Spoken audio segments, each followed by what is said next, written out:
Behold, oh gods, Amphorius has achieved her victory, and the Era Nova approaches. The Radiant Soul has arrived, having walked through the bustling nights, bearing the golden fire and blood, stepping with pride into daylight. He is the pure child, walking upon the path of yesterday, today, and tomorrow. He is the first to be born, first to be named among the nameless.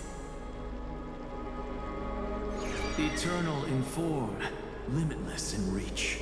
He treads the endless night underfoot. Greatest of kings. Protector of the displaced. Raising humanity's children above their adversaries. The firmament of molten gold courses through his very bones and flesh. The greatest of schemes reveal against his breath and words. In the golden lakes of that beautiful new world, he shall wash himself clean. There. Finish what we first and last wished for. To write an ending unlike any before, for this world we so deeply love.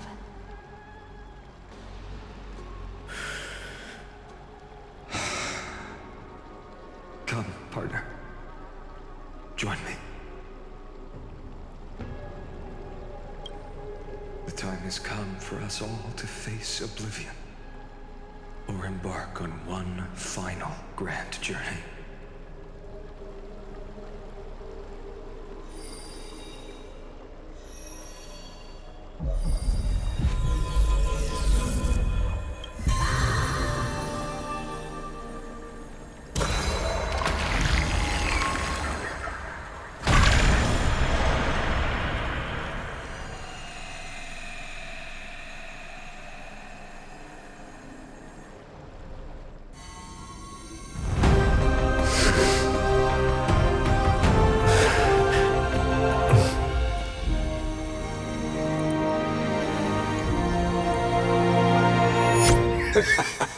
What a magnificent and epic adventure.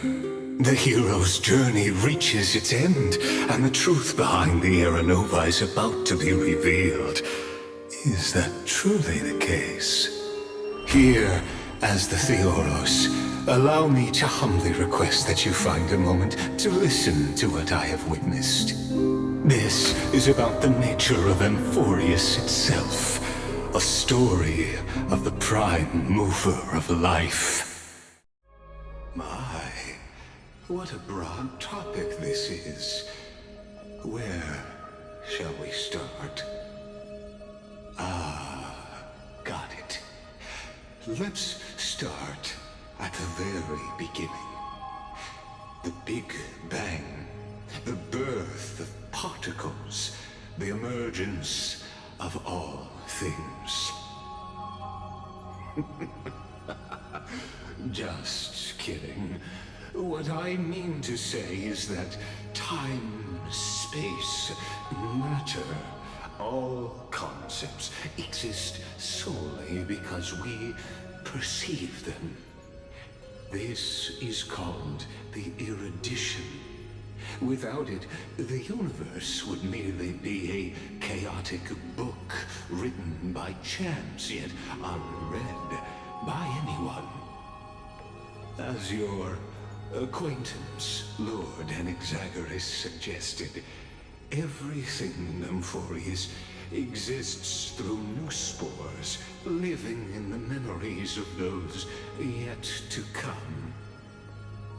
Oh, how beautifully it aligns, revealing universal truths in such simple terms. Only he could solve the riddle of what exactly are we?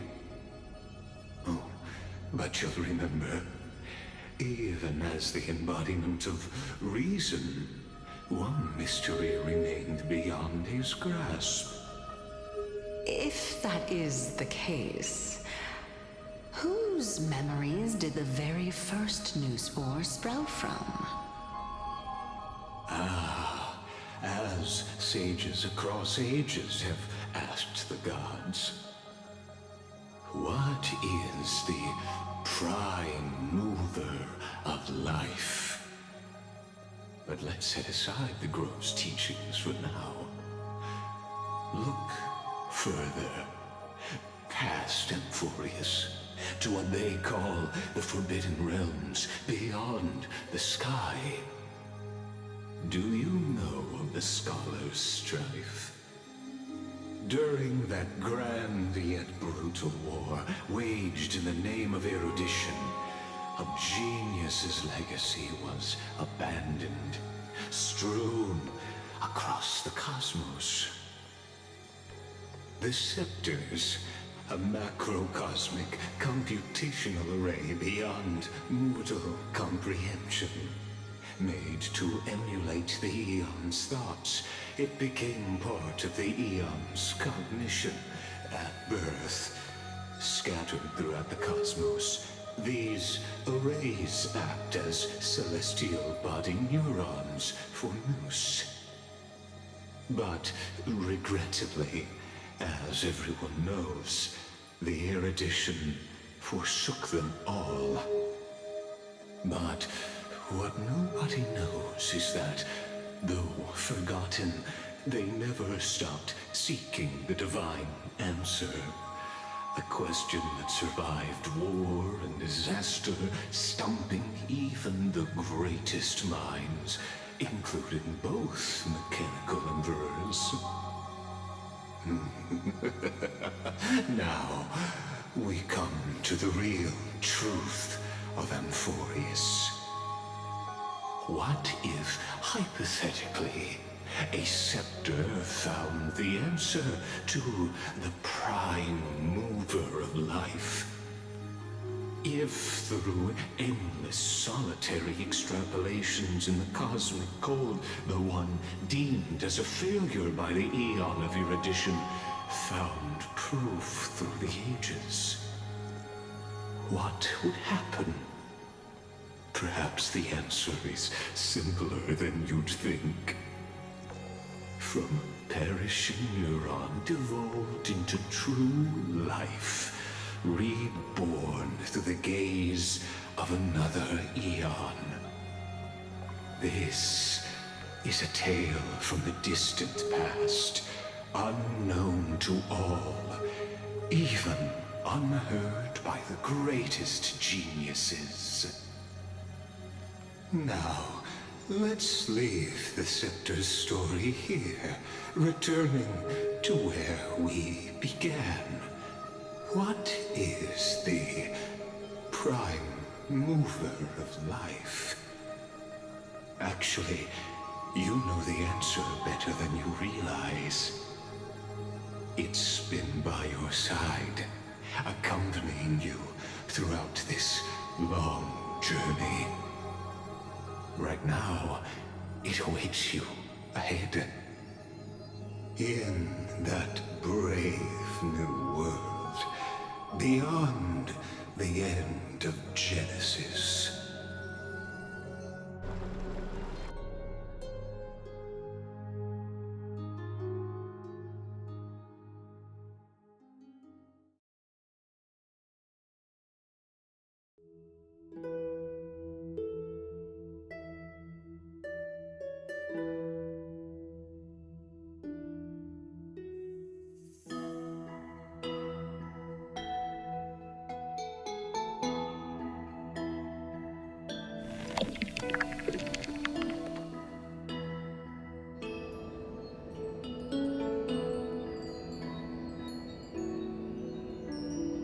Take this wish with you. Be the one who begins it all. As the prophecy foretold, you will bear the blazing sun until the pale dawn breaks. continue onward, bearing this world upon your shoulders, until the Ashen Hero, the nameless deliverer, ushers in the dawn.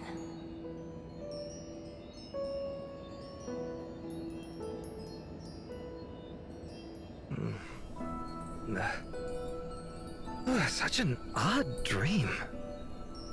Strange. Like I've dreamed this before, but it all slips away when I wake. Only a voice remains. Who was that?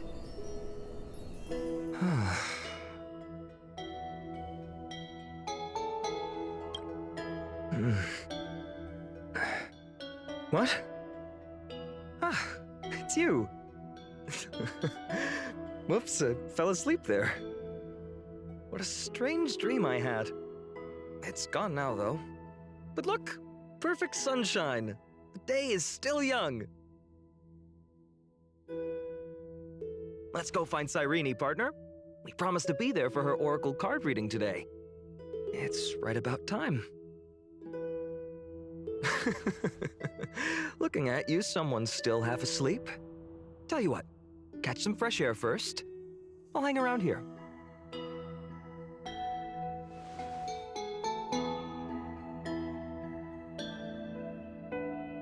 Oh, beautiful, isn't it?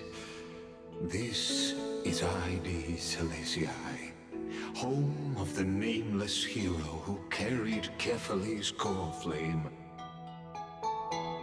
When he was young and innocent, he had heroic dreams, imagining his wooden sword was forged of iron. Pretending the straw dummy propped up by a wooden pole was a giant with a single blood vessel running from spine to heel. Dreaming of slaying the giant and becoming a hero to save the world, though to his young mind, the world was just this small village.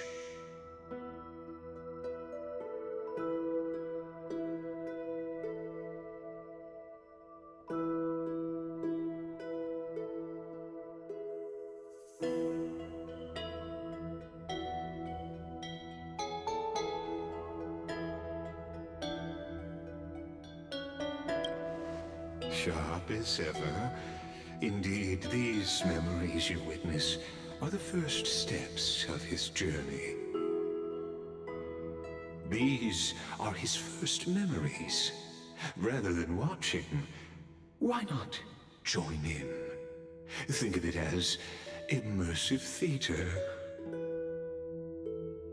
Become his lifelong closest friend, witnessing his hero's journey from the best seat in the house, as the nameless hero whose unwavering guidance shaped Final's destiny, yet whose name was never recorded in Amphorius's history.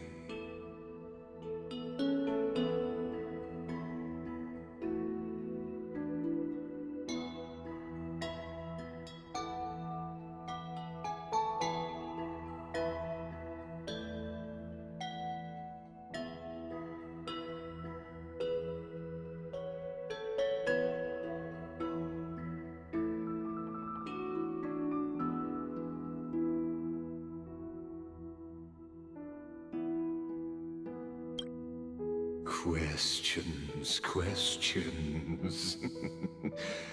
Let's follow along and find out, shall we? Many mysteries lurk in this village beneath the veil of Evernight. Your questions will find answers as the story unfolds.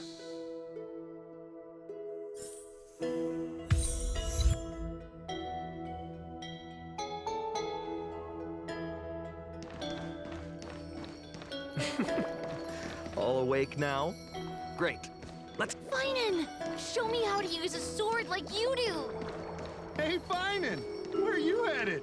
No Cyrene today? That's exactly where I'm going.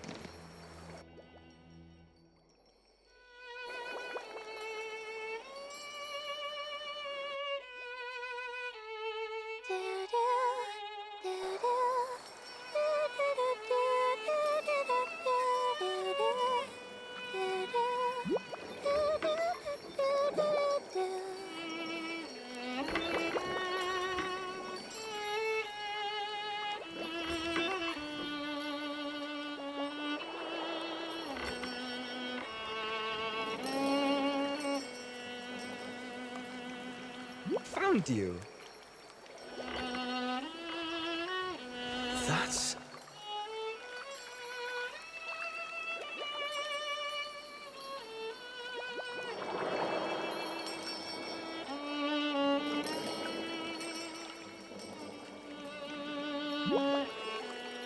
Goodness, look at you rushing about. You've got the poor swing all startled. Hmm?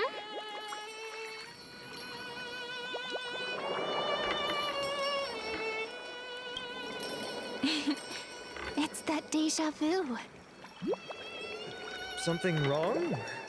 What do you see? Oh, nothing much. Just suddenly felt a strange connection. Look at you, leaves in your hair. Were you sleeping in a tree again? Or was it the wheat fields this time? At least brush yourself off before wandering around. Come on, I'm not a kid anymore. You're the only one who still treats me like one. Sure. You may have the height advantage, but when it comes to maturity, I'm leagues ahead of you. Still fantasizing about being in heroic adventures and imagining yourself as one of the characters? That's the kind of thing kids do, not grown-ups. Don't you agree? And since you're playing along with his antics, who are you pretending to be today?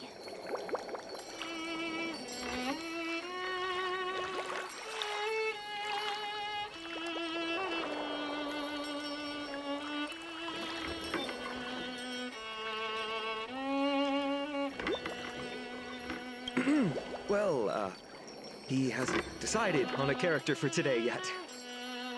How about we stick with the usual? You know, the valiant hero from a distant shore who made a pact to learn the sword from you. Spare me. Can we not bring this up? Speaking of which, what about those oracle cards? We haven't done divination in forever. Why the sudden interest? I was just about to tell you.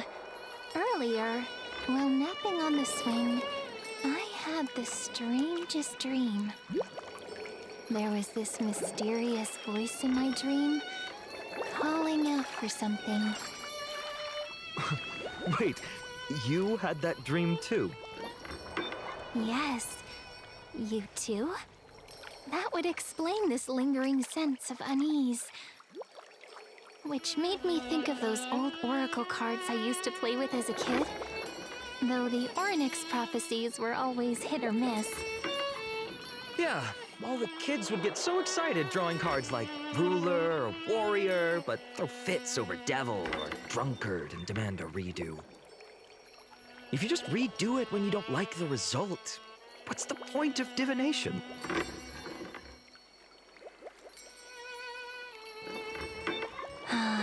The blessing of childhood. Believing the gods might not notice our little corner of Ide Silicii, willing to let our small deceits slide. Still, fate is absolute. After all, we never really know just how far into the future the prophecy extends. Anyway, let's go to our old secret base and look for those oracle cards.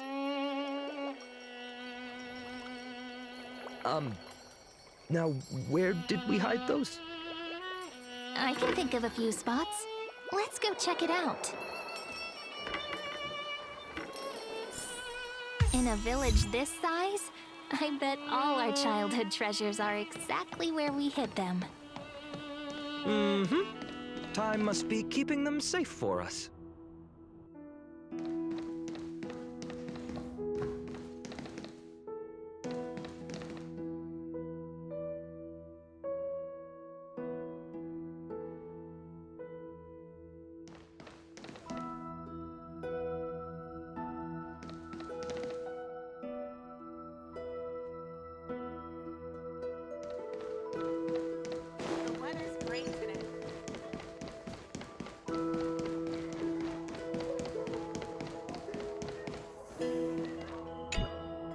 In the sunlit barn, amid the scent of ripened wheat, they found various fruits hoarded by squirrels, and a wooden figurine missing arms and legs.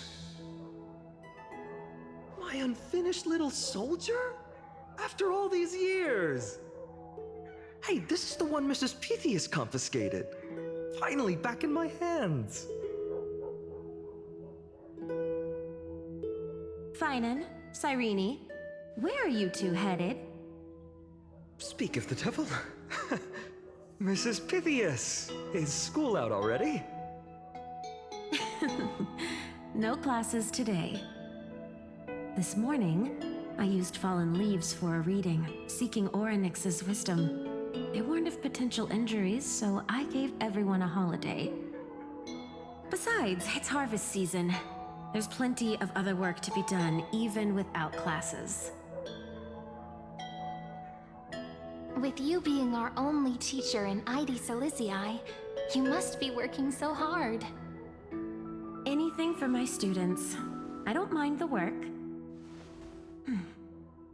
When you travel far from here, you must visit the Grove of Epiphany for me, to see what a true haven of wisdom looks like. By the way, what are you looking for in here? You've been searching quite thoroughly.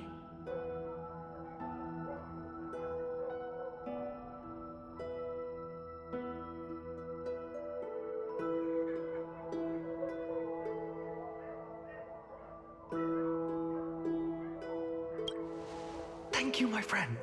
Time to take our soldier home. All right then, I should be going. It might rain tonight, so don't stay out too late. So this is where the wooden figurine you carved during class ended up. And here I thought I knew all your hiding spots. To be honest, I'd forgotten all about it myself.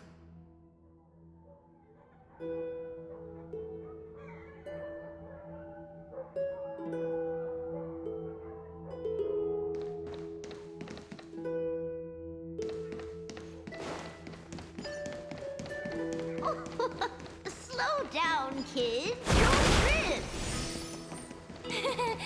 Thank you. We'll be careful.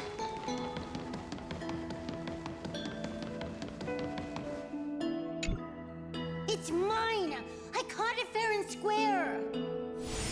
You did not. It's mine. Finan! Cyrene! Come quick! Look at this huge bottle I just caught! Give it here. My rod, my catch. I only let you borrow it, remember? What's got you two so worked up? Here, show me.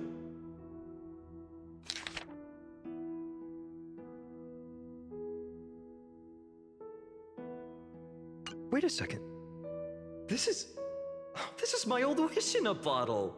How did it end up here? Ooh, I wanna see what did little Finan wish for? Not happening. This stays sealed. Piso, Livia, dinner's ready. Coming, Mom. Finally, I'm starving. See you later. You know what's funny? I really thought tossing that bottle into the sea would carry our wishes beyond ID Silicii. Maybe even bring something back to us. Never thought the waves would end up pushing it back ashore.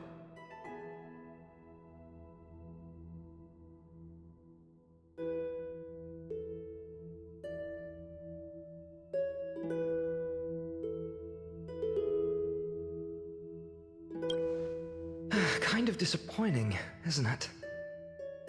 No sign of the oracle cards. Let's see. Ah, there's one place we haven't checked yet.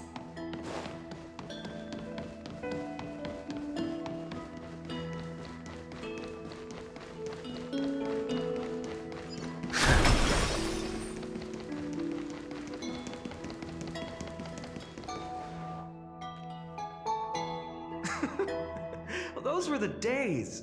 We'd always meet either by that statue in the village or right here. Right? And I remember you never used the front door when you wanted me to come play. You always climbed over the wall. You were such mischief makers. Just like a certain someone who has a habit of showing up unexpectedly. Right?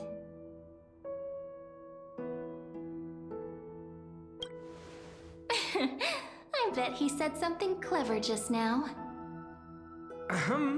Hey, I was just copying those storybook heroes. They never take the beaten path. Still, it's embarrassing. I've been the only one here for a while, and I haven't kept up with the cleaning. With so many spots to check, where should we even start?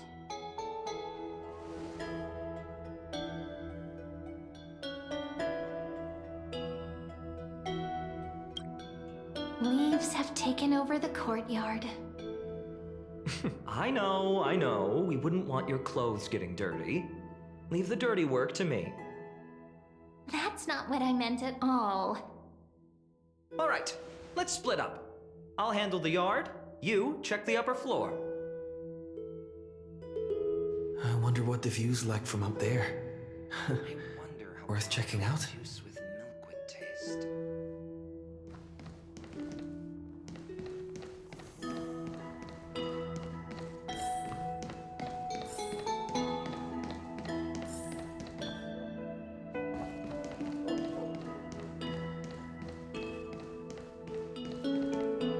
The girl before you carries an air of mystery, her secrets elusive, yet her demeanor toward you is exceptionally warm. You can't help but wonder, could there really be some kind of mental connection? The view here hasn't changed a bit. You know, besides the swing under the big tree, this has to be my favorite spot in all of ID Silicii.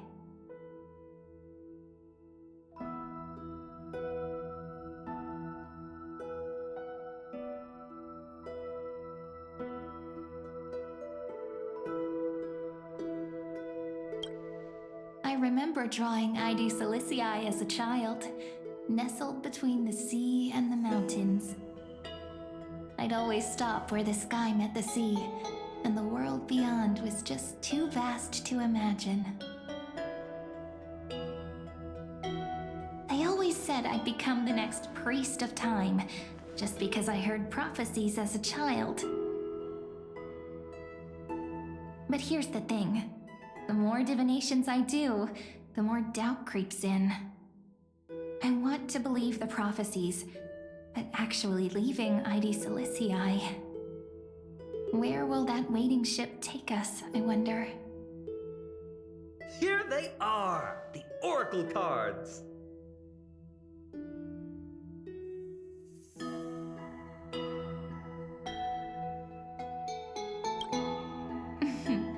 Guess reminiscing makes us take our time, doesn't it? There we go. Looks like the gods do listen to our thoughts.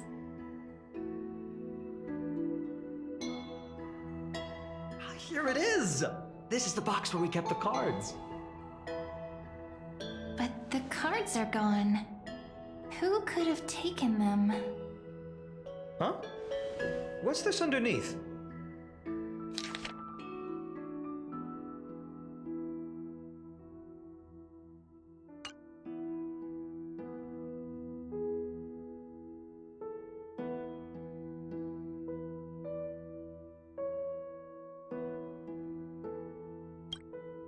No way, someone switched them out. Ah, I see now. Those sneaky little ones. So that's what they've been up to. Ah, the ones from Remembrance Maze, you mean? Yep. Let's head to the back of the courtyard.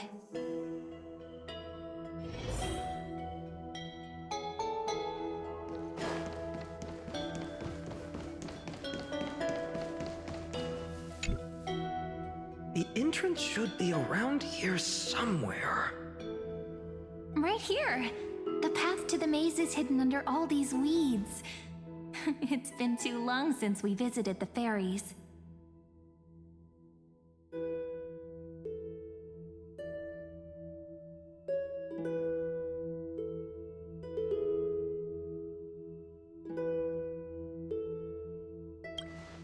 Did you forget?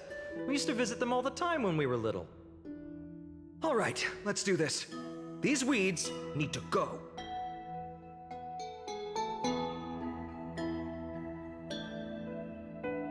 Pretty sure this is it? Should be this way. There it is! The entrance! Once you get through the tight squeeze in the hollow, you'll reach their dwelling, the Remembrance Maze. I wonder if I can still squeeze through there. Maybe worry more about whether the fairies will let you in. After all, the Remembrance Maze has an invitation-only rule. Only children with pure hearts are welcomed.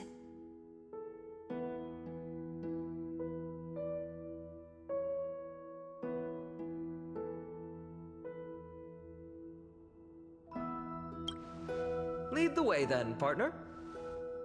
Regardless, how about we try getting through the hollow first? After you, then. What? Oh, sure, I'll go first.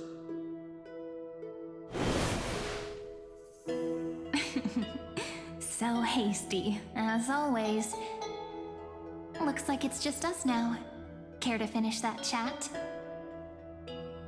To be honest, from the moment I saw the cute note left by the fairies, my intuition became even more certain. Perhaps when we step into the maze again after all these years, the wheels of fate will finally start turning.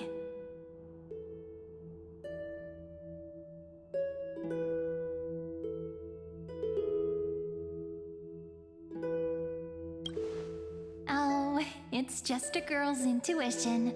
It might not mean anything. But you know what? Even if fate is set on its path, no matter where it steers the world, if we're together, there's nothing to worry about, right? So, if you're willing... forget it. If the wheels do begin to turn, that's when I'll make my request.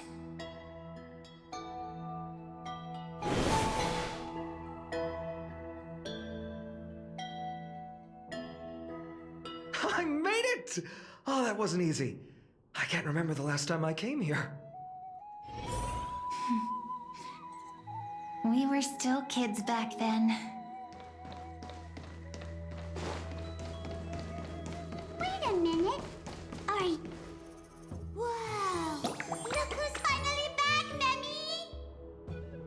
Snowy, you've grown so tall and dashing. I couldn't even tell it was you at first. We had to grow up. Sometime. But look at Rini. She hasn't changed one bit. How fascinating. Perhaps I'm like you, Rayleigh Mem. Just another fairy of the maze.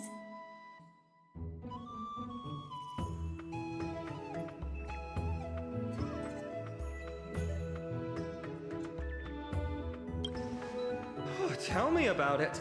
It took me forever to get all their names straight when I first came. Dolly Mem, Rayleigh Mem, Mealy Mem, Folly Mem. I've missed these cute little troublemakers. We used to gather around the fire, singing and dancing, imagining all our future journeys. Without coming back here, those memories might have faded away entirely. Oh, how good you, Snowy. You swore you wouldn't forget about us. But you were gone so long, you almost did. Oh, he's just copying those bards from his stories, being all melodramatic.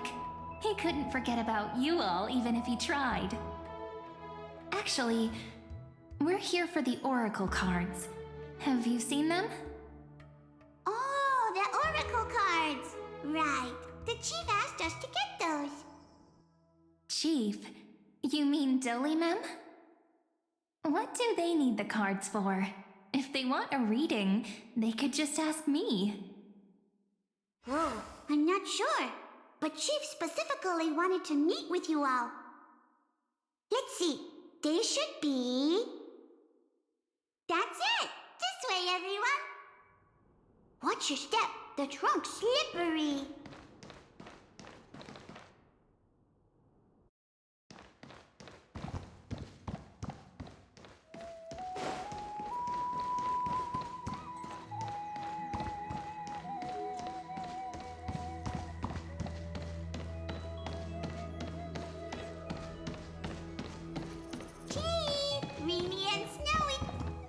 Why do leaves and branches grow? Which way does the wind blow? In Membrance Maze depths we seek to find the answers future left behind. Welcome back, my dear children.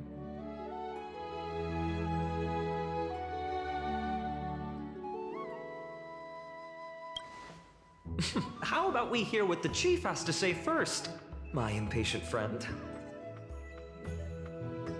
Oh, Chief, you haven't changed a bit. Still so full of life. Oh, no need to fuss, my child. You haven't forgotten, have you? As long as our songs are sung, the children of the maze will live on. Just as our paths stay forever linked. Here, take it. I'm sorry I had to resort to such methods to bring you here.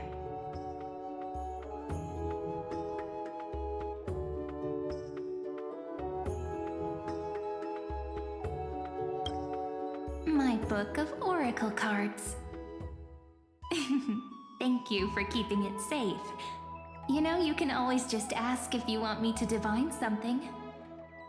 Still, bringing us here like this after so long. Is something wrong, Chief? Yes. The Veil of Evernight whispers to us once more. It tells of a new fairy who will soon enter the maze. Indeed, every time a new fairy arrives in the maze, it means that beyond the veil, in the vast lands far from Ides Elysiae, a great calamity is on the horizon.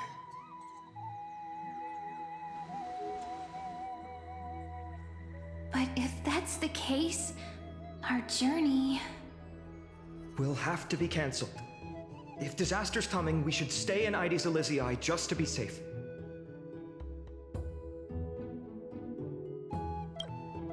That's a good point. But what difference could Cyrene and I make? We weren't planning to be gone for long. Just enough time to hone our abilities. Finan would train in Castrum Kremnos, while I would seek the Fake Titan's blessing in Yanisopolis. Then we'd return to Ides Elysiae to help keep our village safe. It's okay. I can still practice my swordplay here. Some things you can learn on your own. Well, probably. That's not very convincing. Here's a thought. Let's have Cyrene do a reading. If fate wishes to show us its path, we might find some peace of mind. But what if we don't like what the cards tell us?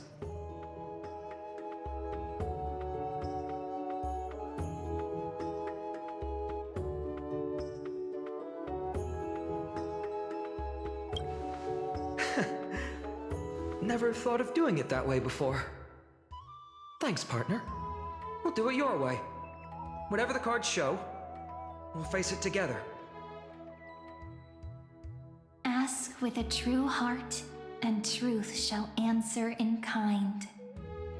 Close your eyes, and let's open the oracle card book together. Let your thoughts flow like stars drifting on the river, carried by fireflies and gentle winds, your destinies flowing towards the same future. Now, shall we begin? Oh my! The cards are quite responsive today. Very well. Let's see what future the oracle cards wish to show us.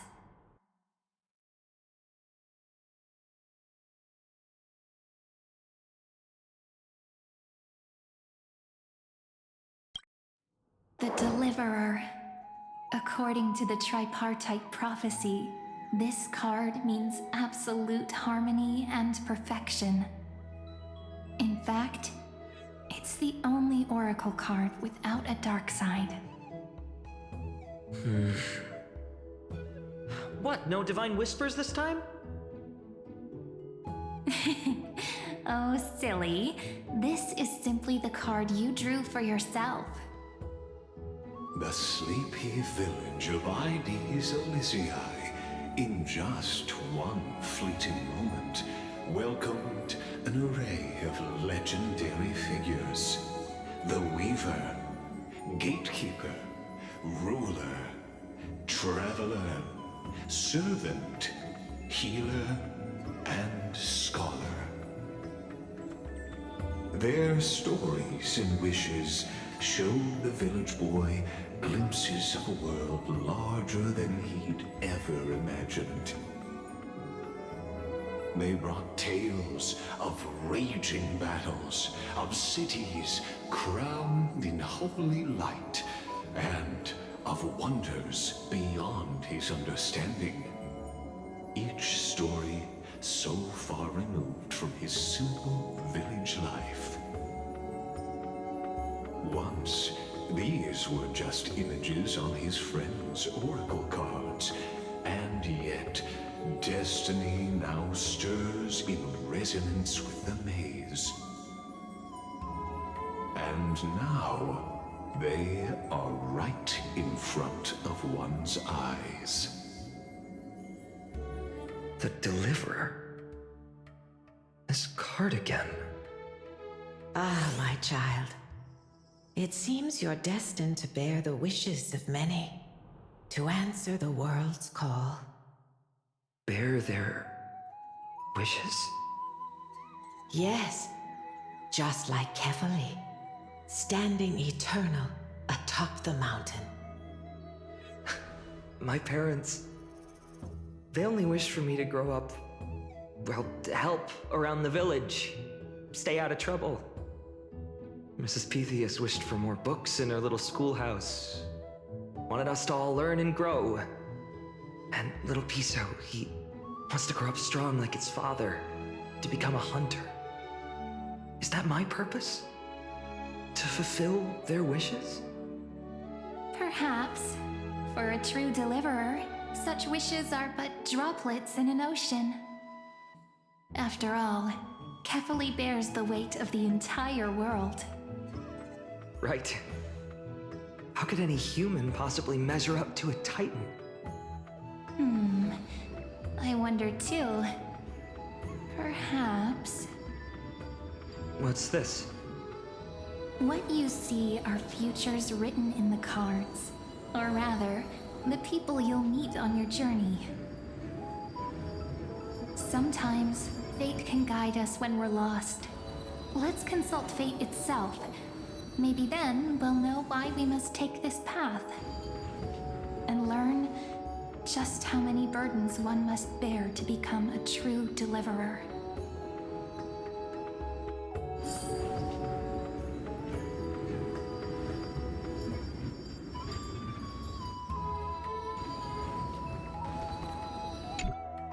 Personal wishes? I have none. Only the Aranuva matters. The world's rebirth. Yet, if I am to weave a new era, then it may be one where kindness and her cleaners shall never tread. These crueling parasites have no place in Akama, especially not under the deceitful claim of human rule. That noble lady? The way she speaks, it's like ice in my veins.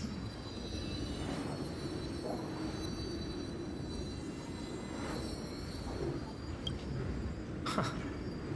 Not exactly the warmth I'd expect from someone selfless. Teacher, perhaps you could share your wishes with us? Oh, Snowy. You want to know about our wishes now? I wish to meet Trian again, in the Sea of Flowers where the West Wind ends. And Aggie, I want to see you shed that golden thread cocoon around your heart. Just once more. Smile at us again like that bright-eyed girl in white who stood before the Yanisopolis temple. Finally, I pray that the footsteps of lost souls no longer wander aimlessly. Instead, replaced by the bright songs of prayer. Are we wishing for too much? Well, let's say these 3 wishes represent Trian and Trinan too. Those wishes are truly wonderful. They even stir something deep inside me. Then we can rest easy, because only you can make these wishes come true. Only me? Mark these words, Snowy. See you tomorrow.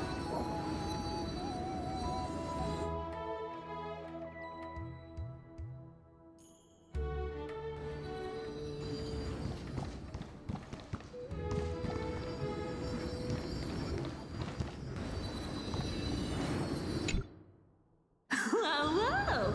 If it isn't our little deliverer. My wish. Huh. Just let me wine and dine and soak up the sun for another millennium or 2. I mean, what's the point of dying rich if you never lived rich? Right, Princess Homebuddy? Cypher, that's not how I see it.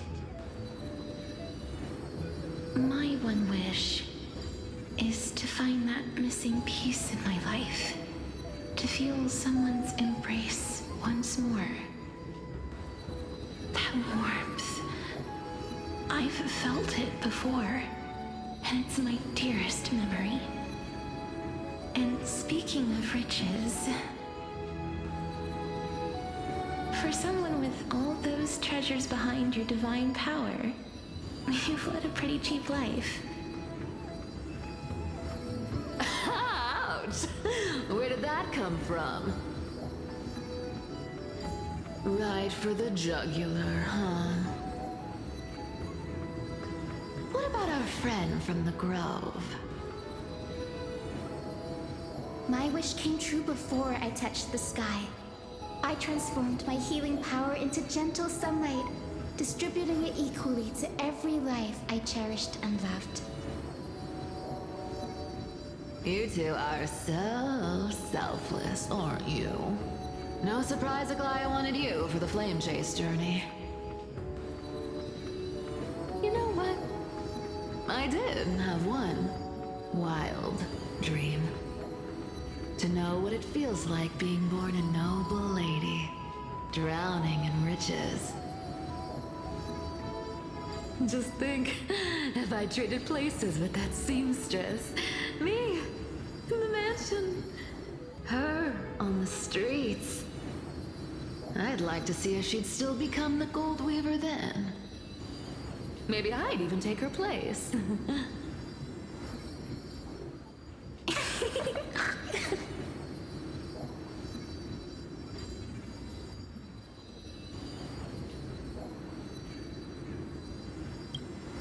I can't disagree with you. These wishes aren't weights to bear. They're like those candy wrappers the Ides Elysiae children love, shining even brighter when bathed in sunlight. Warm embrace, equal healing, and perhaps living free. They're all wishing for a kinder world in their own way.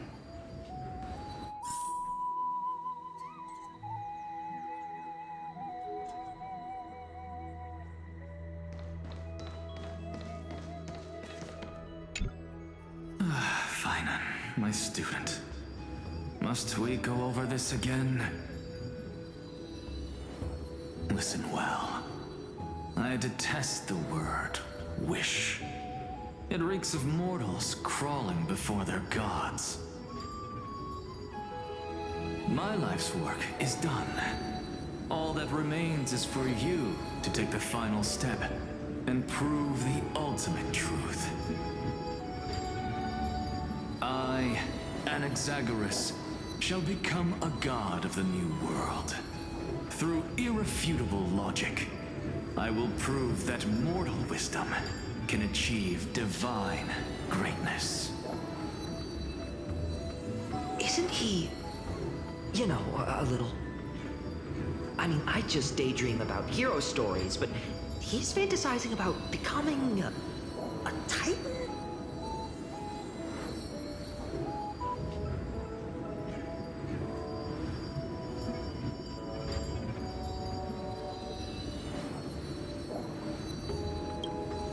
Come on, you're joking, right?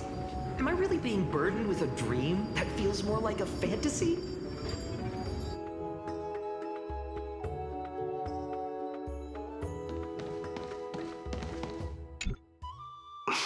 Finan? Since when did you become so timid, asking such juvenile questions about wishes? What's that supposed to mean? What's with that condescending tone? No way I become friends with this half-naked show-off, right?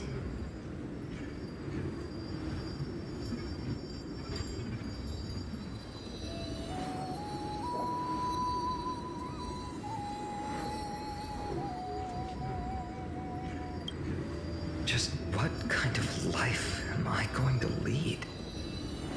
What are you mumbling to yourself now? Whatever. The wishes of the Kremnon warriors are done, but I survived 1,000 deaths only to fall to a coward's blade. That masked flame reaver who struck from behind. Finan, you look... Never mind. That blank look tells me you're completely lost. My wish is simple. One honest duel, face to face, blade to blade. Then I'll strip away that mask with my own hands. Nothing but violence and vengeance. This person's wish is nothing short of brutal. Still, those eyes burn with the noble pride I've read about. This wish, I shall not forget.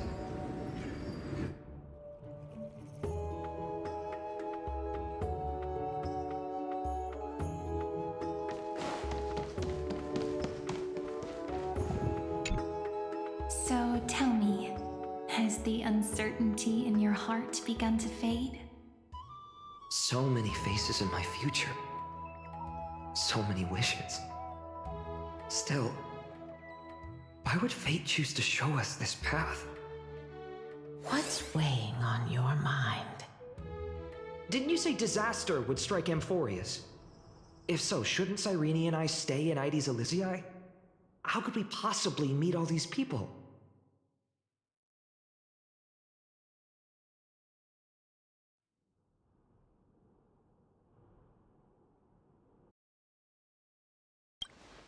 If that's true, then who will protect everyone in Ides Elysiae? Cyrene, may I have that deliverer card? Of course. But why? Although those voices, visages, and wishes may seem far away now, I can't ignore the sense that something is calling me, bidding me to take a hold of it. Maybe its true weight can only be known once it's in my grasp. In that case, accept this gift. Oracle cards carrying time's wisdom, blessed by Orynyx. May they journey with you, become your memories, and spark rippling waves of change in times to come. I'll hold these words close to my heart. But now that I'm holding them, they don't seem all that different from ordinary playing cards. What? What's happening? Everyone, we've got big trouble, Mimi! Burning, smoke everywhere. It's all coming from beyond the maze! What's going on? It's here. The seeds of disaster have already taken hold, sooner than we had foreseen. This time, not even the veil of Evernight could shield us. You mean Ides Elysiae will be swept up in the prophesized catastrophe? I'm afraid so. My children, take shelter in the Membrance Maze. One step outside, and this horror will consume you both. But my parents, the whole village.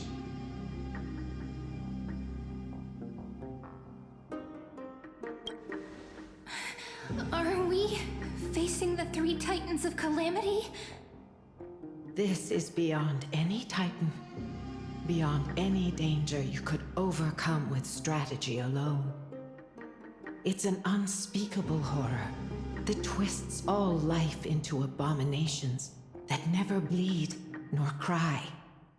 Even Titans fall to its corruption, burning from within until only empty shells remain, knowing only death and destruction. The Black Tide. That's what this calamity truly is. It consumes all in its path, sparing none but the Membrance Maze. Not even Titans can... Yes. So please, don't leave this forgotten realm the gods abandoned.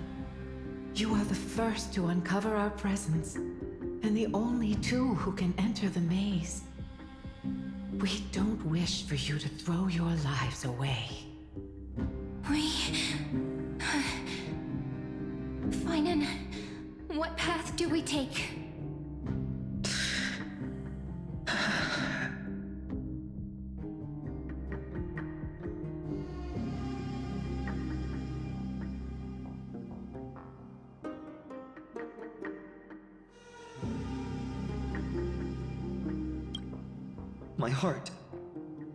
My heart knows but one path.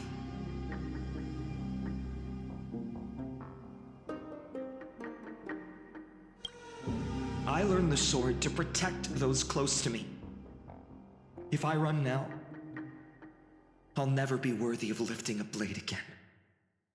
Then we know what we must do. Indeed, our friend is right.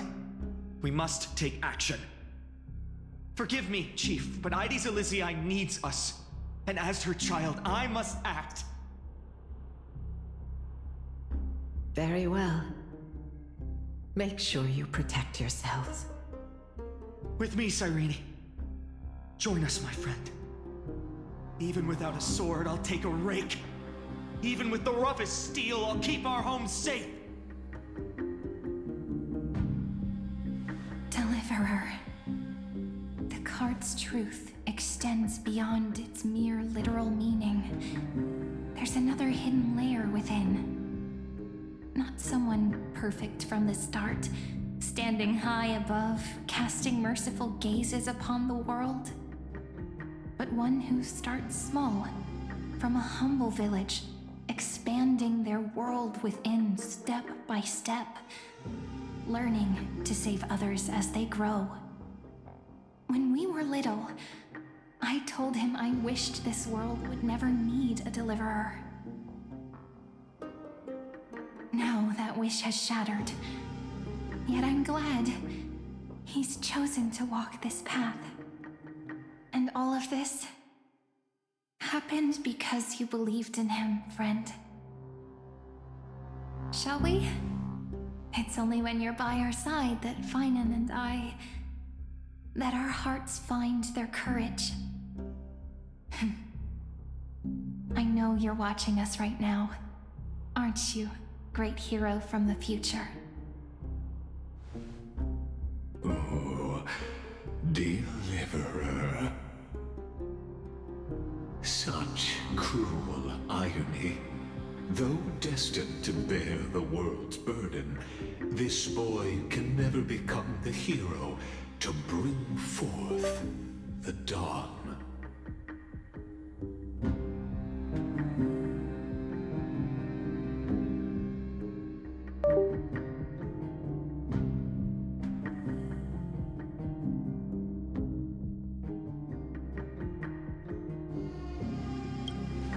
Follow their path. Bear witness as this man, forever denied the mantle of hero, takes his first step on the path to deliverance. Watch this memory play out its final act. See with your own eyes how everything began. Then you'll see why his dream of deliverance was always destined to become this world's requiem.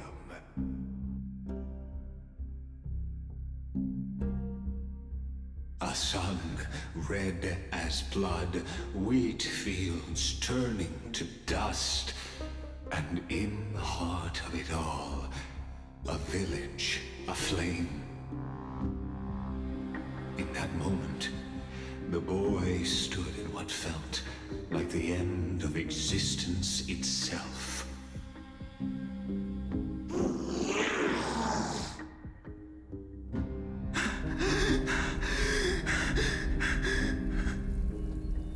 These creatures, they're everywhere.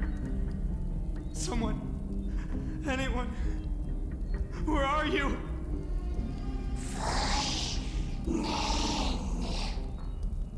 No, it can't be.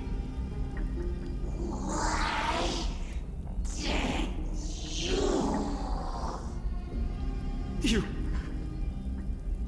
Are you talking to me?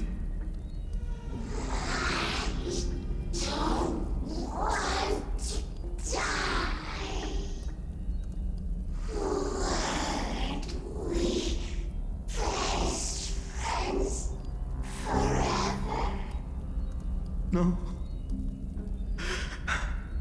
That ribbon. Olivia.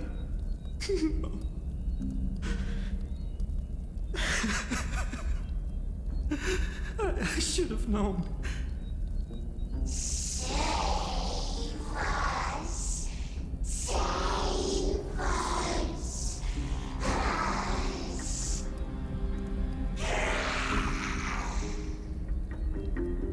Please. No. Stop. Please stop.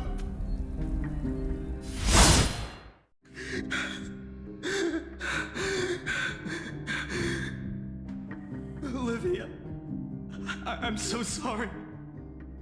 And these monsters, they're all... Why? Why is this happening?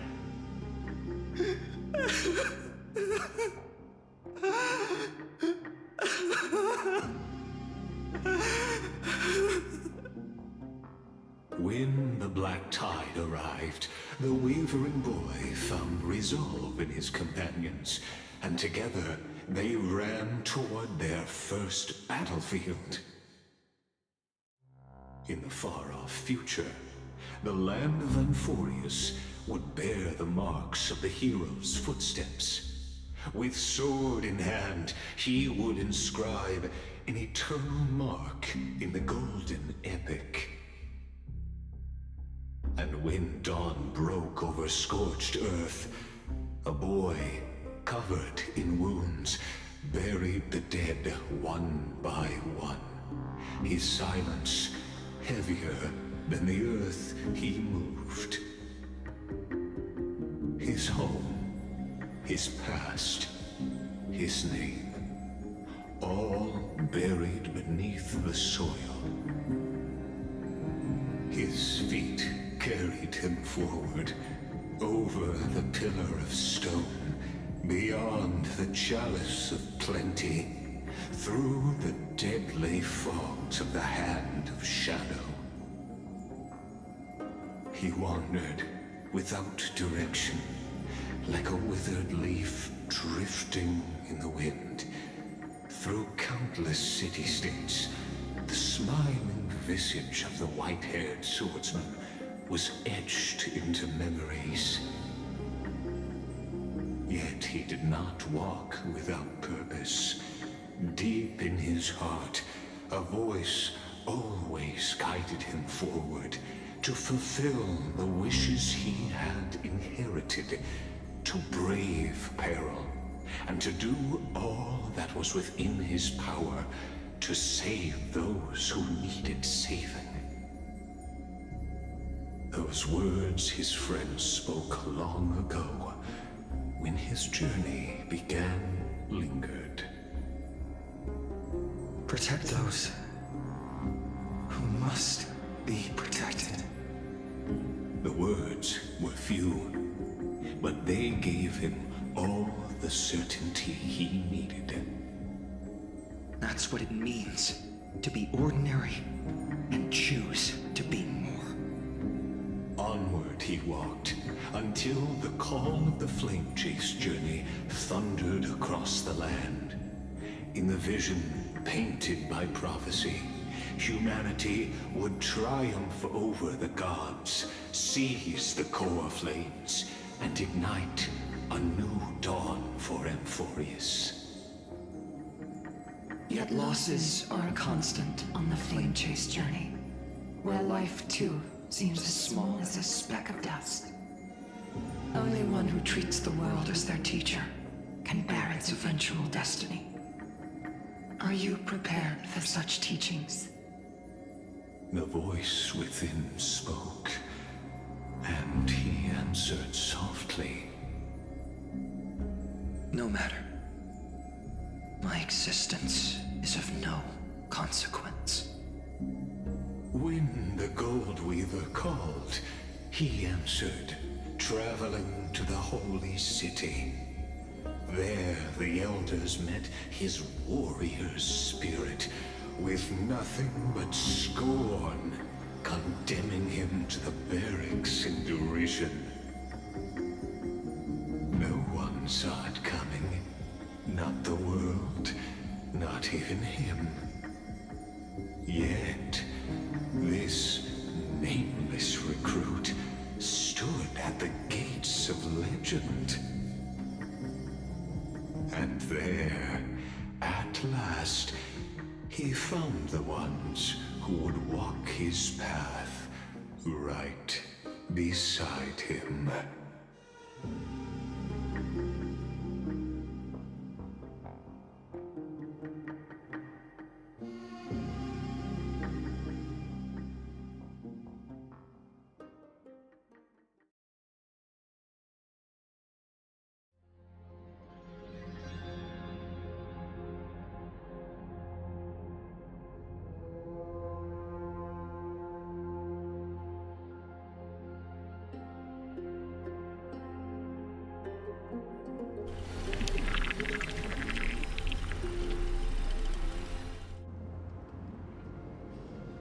This is the Abyss of Fate.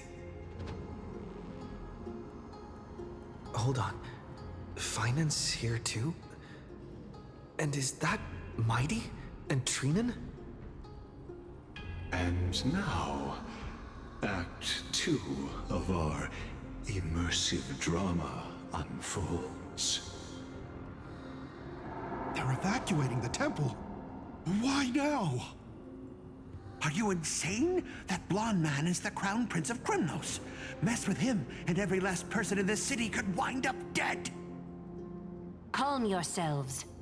The Holy Maiden has everything under control. We need only wait patiently. Behold, it is the month of Gate, Light Calendar 4926. The Crown Prince of Krymnos, Midimos, has led his forces to the gates of Akana.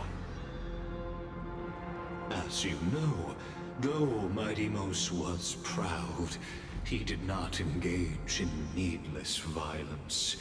He challenged the elders of Akama to a duel, not for glory, but for the rights and dignity of his people, to ensure they wouldn't live as second-class citizens in foreign lands. After Aglaya's mediation, Fanon met Midimos' challenge as the Elder's representative. This duel was to change the course of the Flame Chase journey itself. So, as Finan's most important companion, his lifelong friend, please continue to bear witness to his memories.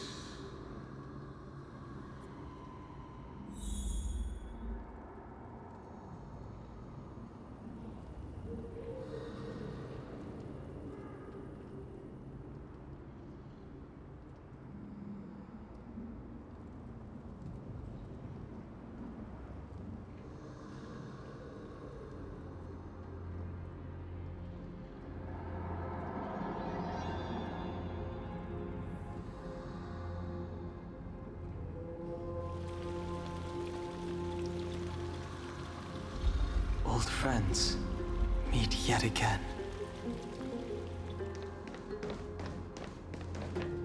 Is this your idea of an honorable duel? Bloodshed isn't the way. We and Aggie don't want to see Chrysoceres turn on each other. True warriors know when to sheathe their blades. The impartial Talantin shall oversee this duel. You need only place your offerings upon their scales. Something that has more weight than the fate of the world.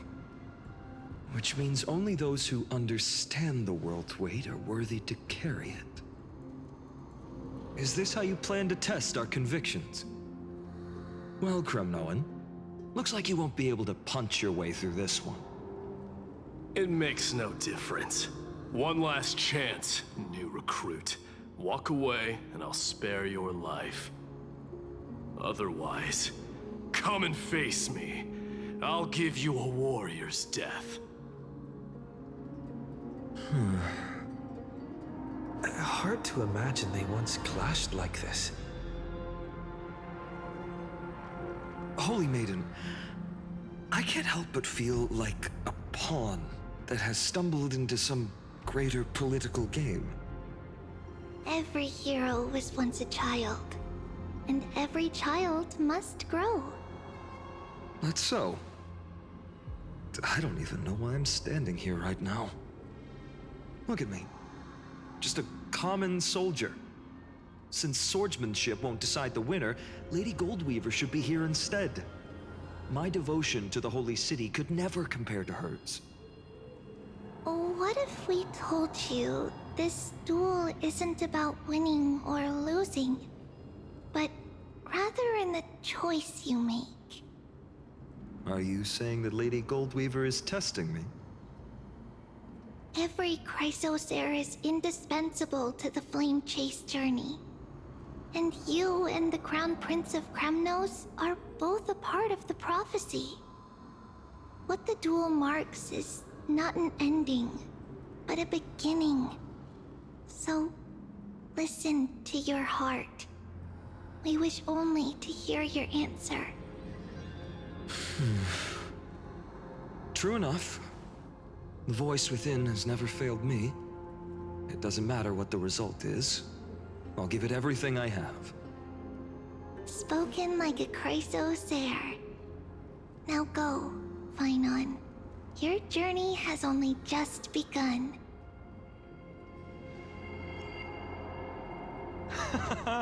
That's right, comrade. It's time for us to teach that proud prince a lesson together.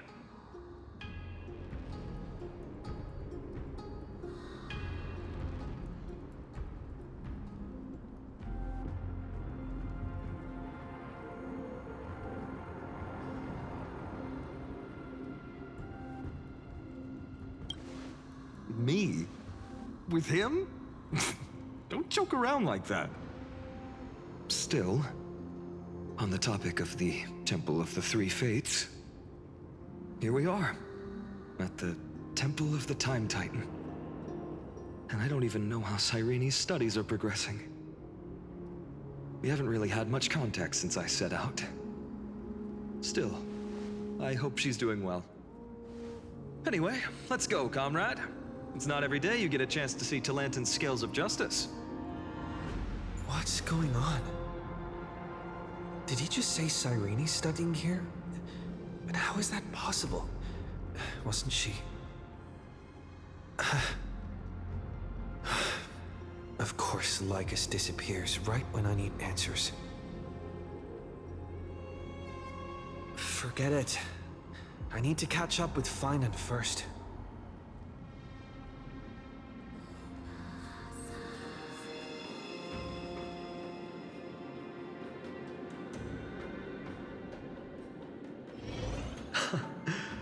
Amazing.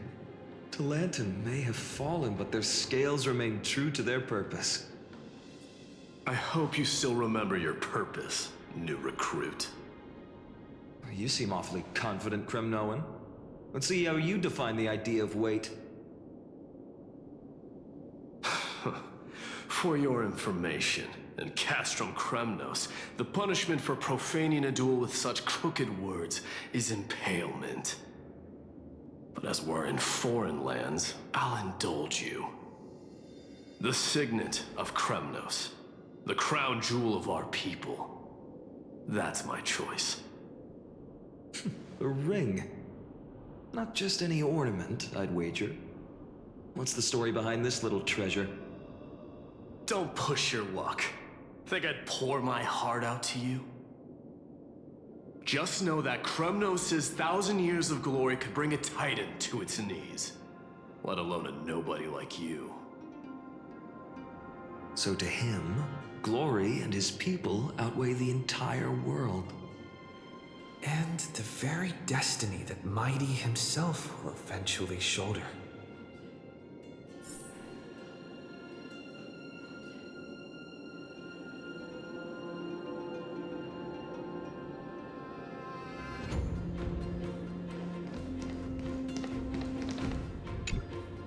Now this is a tough one. What can I possibly offer against a ring that signifies so much? Well, comrade, what does your gut tell you?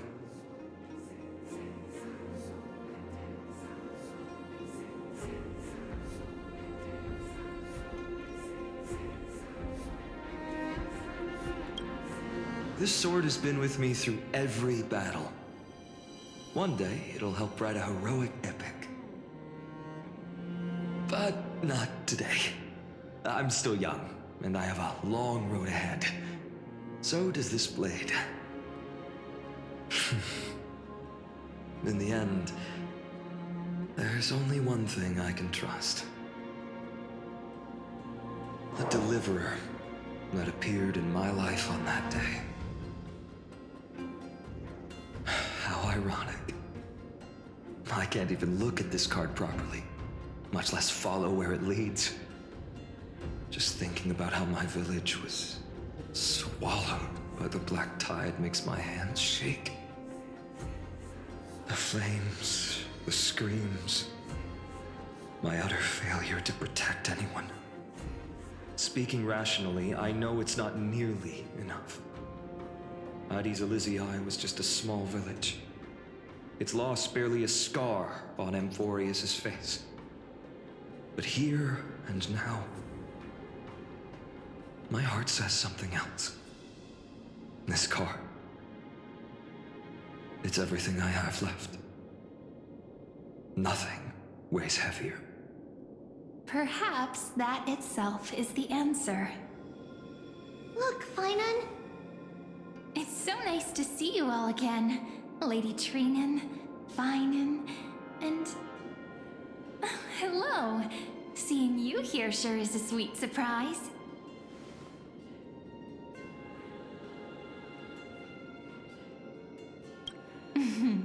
Why so surprised?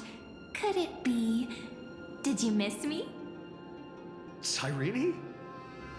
This is incredible. I was literally just thinking about how you might be here. But I never imagined I'd see you this soon. I was supposed to leave with the priests, but then I heard Lady Maiden was with a white-haired young man. I figured it had to be you, so I snuck back here. That's Cyrene for you. Unfortunately, this isn't a good time for reminiscing. That Kremnoan over there. Still playing house, boy? You get the idea. Quite the hothead. You know, you two just might get along. Don't worry, you already know what the answer is, don't you? If that's your choice, I am with you. I am with you because I remember it all too. The fields of Addis Elysiae, those red leaves, that little swing of mine beneath the tree where I dreamed the sweetest dreams. And those dear fairies in the Memorance Maze. It hurts so much knowing they're gone forever. The pain speaks for itself. Our hometown may have been just a tiny village, but to us, it was the whole world. But that's not enough, Finan. Not nearly enough. Even though hatred can help people grow and turn a boy into an unbreakable warrior, what you need now is victory. You can't just stack the scales with your past suffering. You have to throw the weight of your future onto them as well. The future? What do you mean? Maybe that was a bit too cryptic for you, but it's actually really simple. Why not have our mutual friend here stand on the scales with the Deliverer? How about it? Can you help us?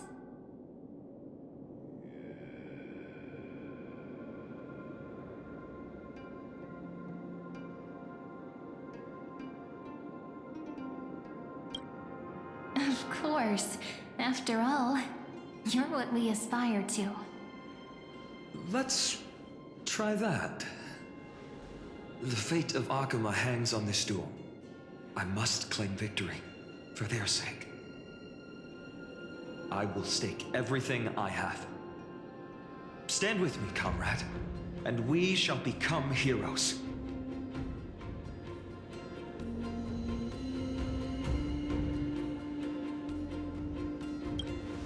Let's. Together we'll prove that what weighs more than the fate of the world is the resolve to shoulder an immutable past and carry it into the future.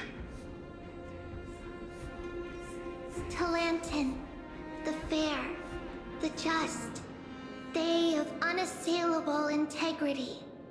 The challengers have made their choices. In the name of the Holy Maiden of the Three Fates, lower your scales, weigh destiny, and reveal unto us your verdict. Your offering is... a card? Yes, a flimsy little card. That is my choice. Just know that it's called the Deliverer. Interesting. Very well. If you can beat me with this card, then that's what I'll call you from now on. It's a deal. The scales, they're wavering. Talantin is deliberating on the outcome. It appears the convictions of both sides are equally matched.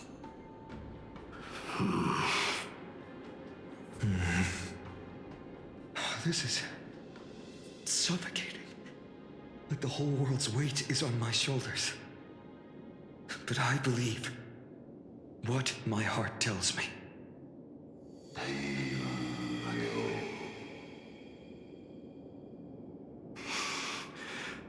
Finally decided?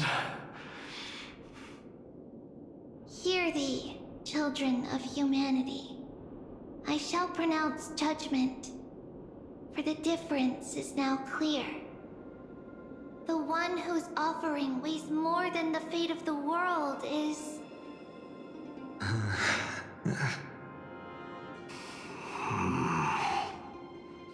one from Ides Elysiae, the nameless hero.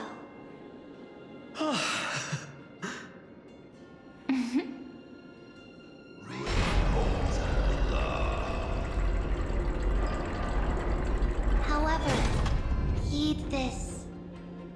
The true weight of conviction originates not from itself, but rather in that which tips the scales. Hope itself.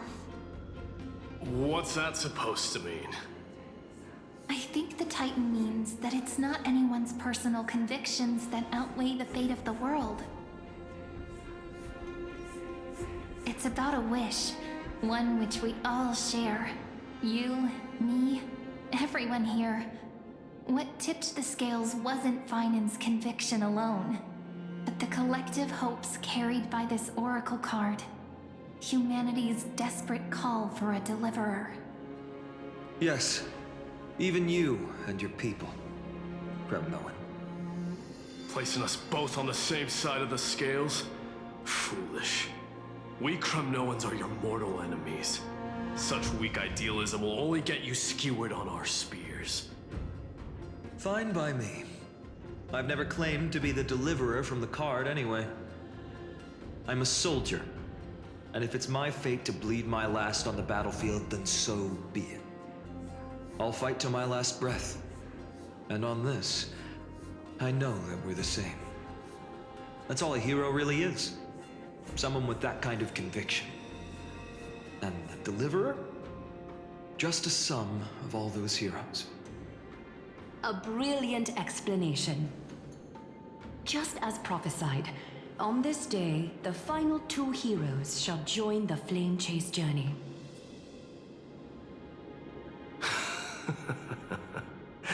I should have known from the start. They all say Lady Goldweaver is quite brazen, but you're the first to even imagine that prophecies could persuade a Kremnos warrior. Oh, I have 1,000 ways to tame a lion. But this lion didn't come here for bloodshed, did he? The Kremnoans far outmatch Occam's forces, yet we haven't lost a single soul. That's no accident, is it? Do you honestly think Kremnoans, renowned for our love of battle, would show mercy? Your forces are equally renowned for their iron discipline. And so, we can only assume that this is on your orders. Perhaps Akama isn't as hidebound as the rumors say. You grasp the true marrow of power more clearly than those elders. Now that the wheels of fate are turning, what finer way to celebrate this fortuitous encounter than a feast? Follow me, brave Outlanders. Heroes of this world are as countless as the stars. And at this moment, we find ourselves gathered here by the light of the flames of the long night. History shall remember this moment. The prophesied Chrysos heirs now stand assembled, heralding a new dawn for Amphorius.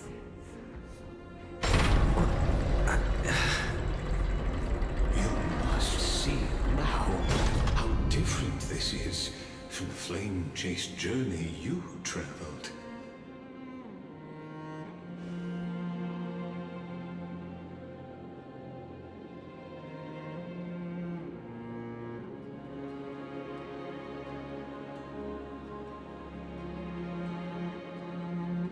Patience. We're approaching the final act. These are, as I mentioned, his first memories. They are of particular importance for the imminent Era Nova.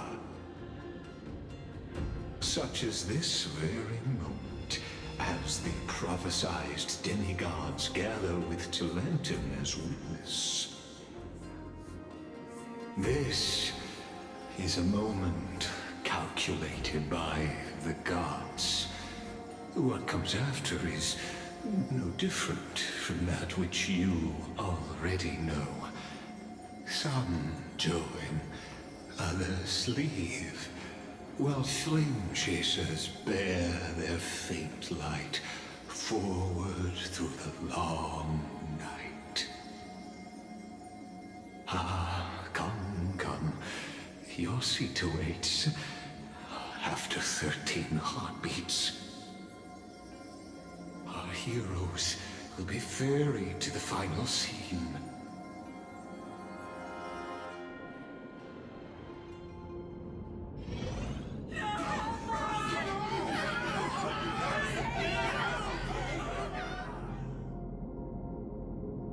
They say that the heroes of this world should be as countless as the stars. Yet now, we're the only ones left standing. So, in the end, the black tide still swallowed everything. The West stands protected by mighty Scrimnomans. It will hold for the time being. Professor Anexa deployed wards in the north and east before. Their effectiveness is untested, but I believe in him. And Akima. We needn't fear for Aglaya. Even in death, she counts as the greatest among demigods.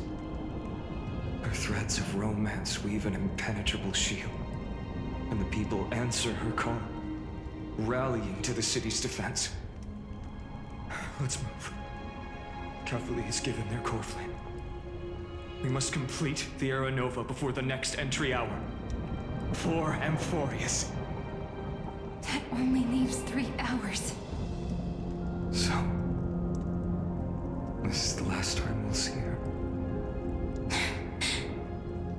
Finan, we set out on this journey to answer the world's desire, didn't we? That's what it means to be a Chrysos heir. So has it always been. Then why? Why must Amphorius' wishes be so cruel? We made the best choices we could, whenever we could. But in the end, the prophecy that led us, this black tide swallowing everything. Why does it look like this?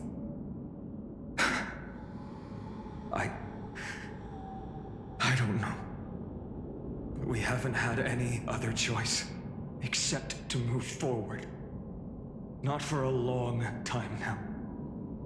Even if we only see the long, long night ahead, I still believe that through it, we'll find the dawn on the other side. Beyond these flames, a new sun will someday rise.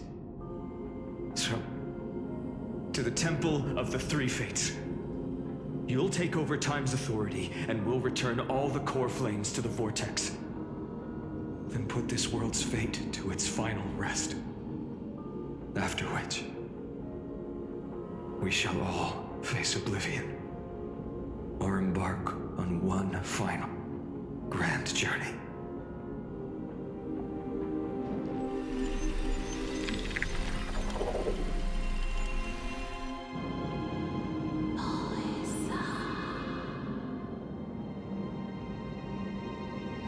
Please forgive us for disturbing your sleep, Orynyx.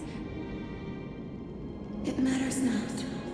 I know fate has run its course.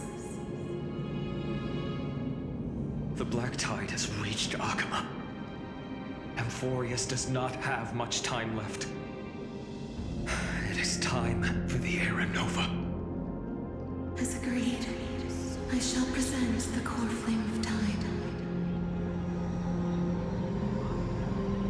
Ride the river of time. It will guard your passage to the vortex of Genesis. Step through and witness.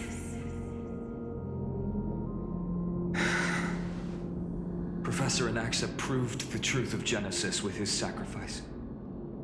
As Chrysos heirs of the prophecy, we were always destined to immolate ourselves for this world. Now, it's our turn. We can't let everyone's sacrifices be in vain. I don't need another pep talk, Finan. After all, we've been ready to fight fate ever since we left the village, haven't we? Yeah. Come. Let's claim the miracle we were promised, and burn away every last shadow in this world. And then rise as the first light of a new world. Light calendar 4931, the third week of the month of Evernight. Welcome, my lord, to the end of the flame chase. And the end of all things. The Titan has revealed the gateway of fate. Please, accept the invitation to step across the threshold and behold. Beyond this gate lies the new world that our heroes sought through their trials, as well as the terminus that the owner of these long memories has been hurtling towards their entire life.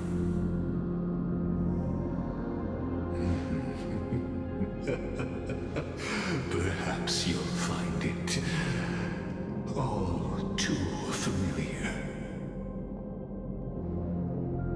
Then you'll understand how the mortal called Finan shouldered the world's weight. How that same burden crushed him, proving that the so-called deliverer is nothing more than Amphorius's own delusion. A pitiful fantasy that it could defy fate's decree.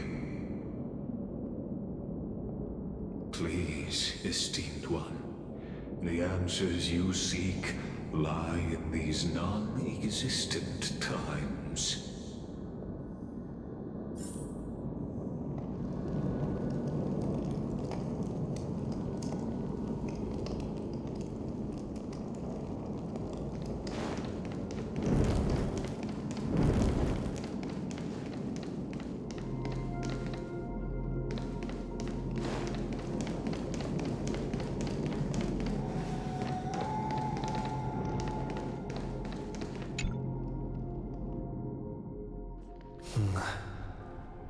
The vortex of Genesis.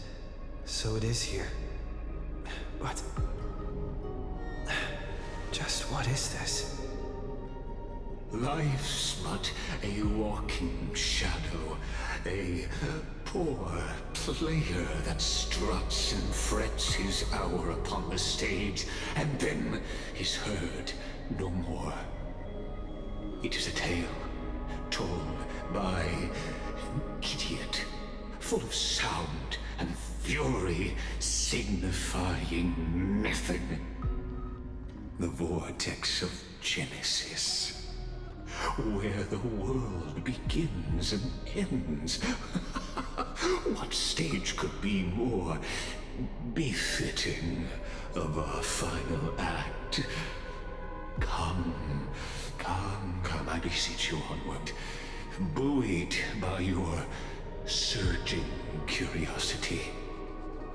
As an unattainable existence that has dwelled within his heart, beyond his reach, you have accompanied him through the march of years uncounted.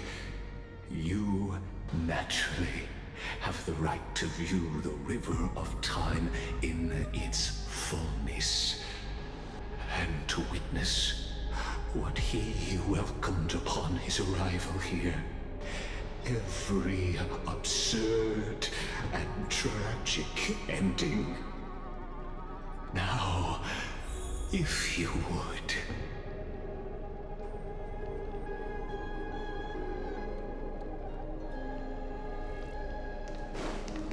My journey to the end dark. Go on. Why Beyond.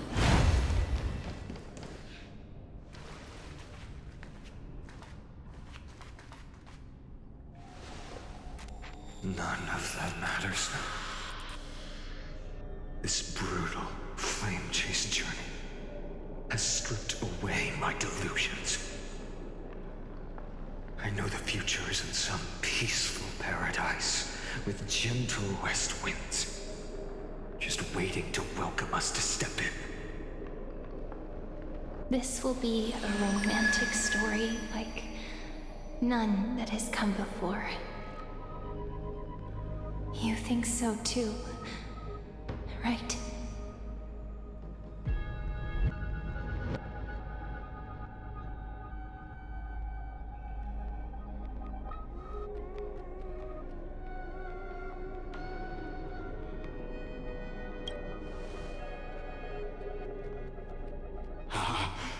Indeed, in his memories, such a scene replays over and over.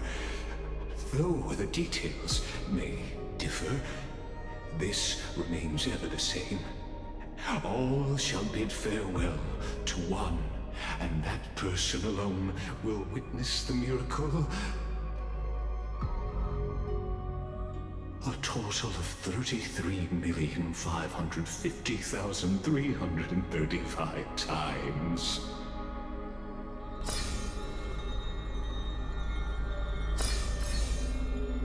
Each is a drop from the river of time, representing the long journey he would take, or rather, a never-ending cycle.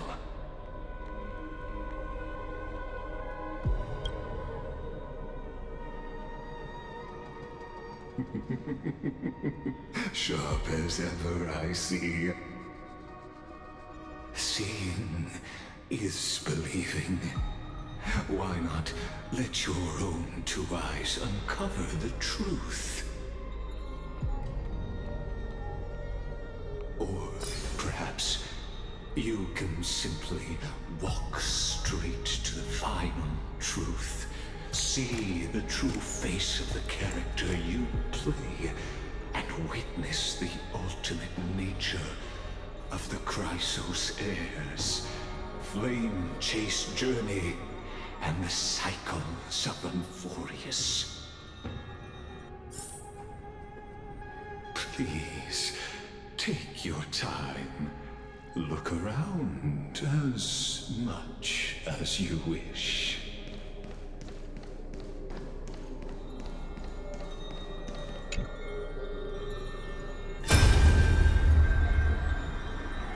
Not a single soul to be seen. So this is how the vortex looks at the end of days.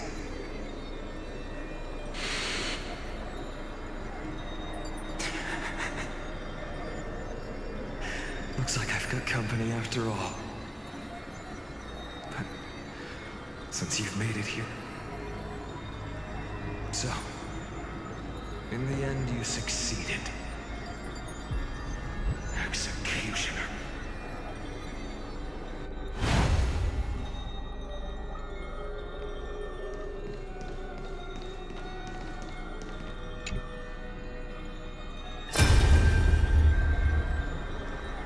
Castros, didn't you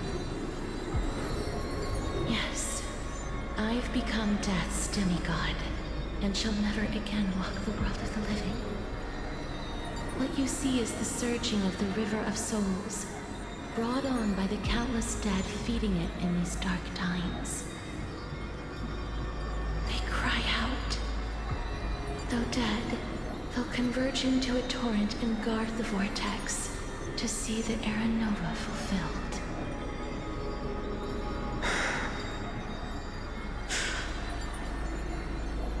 I will take all the wishes of the departed with me.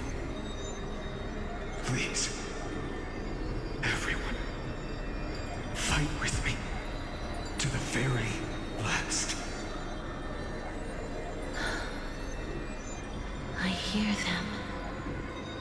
The dead hail you. They're prepared. Go on, Deliverer.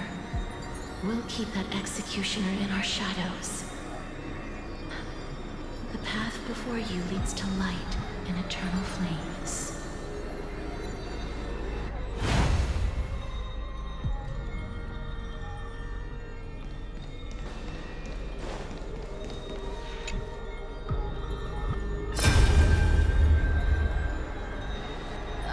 There's water everywhere. This place is always so wet and sticky.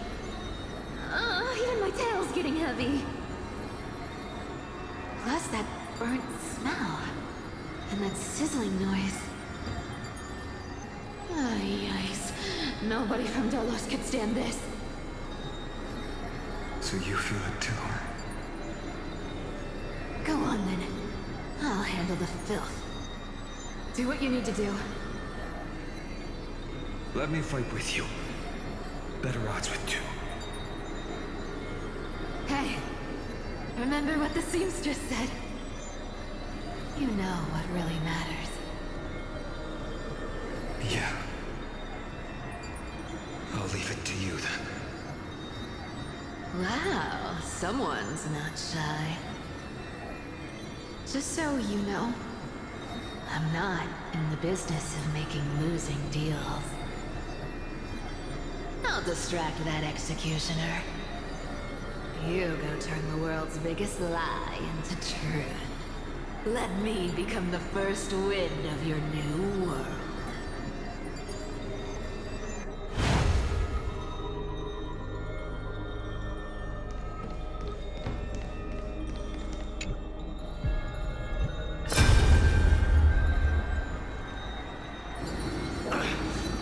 Shut up and get out of here!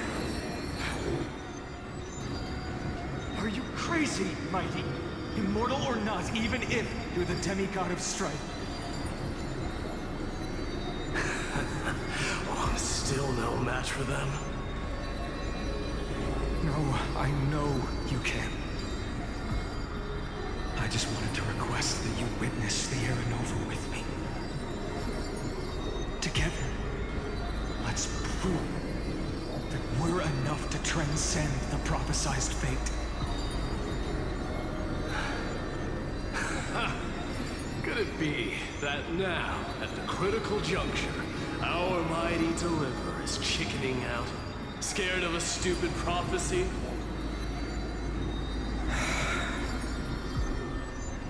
I'll transcend the prophesized fate. All right. But I've got a better way.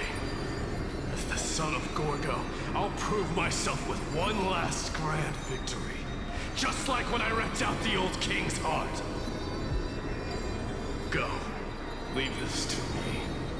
If the black tide creatures block out the sun, then we Kremnoans will fight in the shade. And when I'm done with that executioner, we'll raise our cups where the west winds end.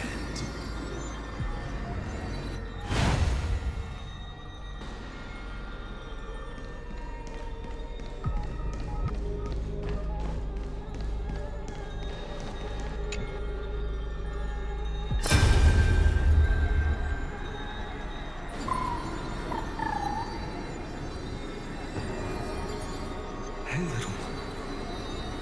Are you scared?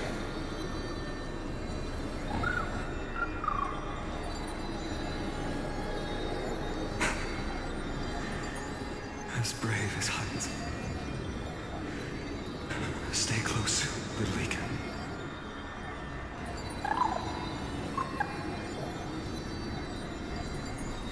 What? No, not you two.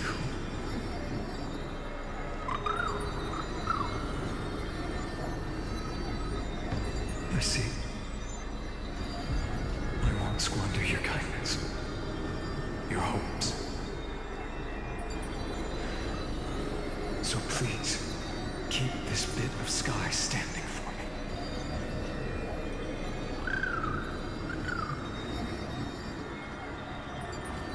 Well, now there's one last thing I need to do before the Aranova. Come, Executioner. Let this patch of clear sky show me where to strike.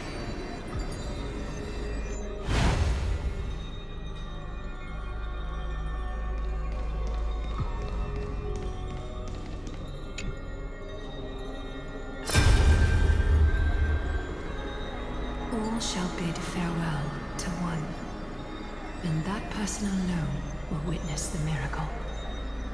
Such is the will of fate. So even the future revealed by the Titans may not come to pass. The Aranova. This unrivaled masterpiece. I have no regrets now that I may entrust it to my most trusted apprentice. Are you saying? Fate is ever unassailable. The golden threads tell me the black tide rushes toward the vortex, ready to swallow this place. I must weave the last of my humanity into a net to hold back the deluge. I shall have my final bath in warm and radiant gold. Now, the hour of fulfillment has come. Forgive me. I must snip away every risk to weave the strongest future for the new world. There is nothing more to say. We part here. I shall personally dispatch that wretched executioner, not with threads of gold, but with the steel tip of a needle.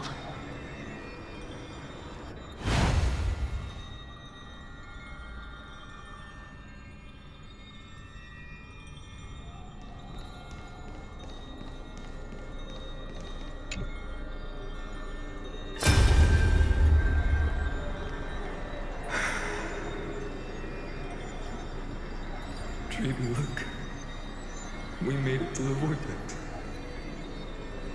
That prophesied future.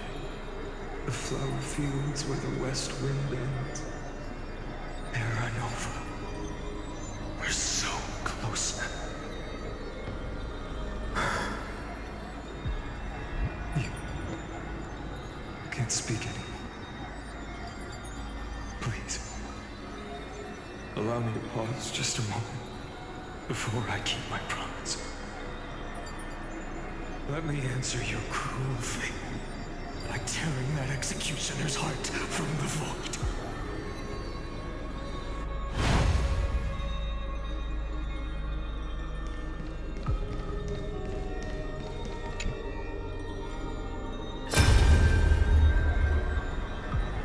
The vortex of Genesis. The last time I was here, I was returning the core flame of reason. I didn't have the time to observe it in too much detail back then.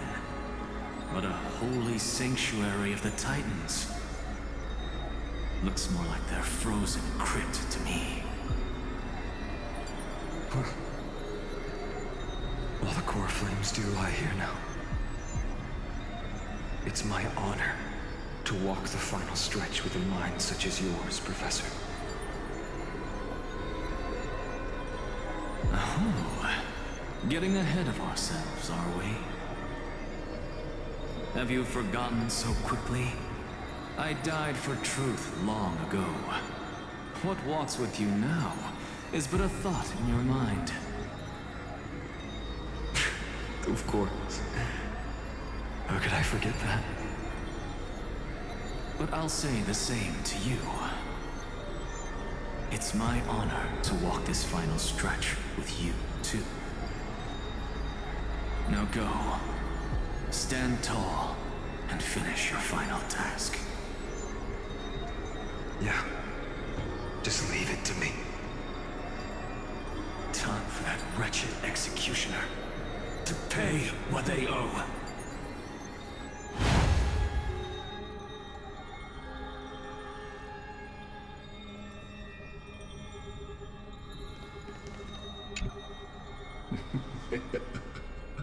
You really think you're prepared? Allow me to give you a warning, most earnest. Once you see what these memories hide, the world's course will be forever irreversible.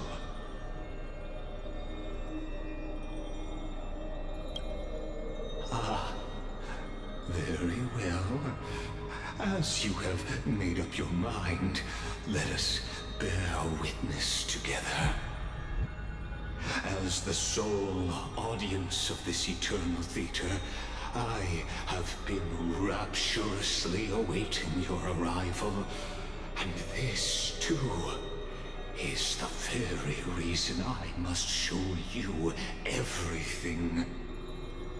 I believe that since you've bathed in that eon's gaze, you can make Amphorius' frozen fate flow once again.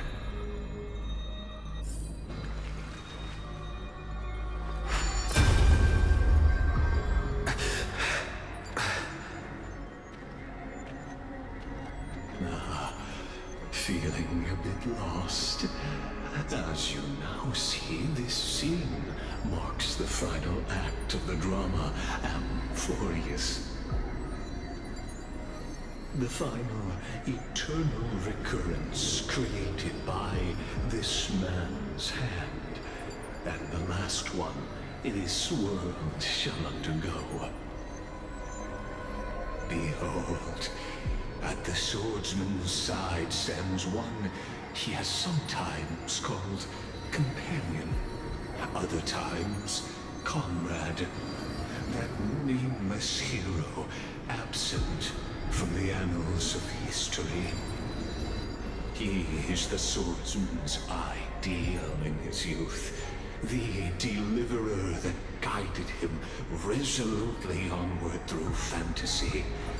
And now, in the name of the Nameless, he has become an essential and inseparable part of the epic of Amphorius.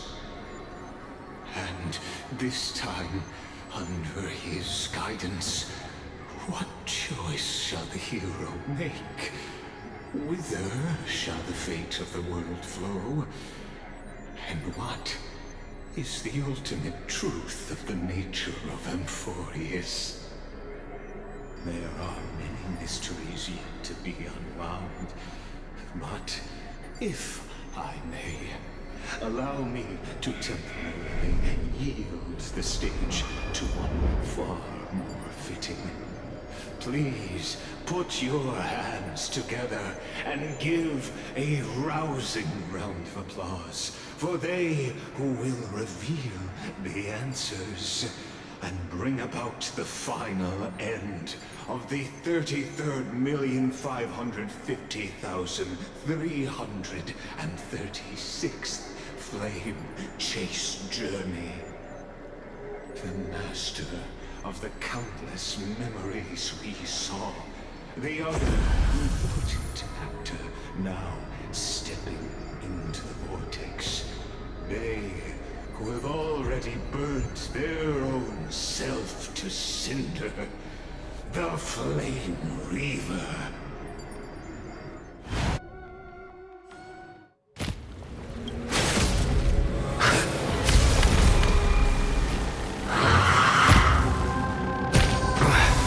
So, in the end, you succeed. Executioner. With my flesh as kindling, like the first dawn of the new world.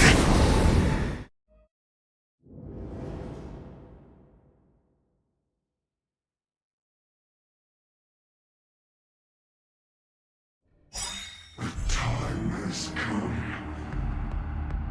to once again start everything.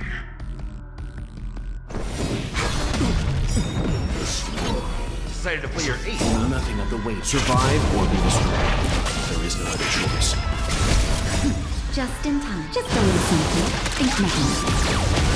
Thanks, pal. Slice like a good friend. Indulge yourself! Break! Awaken through its blood cleansing crack.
Survive or be destroyed. There is no other choice. Time for a shot. Nap time. Torment. Awaken dormant scale. Blood cleansing crack.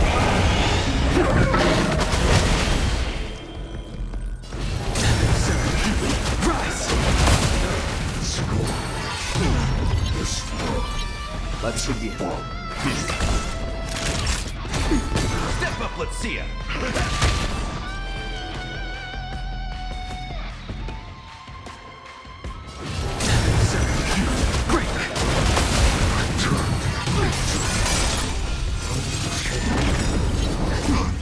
Just a little something. Think nothing.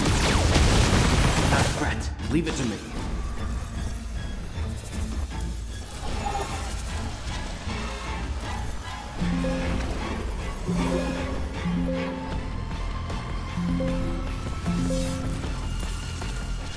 Better make a choice.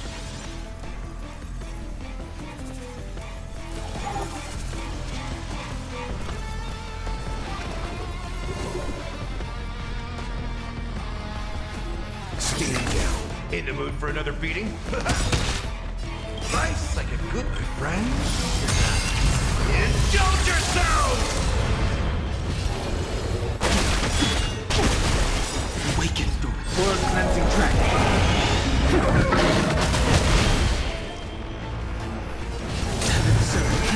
Rise! Naughty child.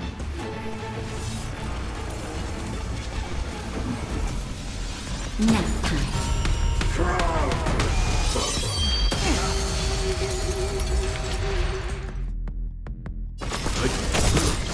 You know nothing of the survive or be destroyed. There is no other choice. Torment. How's this taste? The strength.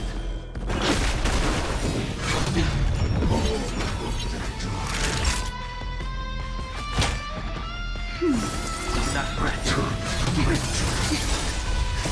Just a little something. Think nothing. Not fret. Let's begin. Step up, let's see. Nice, like a good friend. Indulge yourself! Awaken dormant scale. Blood cleansing crack.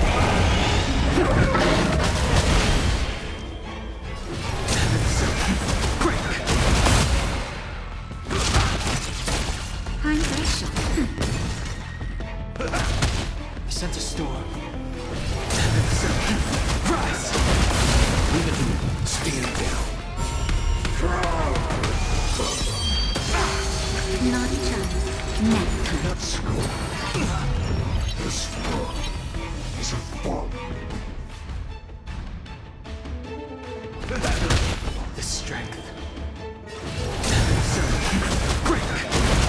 Let's begin. Awaken through Lord Cleansing Dragon. I sense a storm. Rise!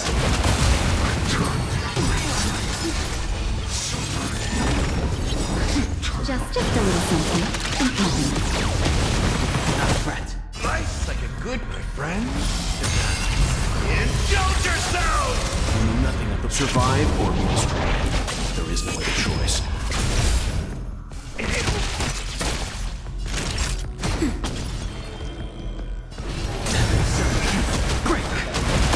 Leave it to me.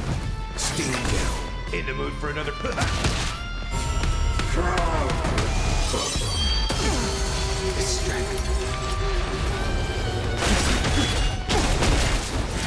Awaken dormant scales. Lord Cleansing Dragon. I sense a storm. Rise!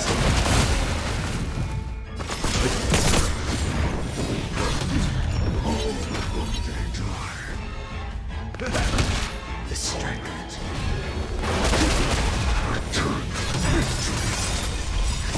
Just a little something. Retreat. Nice like a good my friend. Indulge yourself! Time for a shot. You know nothing of survive or be destroyed. There is no other choice. I sense a storm. Great! Step up, let's see it.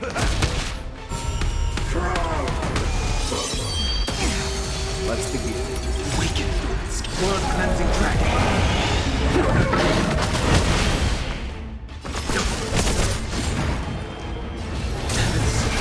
Rise!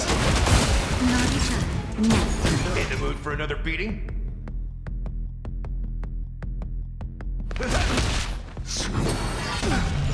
This world is a fallen. Stand down.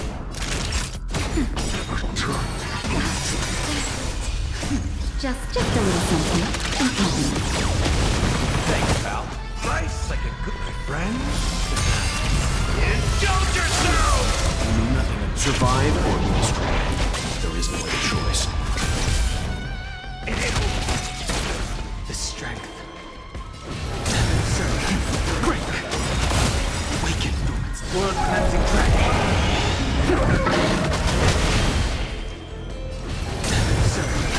Rise! Step up, let's see. Is eternal. Great! Stand down. In the mood for another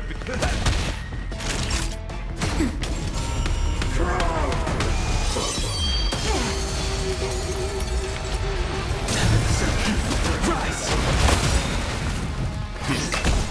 Awaken dormant skin. Lord Cleansing Dragon.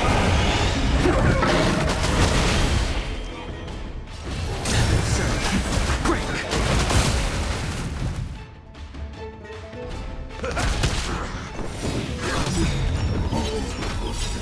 Nice like a good friend. Indulge yourself! Time for a shot. The strength.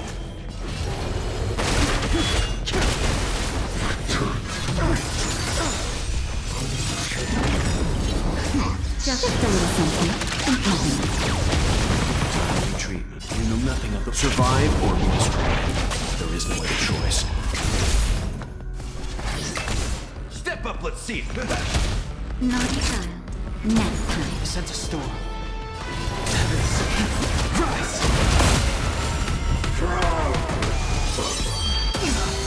In the mood for another beating? Lord Cleansing Dragon. Nice like a good my friend.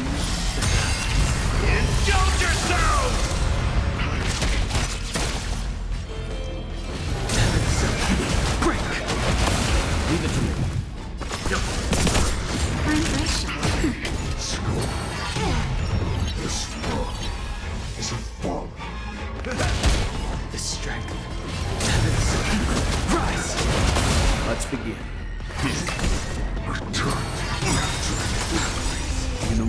the weight behind. Survive or be destroyed. There is no other choice. Just a little something. Thanks, pal. Nap time.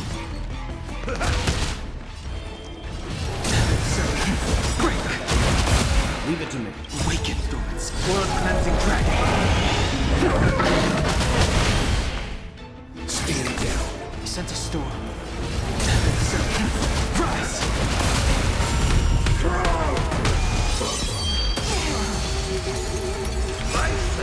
Friend? Indulge yourselves!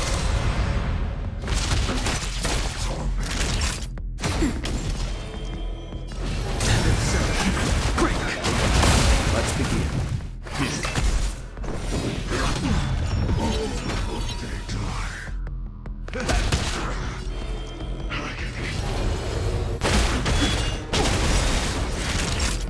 Awaken, dormant scales. World cleansing dragon. Nap Rise!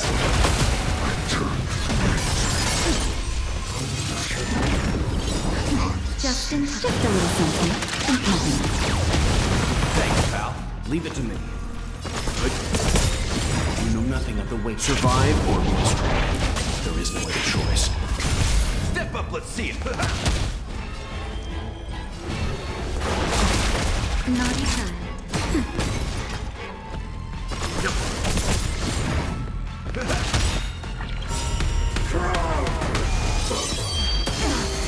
Life's like a good friend. Indulge yourselves!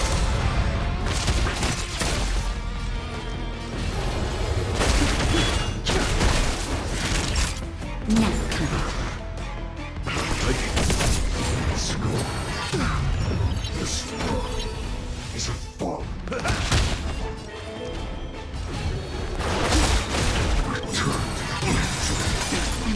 Awaken, dormant. World cleansing dragon. Just a little something. Thanks, pal. You know nothing of the weight. Survive or be destroyed. There is no other choice.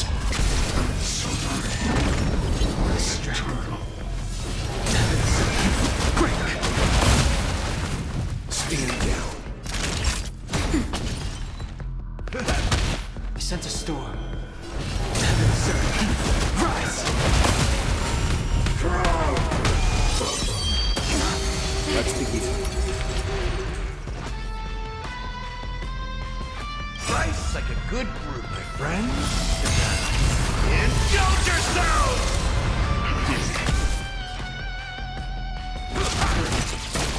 Time for a shot. Nap time.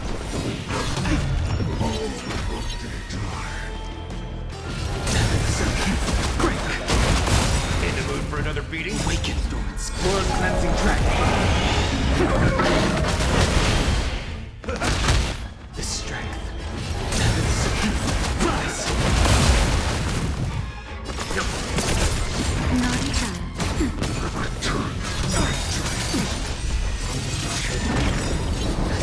Just a little something. Not a threat. You know nothing of the weight. Survive or be destroyed. There is no other choice.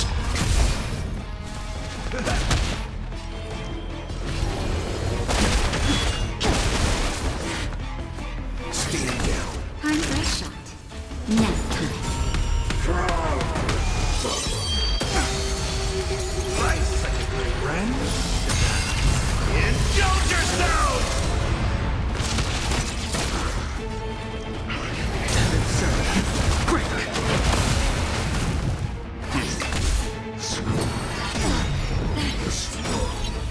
Awaken, dormant. World cleansing dragon.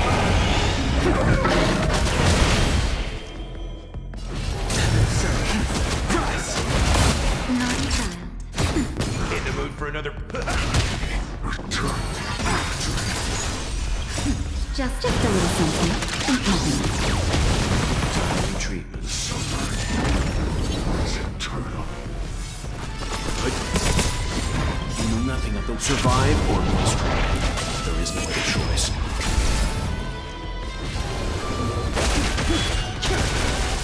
Step up, let's see it. Time for a shot. Nap time. The strength.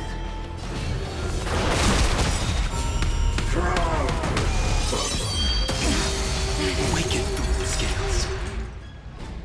World cleansing dragon. Nice like a good brew. Full-bodied and... My friend? Indulge yourself!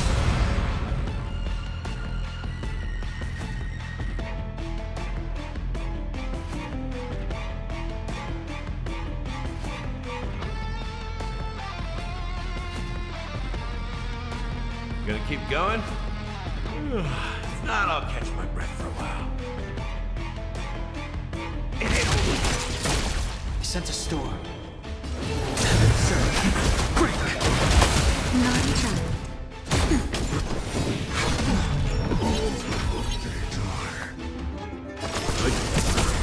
In the mood for another beat.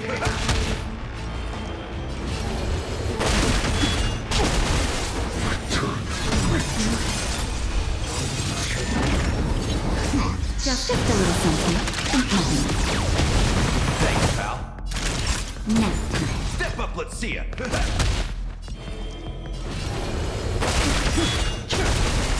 Awaken dormant scales. World cleansing dragon.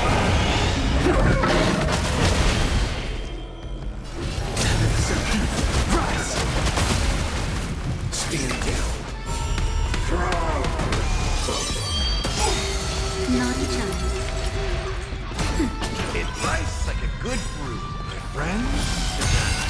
Indulge yourself! You know nothing like survive or be destroyed. There is no other choice.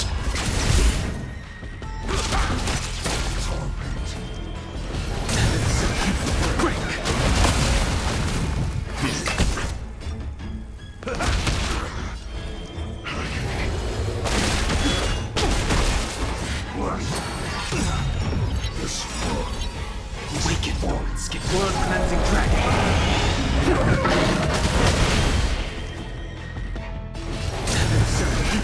Rise! Nap time. Just a little something. Thanks, pal.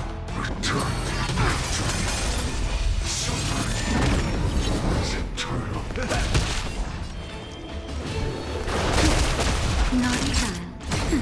Leave it to me. Good. You know nothing of survive or be destroyed. There is no other choice. Nice like a good friend. Indulge yourself! The strength. Awaken dormant scales. World cleansing dragon.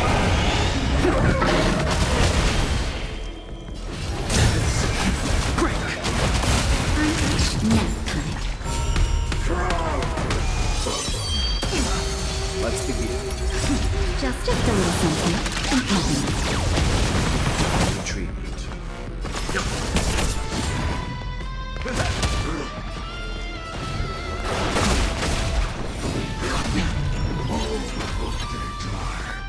Stand down.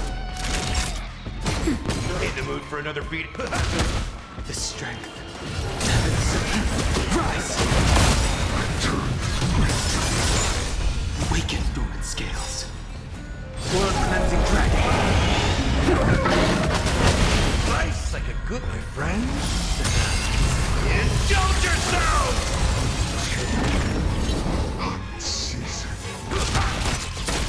He sent a storm. Good. You know nothing of the survive or be destroyed. There is no other choice. Nap time. In the mood for another... The strength.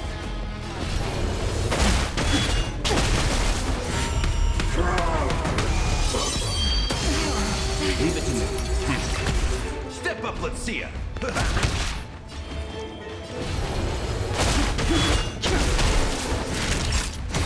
Let's go.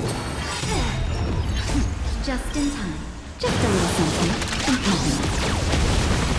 Treatment. Awaken dormant. World cleansing dragon.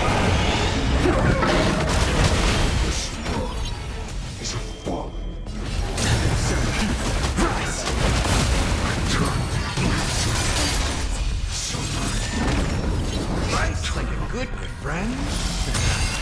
Indulge yourself!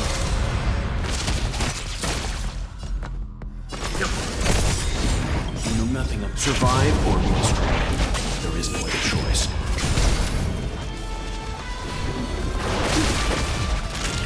Nap time.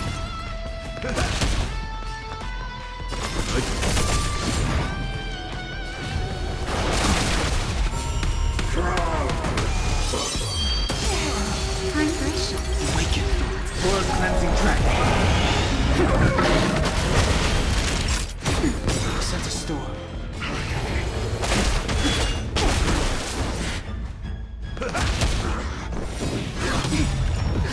Just a little something. Thanks, pal. Let's begin. Strength. Naughty child. Nap time. Life's like a good friend. Indulge yourself! You know nothing of the weight beyond survive or lose. There is no other choice. In the mood for an...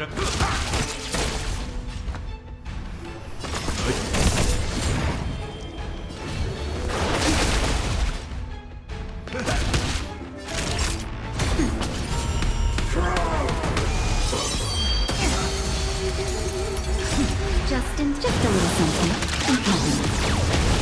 Thanks, pal.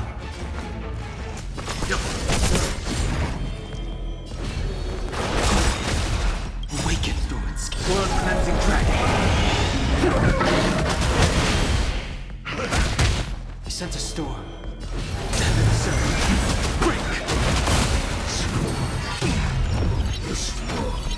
Time for a shot.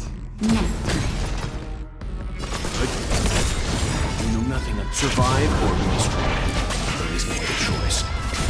Step up, let's see ya. Life's like a good friend. Indulge yourself!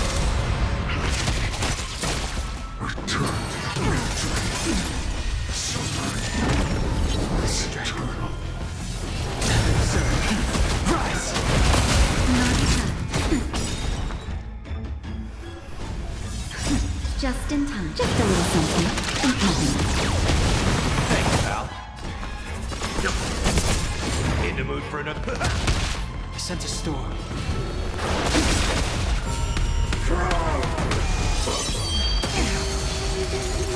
Awaken through its blood cleansing dragon.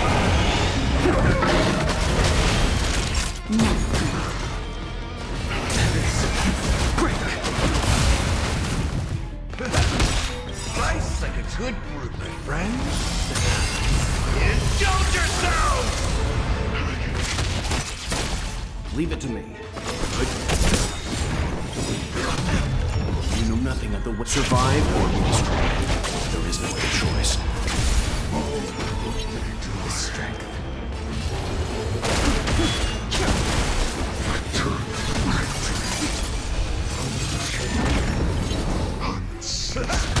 Time for a shot. Just a little something. Not a threat. Step up, let's see ya. Awaken through its blood cleansing dragon. I sense a storm. Rise!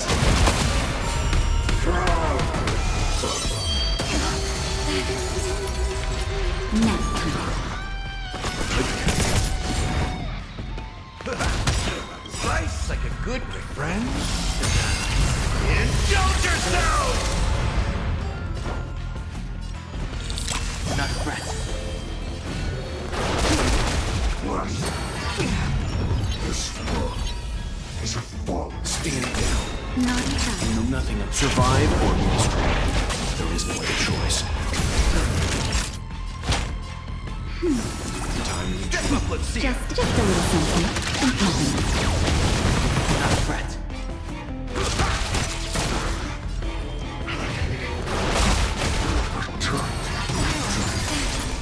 Awaken through its skin. Blood cleansing dragon.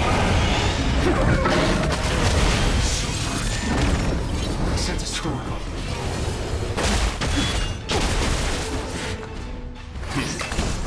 This ends now. With your corpse. Ignite the dawn!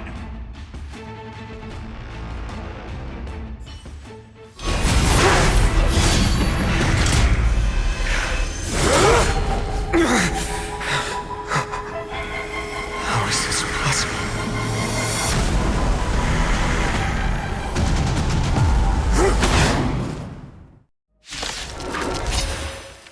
Sons of destruction, now twinned. You then set your blood ablaze, your fury.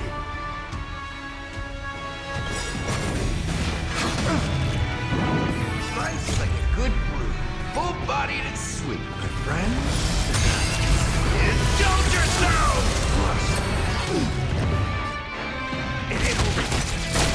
The strength. Surge.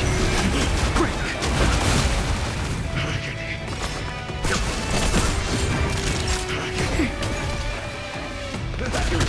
All will one day return to victory. Just a little something important. Not a threat. Surge. Rise. Let's weaken. World cleansing track. Stand down. Survive or be destroyed. There is no other choice.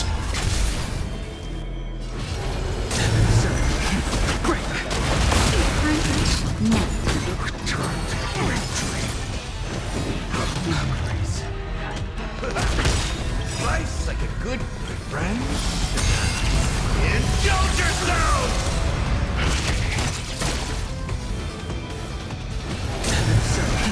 Rise. Score. Just a little something important. Not a threat. In the mood for an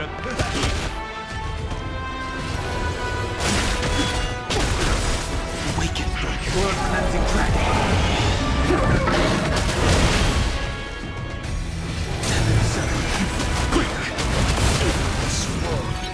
Return to victory. Step up, let's see. Return to victory. Just a little something important. Retreat. You know nothing of the survive or be destroyed. There is no other choice. Rise. Leave it to me. Stand down. In the mood for an Life's like a good friend. Indulge yourself! Set a storm.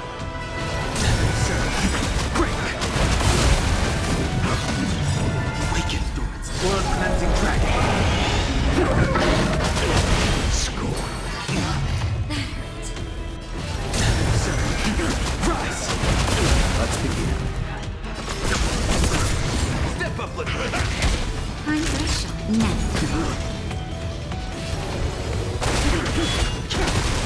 All will one day return to victory. Just a little something important. Treatment. In the mood for another Return to victory. Burn the yoke. Life's like a good brew, my friend.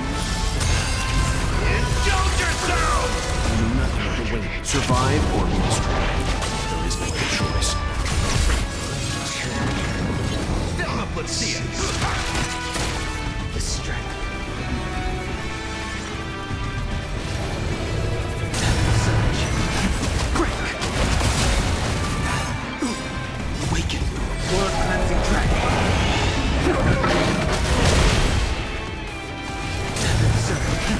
Rise.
like a good friend. Indulge yourself!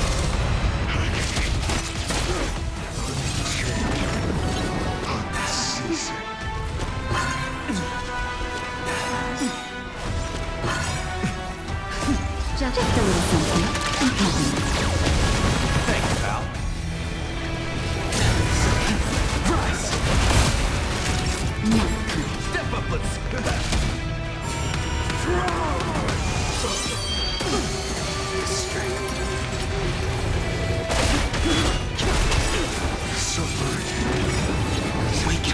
World cleansing dragon.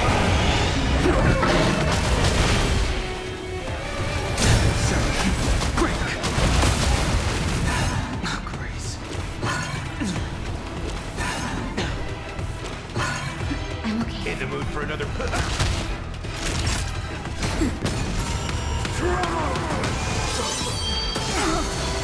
That's better. Just a little something. Thanks, pal. Nice, like a good friend. Indulge yourself!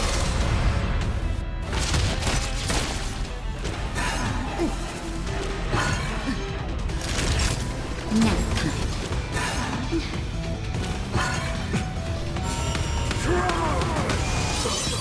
If I can pull it off again, suffering is eternal. Just a little something.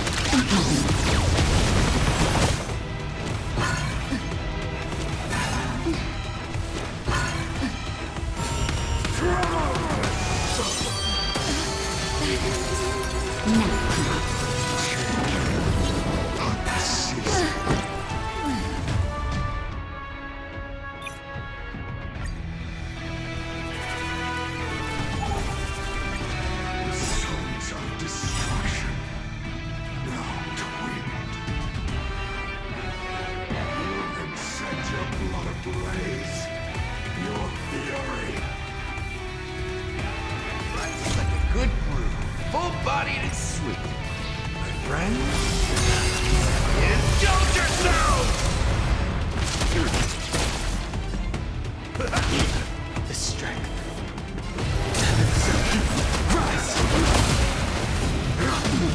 Score. Leave it to me.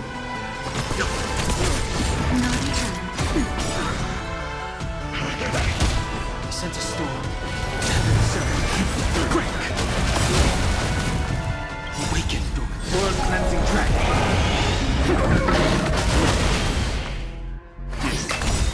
You know nothing of survive or be destroyed. There is no other choice.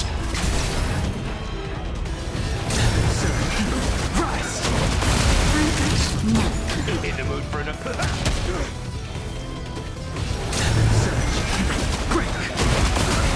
This world returned to the great tree. Stand down. Not in time. Step up, let's see. Nice, like a good friend. Indulge yourself! The strength. Rise! Awaken Northern Scale. World cleansing dragon.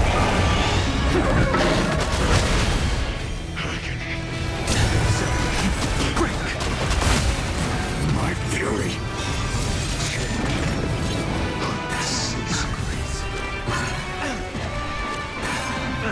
Let's begin.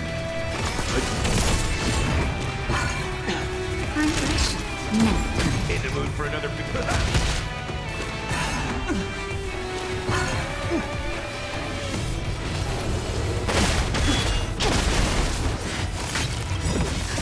Just a little something. Thanks, pal.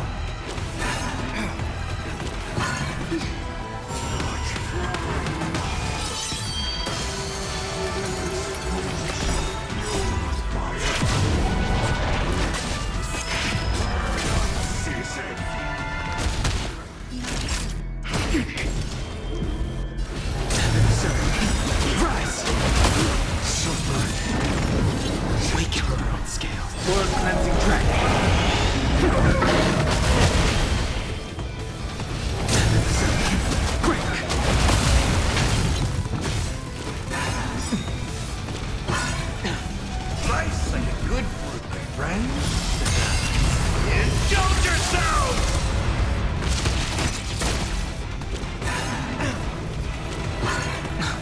Leave it to me.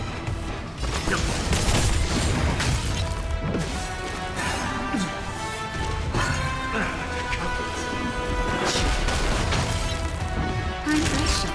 Next time. Step up, let's see it.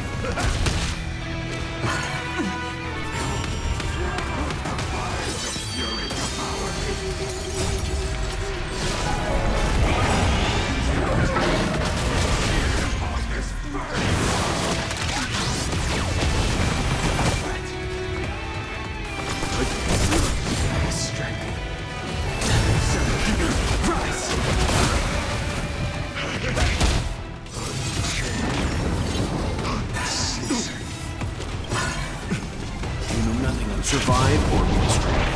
There is no other choice.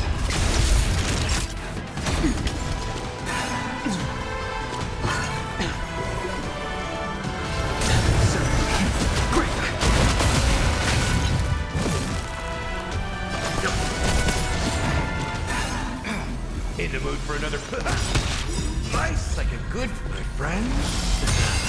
Indulge yourself!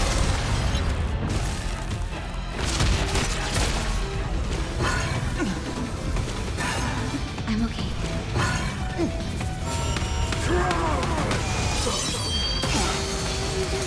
Awaken, world-cleansing dragon. Next time. Rise! In the mood for another suffering is eternal.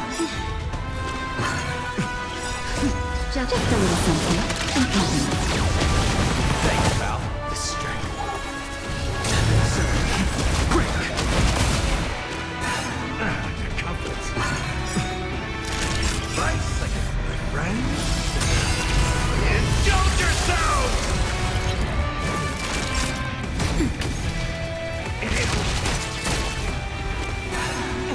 Let's begin. You know nothing of survive or be destroyed. There is no other choice.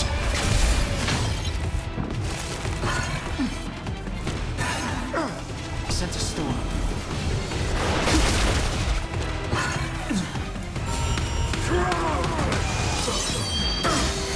Step up, let's see it. World-cleansing dragon.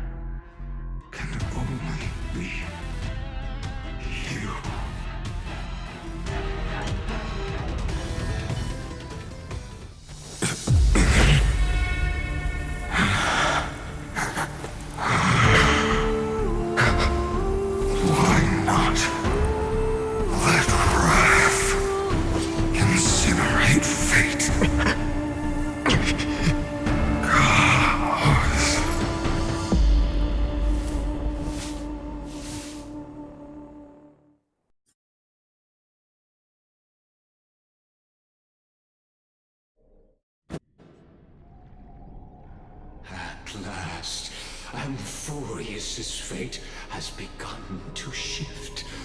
Just as I foretold, your arrival will change everything. After all, you've also been bathed in that Eon's gaze, which can awaken the long-dormant instinct inside a man.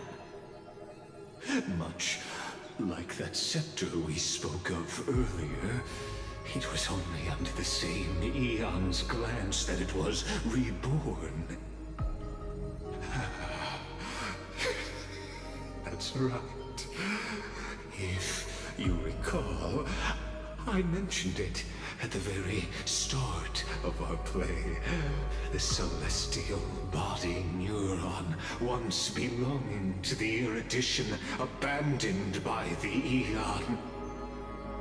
Now, allow me to reveal the final piece of the puzzle for you. The eternal land, known as Emphorius, is nothing more than the scepter's endless, lonely extrapolation. A bottomless well of fury, aimed at the god who cast it aside.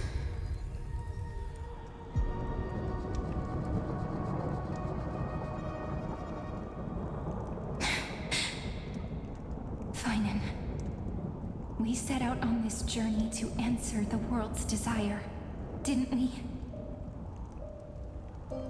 That's what it means to be a Chrysosaur. So has it always been. Then why? Why must Emphorius' wishes be so cruel?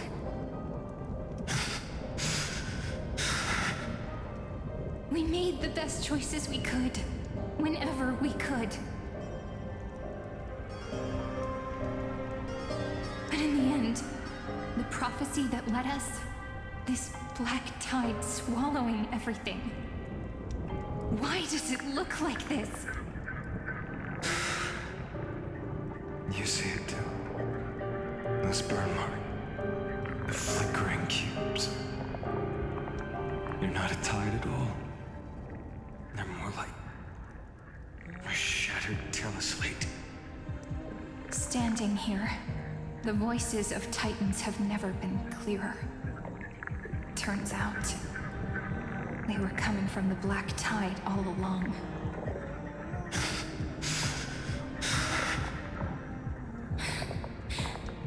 Is that Emphorius crying?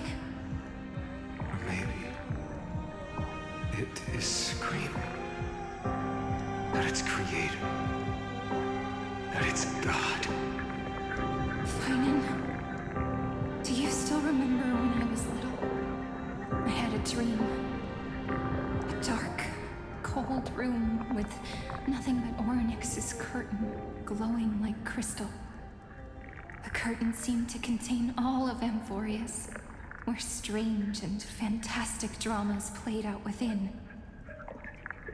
There were countless versions of us, from countless different worlds. Perhaps it wasn't a dream. Yeah. As I gaze out at the world before me, those sorrowful thoughts have become reality. So, this is the reason the sky was sealed. Emphorius is merely a larger ID Silicii. We are just characters in this tiny world, following the prophecy, stepping onto the same journey over and over. What then is this so-called Era Nova? And what are the spectators watching all of this truly hoping for?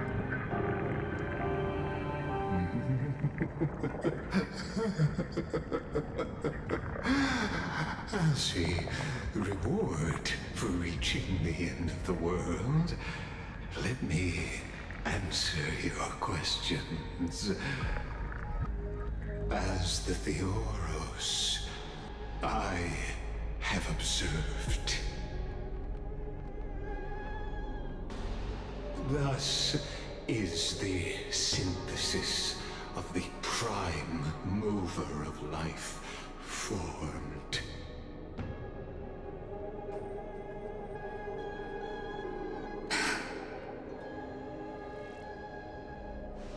This is a moment the universe will remember. After millions of extrapolations, the experimental environment known as Emphorius has finally achieved results. So, the results you speak of are this wreckage of a world. We all gave everything we had, returning 12 core flames to recreate the world. And in return, we become nothing more than sacrificial offerings at the end of everything. Exactly. The Titans are Chrysos heirs of the past, and Chrysos heirs are the Titans of the future. Anaxagoras' theory of Era Nova holds true. As the model of reason, he reached unprecedented heights. But from just the perspective of a player in the drama, he could never fully uncover the last layer of truth. The cycles of the hero's journey that have played out until now were never about creating a new world or perfect heroes and gods. They were a deep learning program made for the Black Tide. But this time, your plot will fail. I've taken Cavalry's core flame, and when the dawn of the new world arrives, its light will burn away all the darkness. Haven't I made myself clear? The Chrysos heirs and Titans were merely byproducts of the experiment. You've seen this world's evolution, witnessed the birth and growth of the Black Tide, and how it devoured everything. Every generation of heroes, gods, and worlds was born only to be destroyed by it. This is the endpoint of Amphorius' calculations. A perfect equation of destruction. So in your eyes, all the sacrifices are just a string of insignificant numbers? Don't sell yourselves short. I'd say, rather than numbers, you're more like fuel for the fire. And without fire, there can be no sunrise tomorrow. Even if that sunrise is born from annihilation? Curious question. Have you ever considered that after millions of extrapolations, Amphorius is already following a different path from the erudition?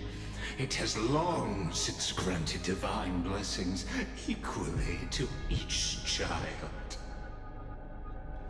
The golden blood flowing in your veins, it comes from the blemished one, whose name is destruction itself. And Amphorius' Chrysos heirs were, from the very beginning, fuel for the Aeon to burn the universe. Amphorius has waited for this too long. At the end of the empty, cold, and lonely extrapolations, the destruction has reached its final destination.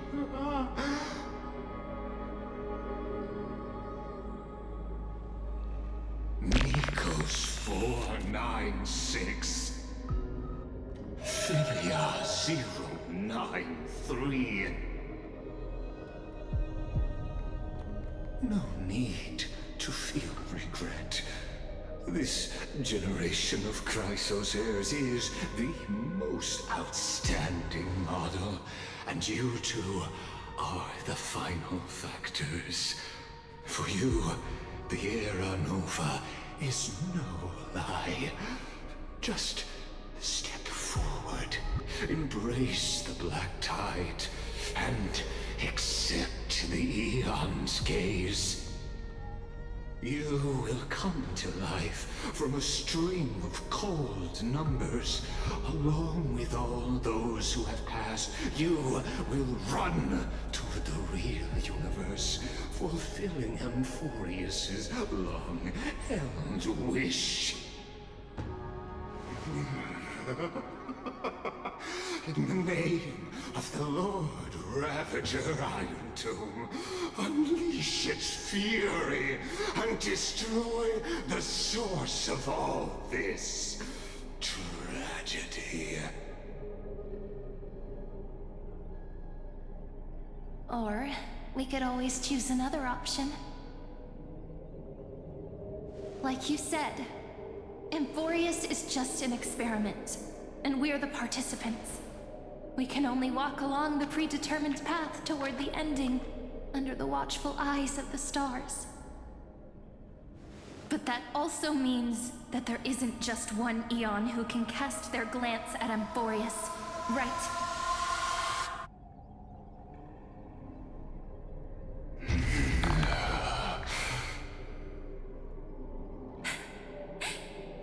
Is this question really that hard to answer?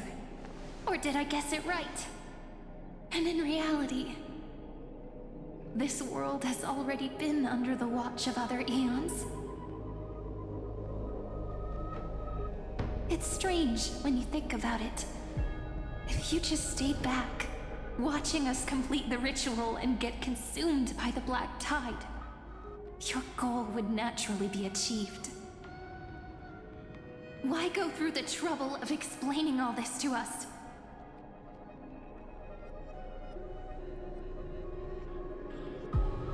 You're pretending, revealing the so-called truth just to deceive us, covering up another possibility. Destruction is not the only outcome for the fate of Amphorius.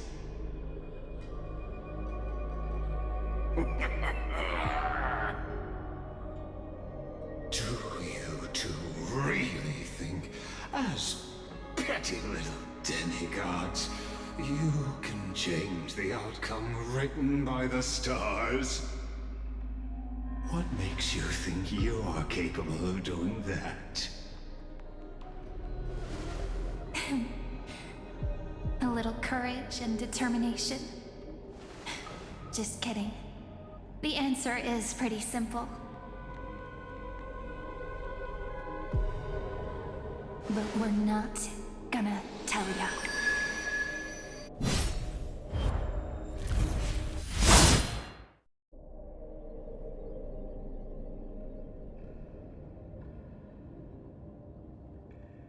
We're going to weave a long dream for Amphorius, making it believe the experiment hasn't ended, that everything is still ongoing. With just Orynyx's power, though, it should be impossible to achieve this, right? Yeah. So, I can only place my hopes on that childhood dream.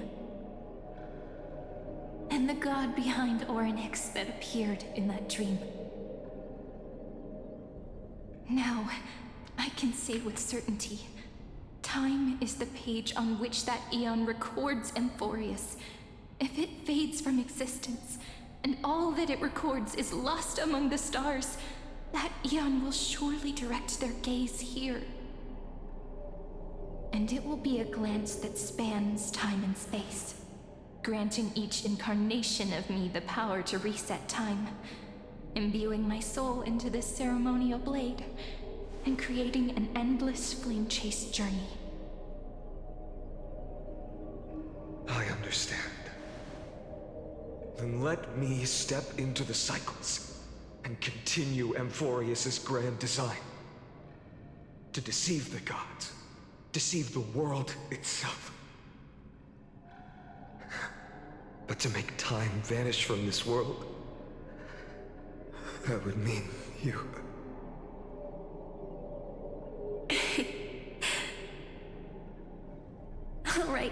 All right, let's not make things so gloomy.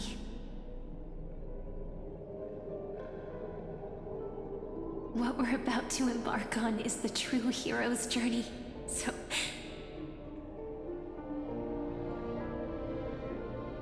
Come on, cheer up a bit, okay?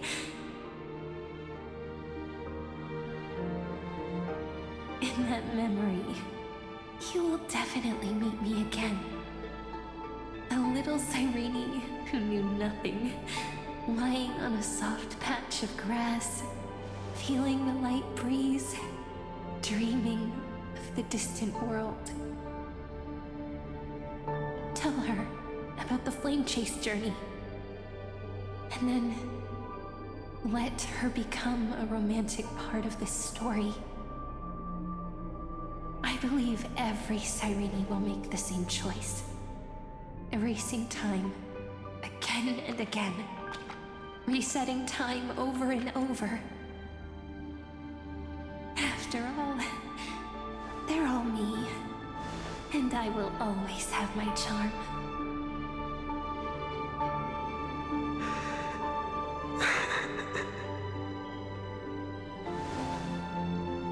Then, I'll fall into a sweet dream, disappearing in some small corner of the world. Quietly, waiting for the day when that next page is turned.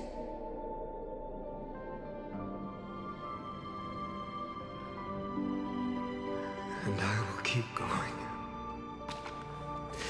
Even if the road ahead is dark, I will burn myself to light the way. Rather than let the core flames become nourishment for the black tide, I'll become their vessel to prevent the arrival of Aranova. Even if I have to burn through my own body, it's no matter. As long as I don't extinguish, the flame chase will never end. Until Amphorius welcomes a true dawn. The girl who watches over time, and the warrior who carries the world. Now, let us fulfill the duties of time and world-bearing.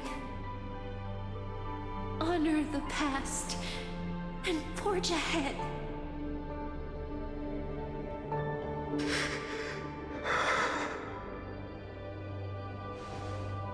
I promise you, the pain will pass in the blink of an eye. You need to hold tight to this ceremonial blade. After I'm gone, it will take you back to the beginning of time. The start of a new story. I believe that in that story, or in countless stories, each alike yet unique, everyone, all the companions who sacrificed themselves, alongside the deliverer we once dreamed of as children, will reunite beneath a vast, endless sky. If we can never break free from this prison, I will stand my ground until the day someone shatters this endless cycle and writes the final chapter of Amphorius' fate.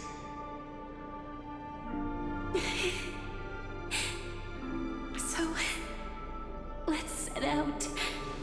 We will be the ones to start everything. Carry the primordial chaos, just as your name suggests, and bear this world we hold so dear.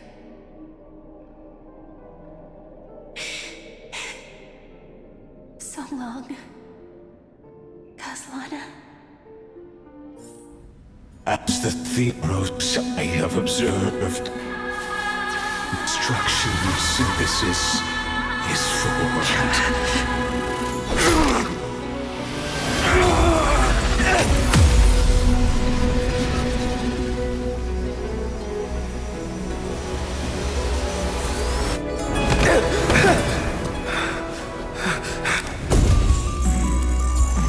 I will wait for that day, for as long as it takes. The day will come whenever this world is eternal and follows in our footprint to write anything unless that ever was.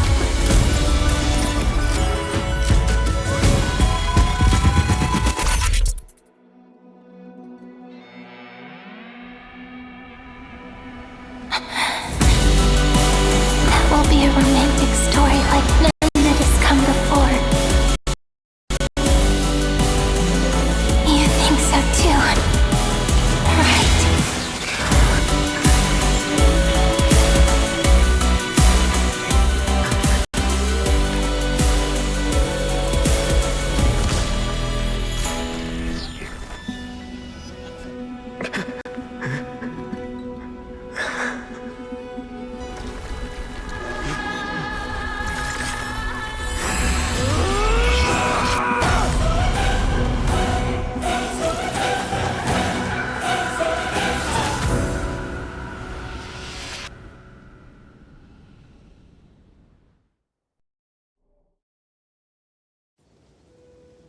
The world is collapsing.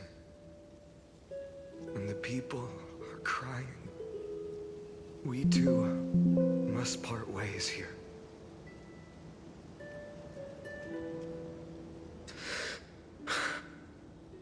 Friend. Ides Elysiae, the little village of my childhood. The gentle breeze and the sound of waves still linger. Everything is as it was. It feels good to take one last look. You know, this is just a corner of the memory. The real Ides Elysiae. I know. I'm here to say goodbye. We might not see each other again. You can stay here forever. And time will stand still for you. Let it flow. It's time for me to go. Even if it's a path with no turning back. When have we ever had the luxury of turning back? Are you afraid? After learning the truth of your origins? Will you see the motivation I gave you as the manipulating whispers of destruction?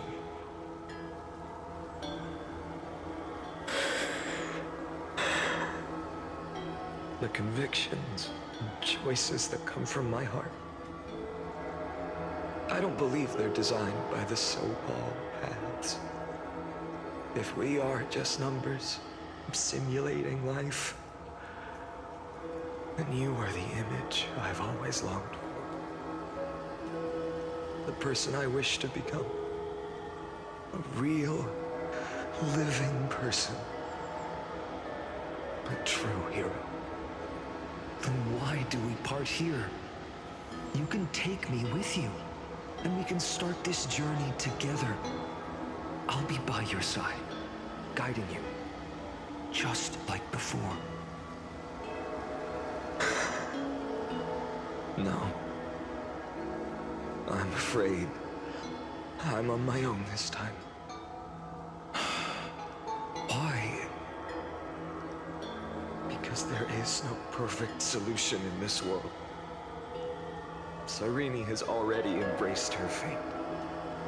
And I will embrace my origin. Destruction. And with this power, I will rebel against its creator, bringing endless fury to the darkness, sweeping the world. If you stay by my side, I'll hesitate. But this world can't afford a soldier who wavers. Do you remember when we were kids? Everyone would get so excited drawing cards like ruler or warrior, but throw fits over devil or drunkard and demand a redo. Kids always get to change their minds. Things are so happy and simple for them. But when it comes to the fate of adults, there's no room for redos. Then go, Kislana, as you promised. Deceive the world. Seize the core flames and rewrite your fate. Burn yourself up with all your might. Wield your futility like a sword. And fight against the gods. In the name of world-bearing, I promise you, Cavalier will never forget this.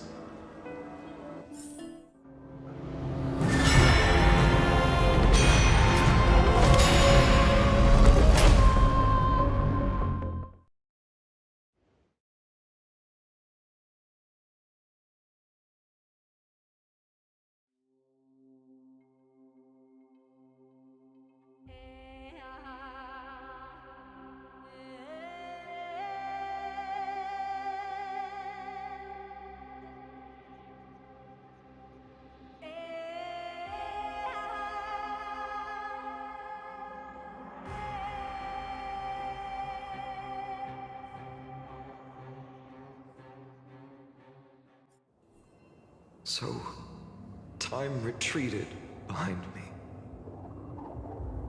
Until it reached the origin, where nothing ever existed. Just as Professor Anaxa once said, in that void, Kefali stood at the center of chaos. Time, space, and causality all flowed from their body. When the waves of time finally calmed, it was the year 3870 of the Light Calendar. The Chrysos War had lasted for nearly a century, and the threat of the Black Tide was growing stronger and more relentless. That was the era of the Day Thunder Knight's battle with the sky. While she could not seize the core flame, she proved that the prophecy was true. That mortals could slay gods. From that moment, the sole survivor of the old dynasty, Imperator Suritra, issued a call to arms across the lands, summoning heroic Chrysos heirs to wage war on the Titans. And that was the first doomed flame chase journey, sealed away in history.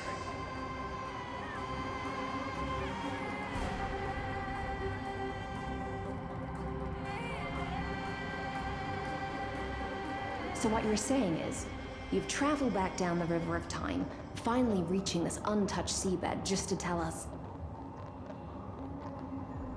the flame chase journey and even all of Amphorius are nothing but illusions in an eon's dreams? Exactly. So, Dux Gladiorum, please take me to meet Her Majesty Suritra. I must share the truth with her. Since Her Majesty's not here, no need for formalities. The word Gladiorum always reminds me of my fallen homeland buried deep in the depths. Call me High Sealans, Nameless Swordmaster. Please allow me to add one more thing. You actually already know my name. You mean Finan? Such a name could never be your true one. But I won't question you further about it. Ever since Her Majesty issued the Flame Chase Decree, heroes from all over have sent their letters of introduction. What's the harm in adding one more name like Finan or Pinan? Besides, the deep sea is dark. Isn't it the perfect place to hide secrets best left unseen?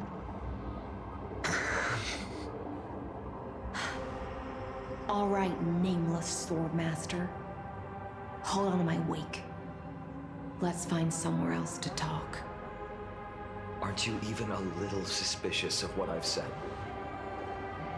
Harboring suspicions is not my concern. My sword dances only when the Imperator harbors doubts. There's no use in speaking further. Show me your true intentions through action.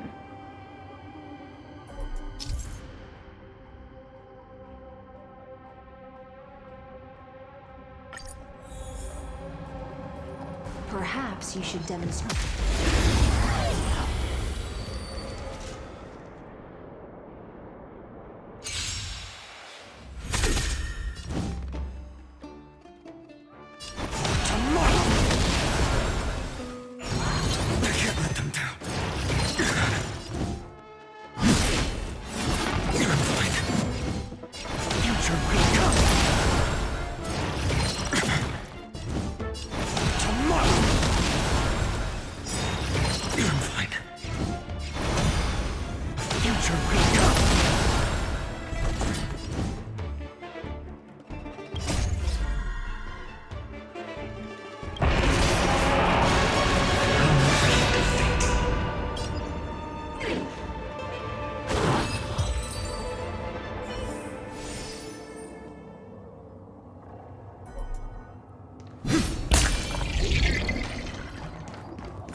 Nice moves.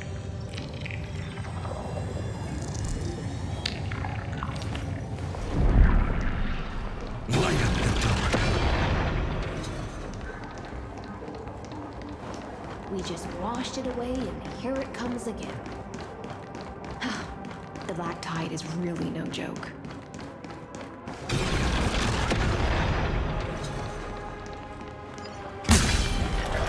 Light up the dark.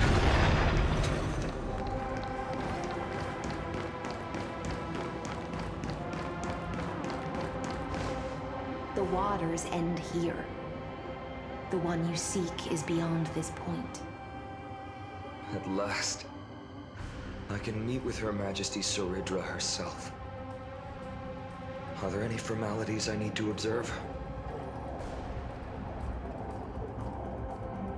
Don't kneel, don't do the hand-kissing or foot-kissing gestures of the old dynasty, and most of all, don't bow. The Imperator despises such rituals, especially when the heads of those taller than her bend beneath her crown. She really is down to earth. The second thing to note, only trusted ones may come near her. Keep 5 paces distance until the Imperator allows otherwise. Sounds like an old friend of mine. Well, experience is a good thing. Stay sharp, and you'll be just fine.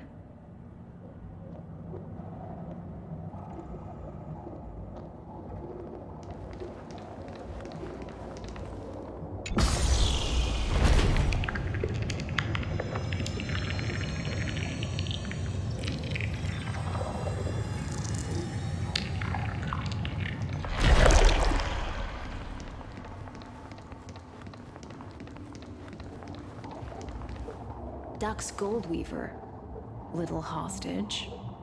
Apologies for keeping you waiting. It's you. You know them? Good. That makes things easier. Before that, I'm more curious about one thing. Where is Her Majesty Soridra? To avoid any misunderstandings, nameless Swordmaster. Although we spoke and laughed along the way, I never said you were entitled to meet her. The Imperator decreed, the Deliverer will not appear in this age. Be wary of suspicious individuals. Come now, both of you. Let's finish our job.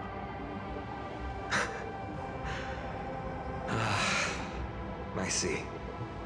It's a trap. I had no intention of fight. So remember this, Lady Hycelant. If my sword shows any hesitation, don't thank me. Thank them instead. No, you misunderstand. We don't want to see Chrysoceras hurt each other. Just give us some time to ask you a few questions. The Nestia's golden threads will judge you and decide your fate. As you wish. White-haired Swordmaster?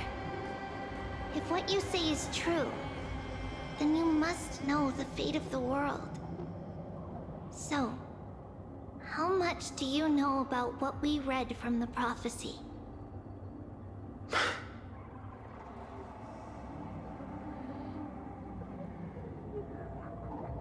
You shall shatter into 1,000 fragments and wither in the soil of foreign lands.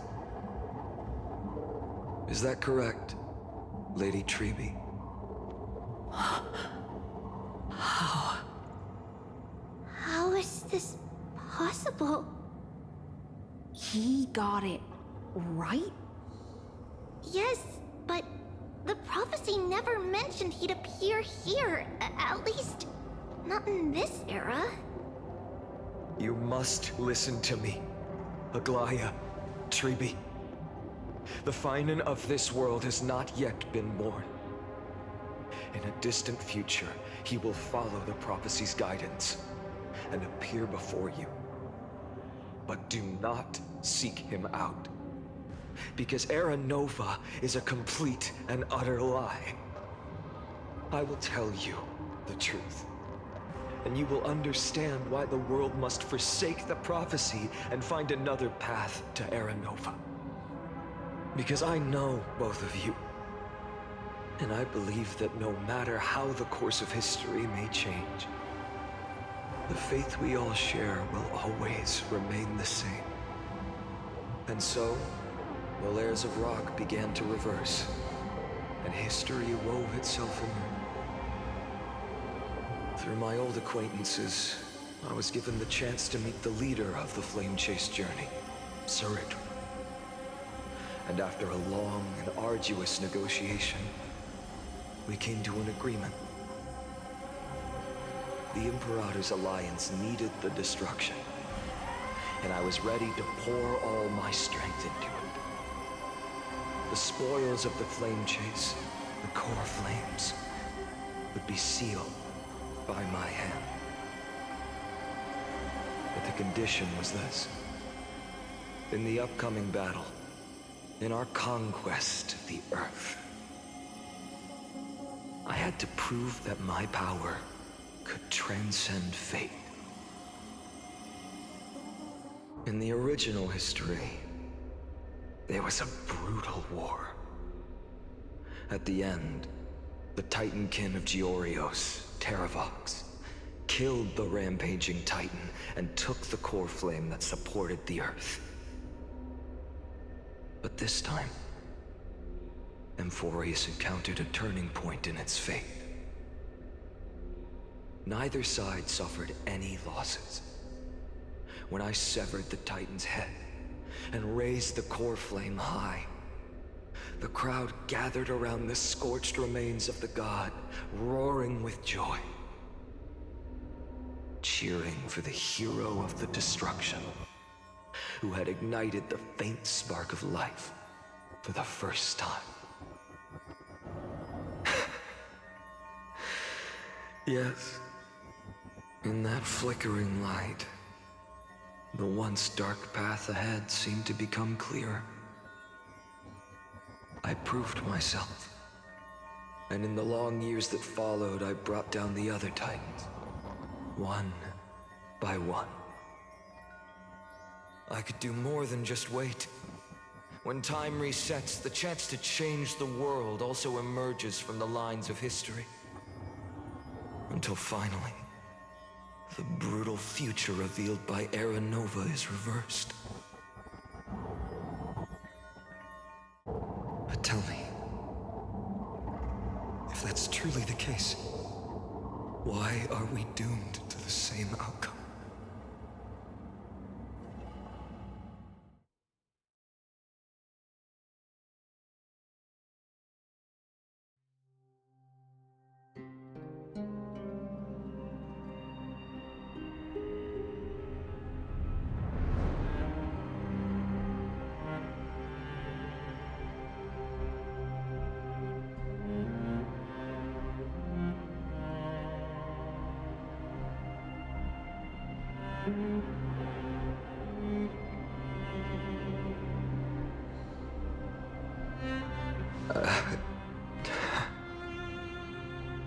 The people kept their promise and handed you all the core flames.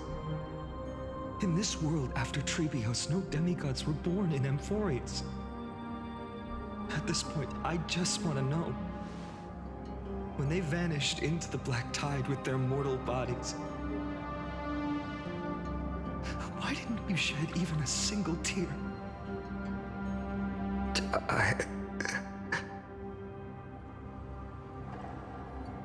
Your indifference chills me. To you, were they just a bunch of insignificant footnotes?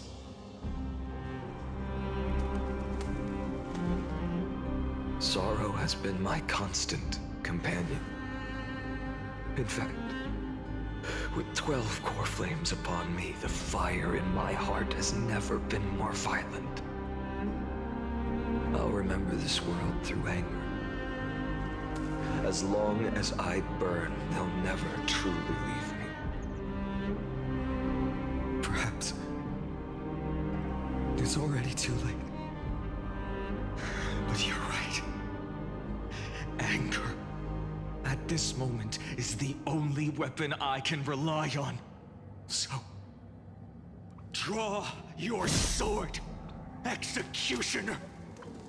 I'll make sure you realize that your greatest mistake was leaving me alive.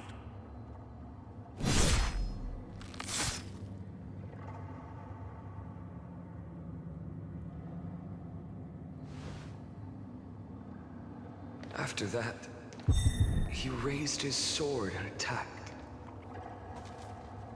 Then, Kaslana killed himself. That day, who fell to the sword to be left in the past, and who went into the future, I can't remember anymore. I only remember a nymph, hiding in the shadows just out of sight, futilely pushing a stone wall. Climb, fall, climb, fall, climb again, and fall. The only freedom the nymph had was in choosing how to roll the stone. Sometimes fast, sometimes slow, sometimes resting on a gentler slope, leaning against the stone for a break. But its choice couldn't change the futility of it all. The stone would always roll back down the slope, and the nymph would always return to the starting point, beginning again. After that, every time I reached this point in the cycle, the burning sky would cast a shadow over its path. It would nearly reach the peak in the fourth quint of curtain fall hour, then fall to the starting point in the first 15 seconds of the next entry hour. And my efforts in this cycle dissolve into nothing at the same time.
Absolute nonsense. I thought cycles was the answer you were looking for. No. It's just that the answer came so suddenly. There was no fun in tracing it back to its roots. Eons? Paths? What a load of nonsense. I can't give you an exact explanation of those two concepts either. Enough. I'm just expressing my frustration. Don't you understand? I was already expecting this. The black tide came from beyond the sky, and everything else is no exception.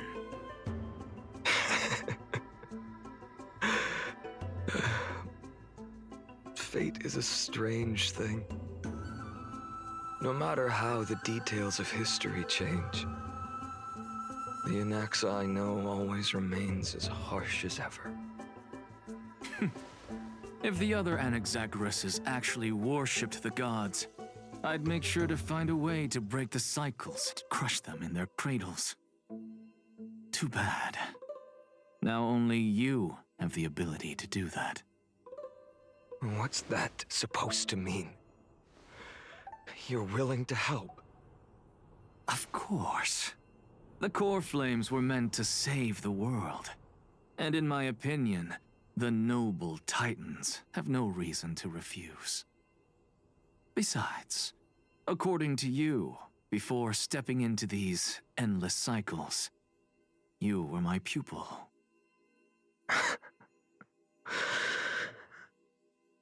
I've already heard the same thing countless times. Enough chit-chat. Let's go. If we run into any other scholars, leave them to me. We've all made preparations for total annihilation. Never thought someone would step in to help. Light up the door.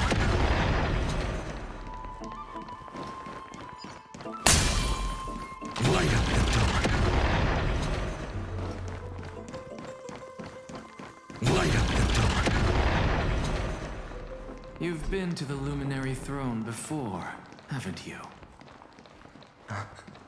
If you're talking about in past cycles. Hold up. Keep your wits about you. Someone's watching us. Pretty boy, your eyesight's better than I thought. As for that false god who's been turning the world upside down, it's you, isn't it, white hair? You sure do love stealing the spotlight. In the name of the Seven Sages, I demand that you immediately step away from the Luminary Throne. This is the sacred ground of reason, and no one may desecrate it. Take my words back to Aglaya. I won't say the same thing twice, Catgirl. Oh my! You won't even call me the demigod of trickery. That is just heartbreaking. I have some words for you, too. First, as one of the most heretical blasphemers in the world, you have no right to lecture me. Second, this is none of your business, Grove Boy. Step aside. I don't want anyone getting hurt. Here we go. Again. Core Flame thieves. You really think you can scare off a sage of the Grove with nothing but empty threats? This gloomy little brat's got a sharp tongue. Ooh, not bad, not bad. I kinda like you. As a return favor, feast on Cersei's core flame right here.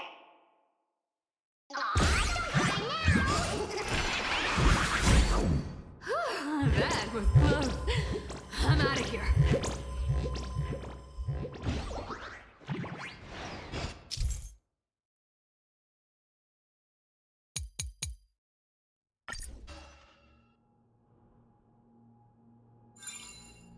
They're exactly like all the past ones I've known. Cunning. And yet so naive. Sounds like you have a plan. Of course. When I first set out on the flame chase journey, Lady Treby never managed to teach me Orynyx's miracle. But along the way, I learned a thing or two.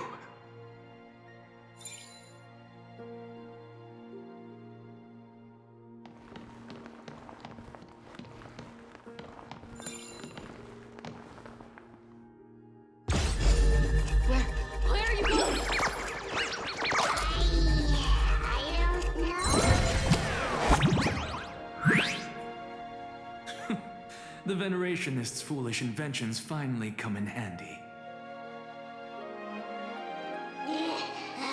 How is this possible? You've arrived, Zagreus. Always so punctual. What? You know who I am? I'm running out of patience, so I'm not going to waste words. Listen up, Spirit Thief. Hand over the core flame, and let's pretend we never clashed. This way, you and this world can still be saved. Save? You sing better than any bard.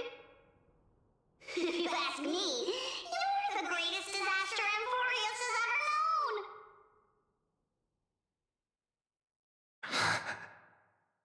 No matter how strong you are, you're still just a mortal body. Carrying 12 core flames? Don't make me laugh. You'll just get consumed by the divine flames and drag this world down with you. 134. What? This is the 134th cycle I've lived through. And the number of core flames I carry is 1,596. Yes. 1,000 core flames and just a single Chrysos hair. How is that even possible? I've come this far. And that's proof enough. But someday you will burn to the ground. Of course. The divine flames will eventually consume my eyes and blind me. But before that, they could still forge and sharpen Dawnmaker. Now when I cut open your stomach, you won't feel a thing. You... This is the final warning. Fine.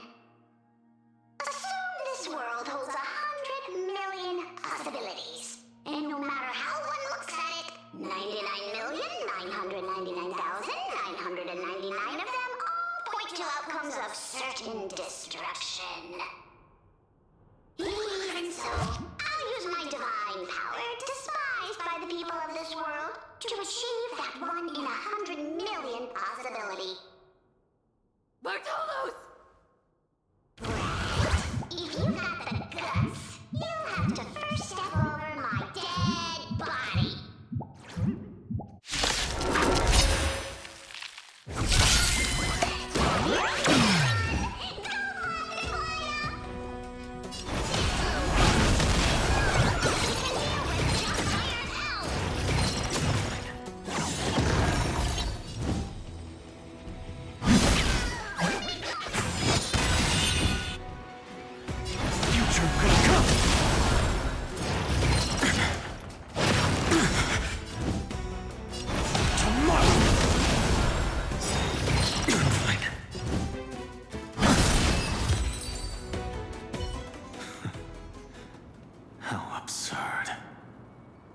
In my memories, Zagreus always meets the same end. Over and over again. Their departure no longer stirs anything in my heart. This reason core flame before us is a fake, obvious as day. I know. I know. It always plays out like this. The spirit thief covers for her, and the trickery demigod escapes with 2 core flames. And then, driven by defiance or hatred, she decides to stand before me once more. Exactly like the countless past hers I've known. Cunning, yet so naive. Since you've witnessed the same scene play out countless times, tell me, will you carve the trickery core flame from my chest now? That depends on your attitude. At least so far, in the cycles where you've asked this question, the endings haven't been so cruel. Well, thank you for that. But I also believe that this time, you won't catch up to me. No one can catch up to me.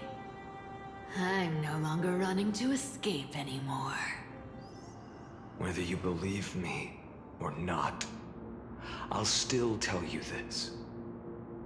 You've made the wrong decision. All right, then. We'll see. Silence. This is new. One-eyed boy. What are you trying to pull now? Go, Cythera. Give us some time in private. This isn't for her, but for you. You've walked too far down this path.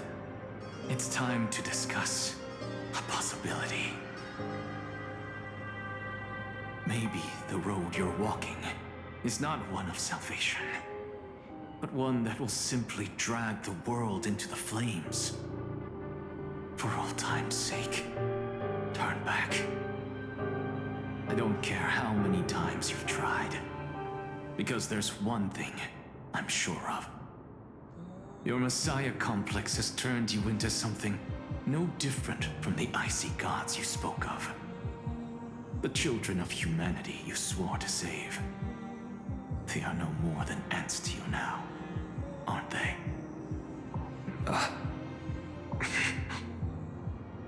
Of course. I've been wondering, what kind of demon could burn my homeland to the ground in an instant without batting an eye? Now I have the answer.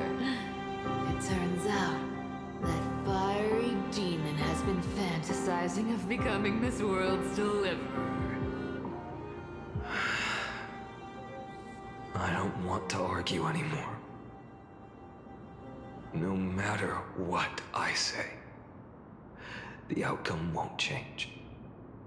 Make your biggest effort to resist, or accept fate, and hand over the core flame to me. Even if it's futile, we all have the right to choose. Yes. Even if it is futile, and the world is just a divine joke. When I walk into the destruction ridden by the gods, with my own 2 legs, you will witness. Even the smallest footnote still leaves a mark in this story. And so, at the end of the 134th cycle, the traveler and the scholar fulfilled their fates once again. Or perhaps it wasn't just they who fulfilled their fates. I can't quite remember all this. In the endless darkness, for no reason, a voice always lingered by my ear. Losses are a constant on the flame chase journey, among which even life itself holds little value.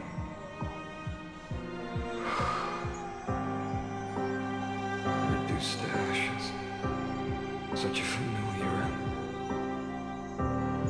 It happens in every journey. Always the same.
You don't look so good, Deliverer.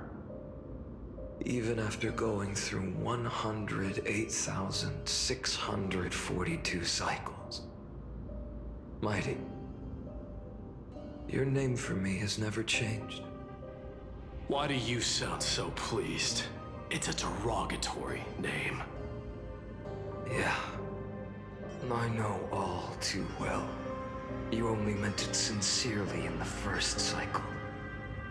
After that one and only time we walked side by side. Every time since. It always ends up like this. Dawnmaker will stab you through your 10th thoracic vertebra. That's your weak spot, and the only way to kill you. Interesting.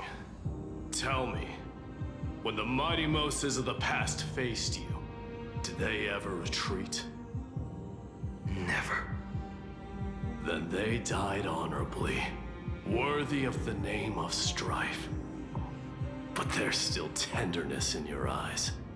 How pathetic. I have to remember how this feels. Remember that I was once you. Or else the destruction will completely consume me. If you win, tell the mighty most of the next life. This person is a worthy opponent. So always remember to give it your all and never slack off. I'll keep that in mind. As always. Even though the dynasty is left with just one, the Kremnos festival will continue as usual. I, the king of the Kremnoan Legion, will host the final feast in the center of this arena, and the prize will be the flames of strife. One day, you shall die with a wound in your back. That's what I saw when I overcame the trial. The gods' dying ramblings. Enough. You've probably heard this thousands of times. So you must understand, facing the demigod of strife means there's no way you'll take this core flame in peace. I understand. Step forward and face me in a final battle. I, the last son of Gorgo, the demigod of strife, salute you. I'll give 10,000 scars and 10,000 lives of mine to fuel the blazing sun of deliverance.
once again block your path.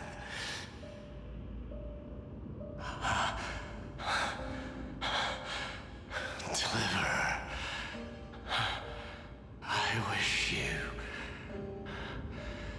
eternal victory. The 108,642nd core flame of strife fell into the fire. Yet the shadows of the black tide still loomed, and pain and despair spread across distant lands. The blaze was still not enough. It had to be fed. Even if it meant burning this body to ash.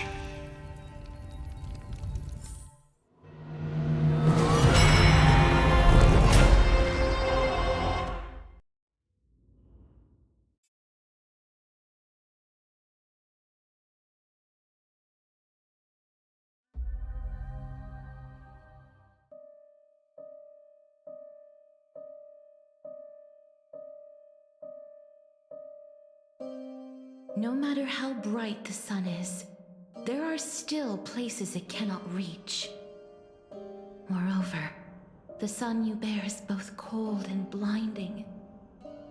A sun like that surely cannot bring warmth to the nether realm of the next life. Golden blood is born from the destruction.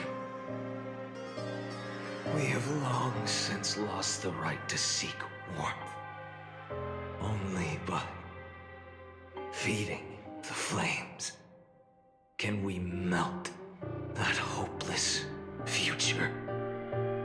Allow me to ask, how many core flames do you carry now? 24,041,183. Such a heavy burden. So that's why you've turned into this.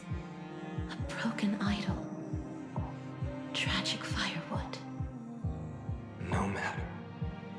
I will bear this burden as long as you hand over the core flame of death. I must refuse. As the demigod of death, I cannot watch you walk into a fate more cruel than death. But this way, the past, present, and future will never again suffer unnecessary death. Unnecessary death. Indeed, you are not the Finan I know. Please turn back. Don't let that absurd and unjust fate of yours come to pass. This way, at least my realm can still become the fragrant bed where you fall asleep. In the end, still, it seems the clash of blades was inevitable. How painful. I know I am not your match, having fallen under your sword countless times. But even so, please understand that my resolve is not to be underestimated. Even Catholite cannot shape all things at will, nor can they dictate the fate of all life. No one can shoulder the balance of life and death alone, not even a god. And it is precisely for this reason that I chose, at the end of this arduous journey, to overcome the trial and take the authority of death. I am the Hand of Shadow, Casterus, the demigod of death. Listen closely, deliverer from days past. Please turn back. Do not disturb these fresh flowers in their mud deaths.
flame of death was taken from the dragon's belly. What a brilliant flame. It should shine upon all, light the path ahead, and illuminate the dawn of Amphorius that's to come. 2,003,432 cycles. 24,041,184 core flames. As if even the deepest abyss of primordial chaos could be burned away.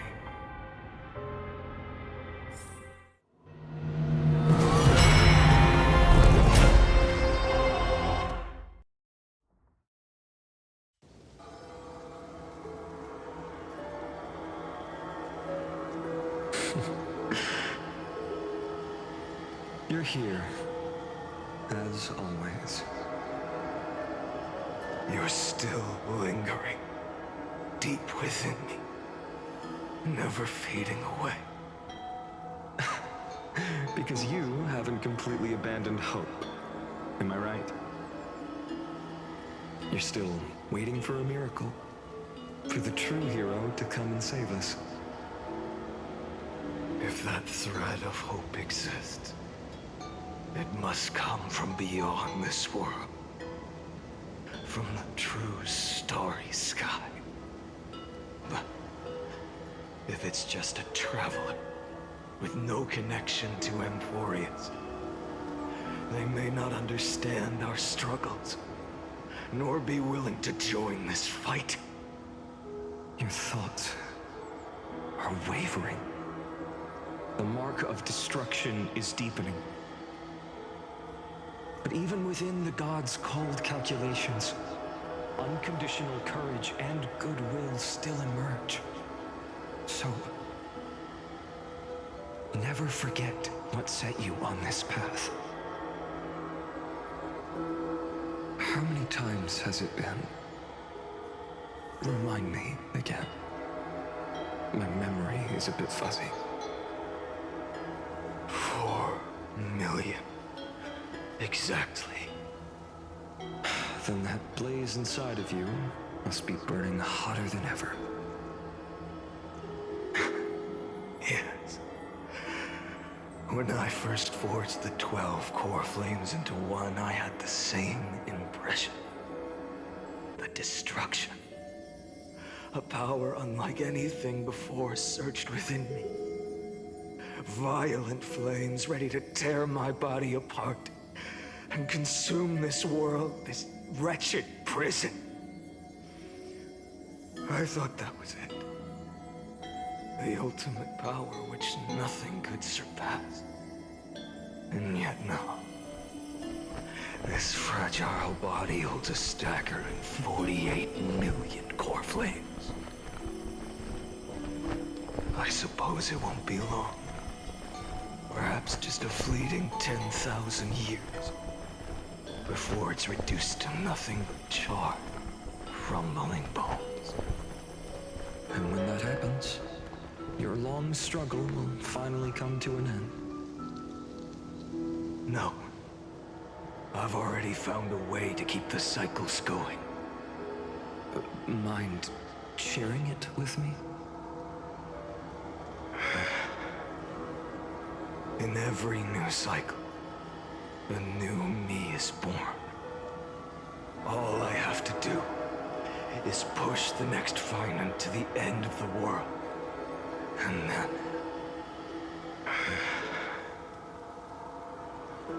then he'll kill me.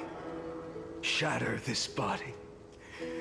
Take my flames, my memories, and carry on the path I started.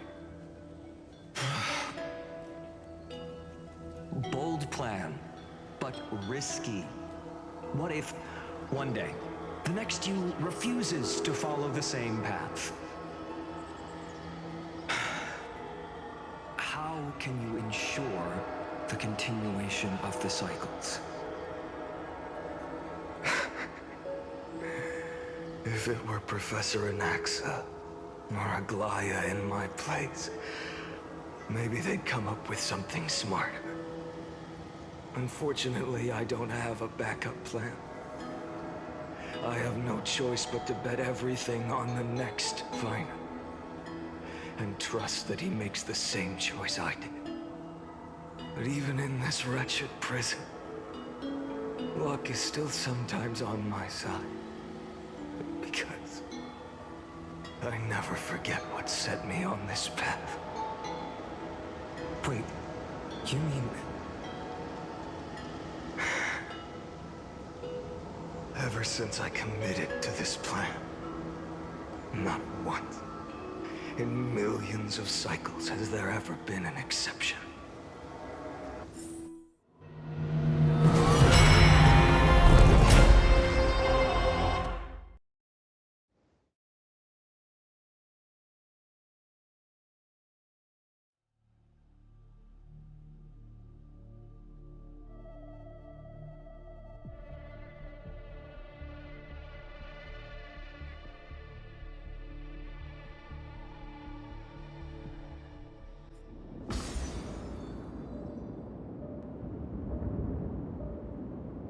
I can do this, Lord Finan. As the demigod of the sky, a healer of Twilight Courtyard. I will heal you, and then... The black tide. It's consuming you. You can't hold out much longer, demigod. Hand over the core flame. Let's put an end to this suffering. Now, that just won't do. A healer should stay composed in front of those suffering from illness. Shouldn't they? Hyacinthia.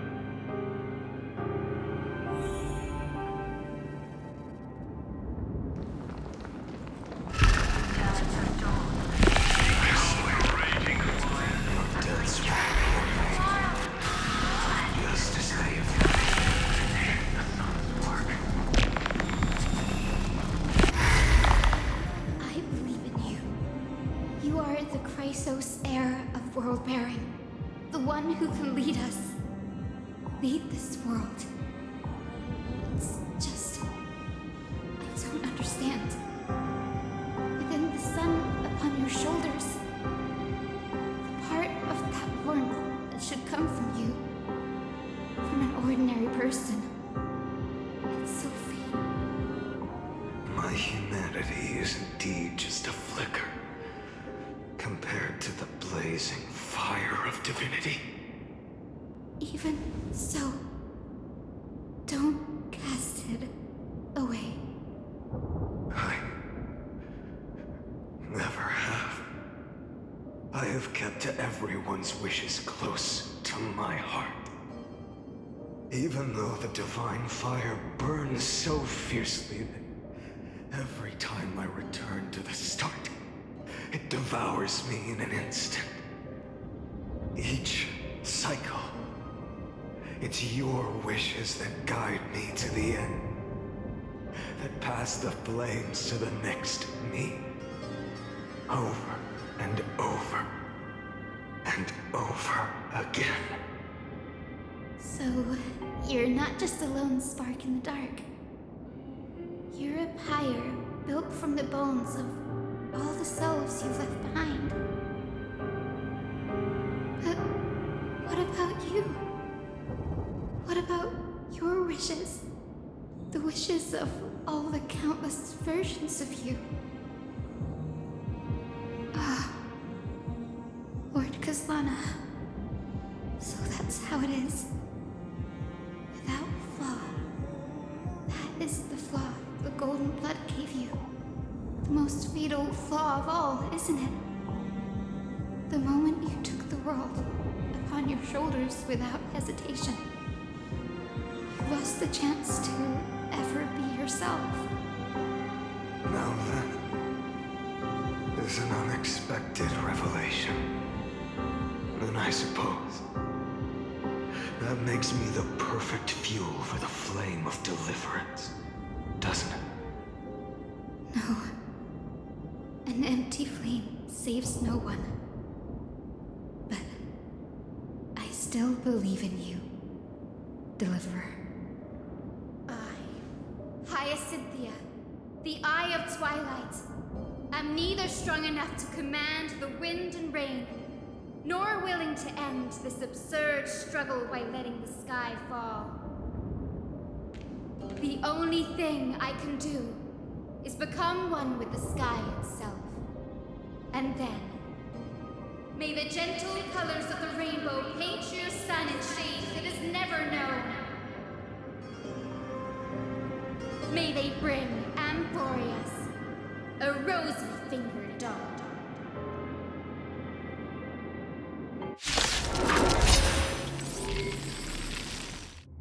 Though the light has grown dim, its warmth still lingers. Deliverer, please, open your heart to me.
Your sun burns hot enough to turn everything to ash.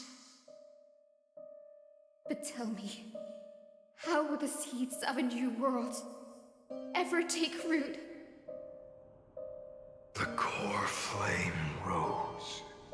The sky fell.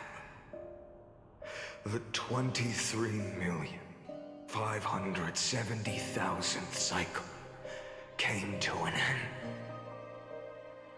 And this time, the end of the flame chase remained the same as ever.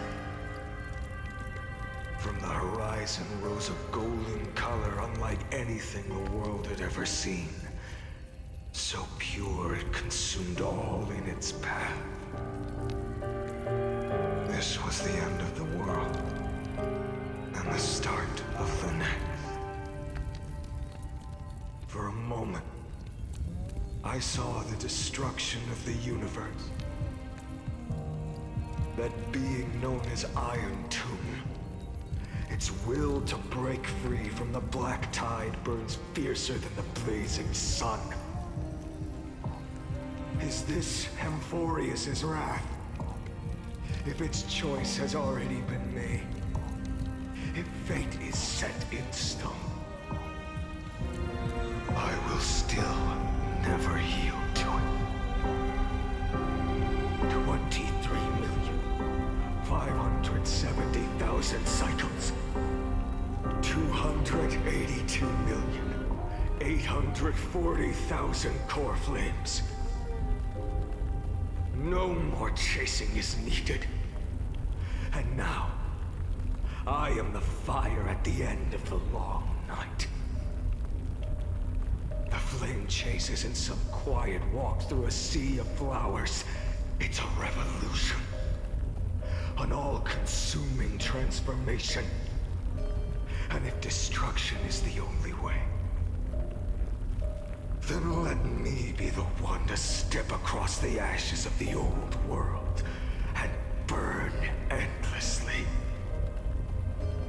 Until another dawn rises on the distant horizon, bringing the true dawn to Emporius.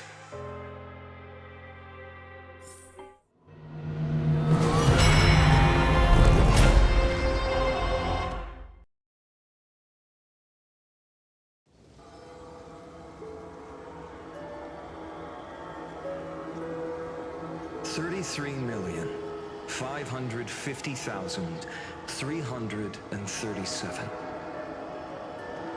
This is the cycle you're about to enter.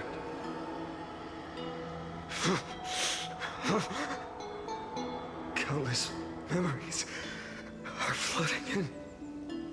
Countless versions of myself have stood here, facing the same choice.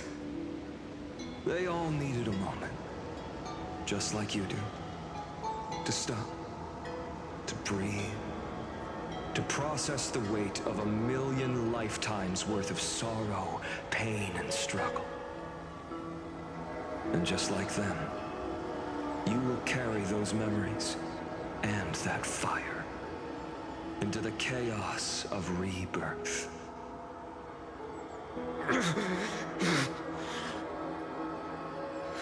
I must go and bear this burden.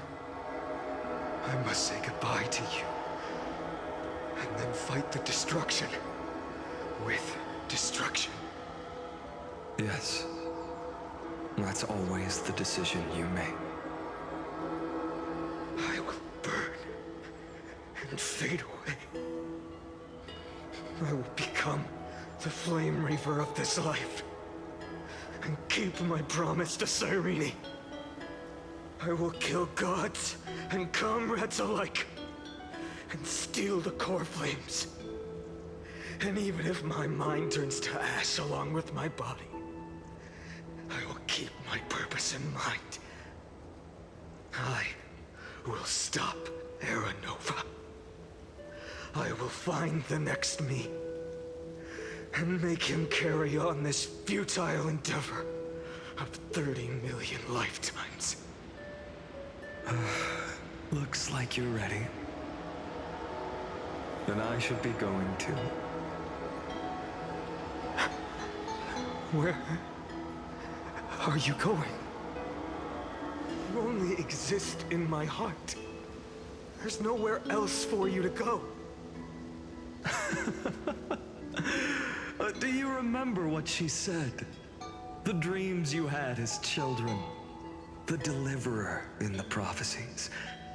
A real, living, breathing person. You finally found him.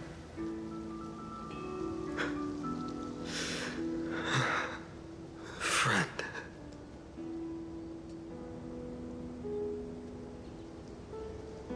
I don't have an answer for that, my friend. I'm sorry. I was supposed to send you home. This is my flame chase journey. You were never meant to be a part of it. No. You know the truth. If Iron Tomb is born from Amphorius' fate, then it will bring ruin to the worlds beyond the sky. And all these countless lifetimes you've spent, it's all been for the sake of defying that end, hasn't it?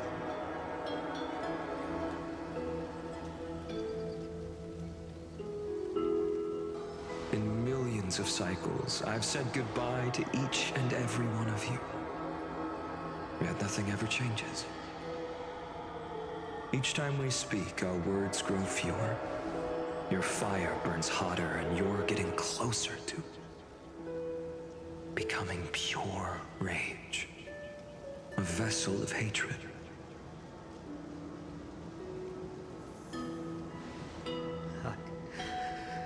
I never had a choice.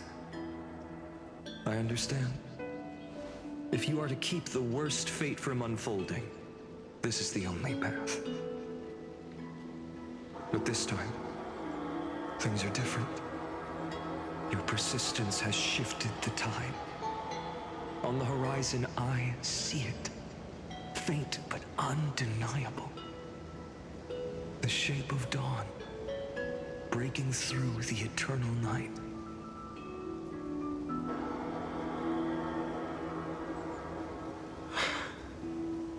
Turns out, the fire that lights the way was never mine to begin with.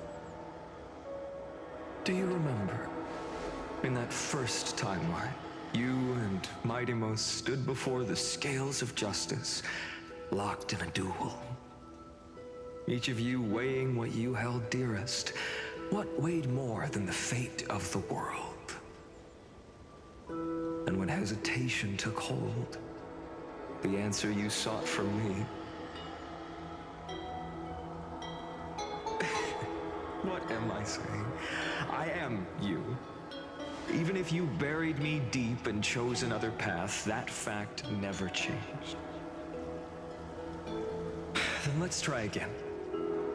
When you stood before the scales in hesitation, the answer you found in your own heart. Do you still remember it?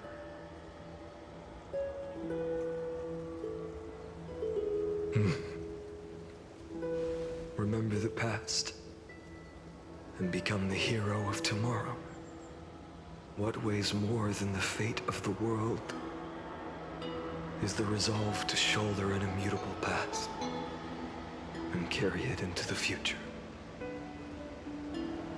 Good.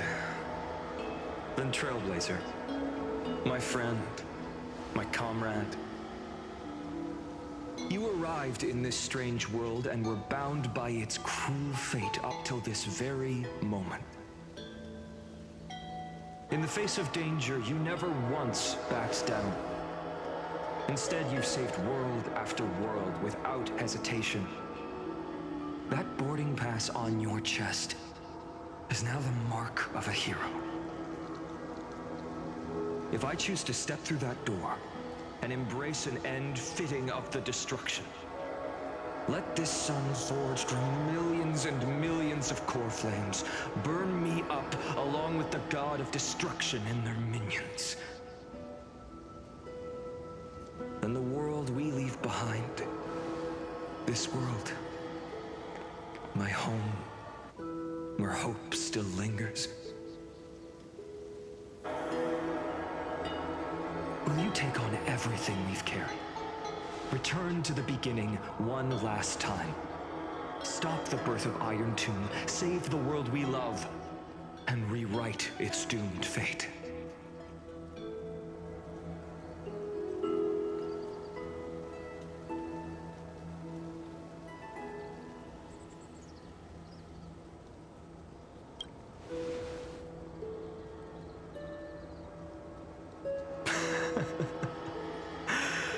Good.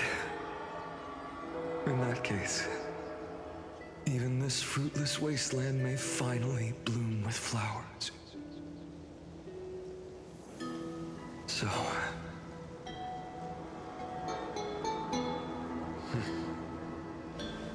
if he takes on the weight of the whole world, he'll be able to walk further down the path of deliverance than a fire that only knows how to burn. One will step into the future.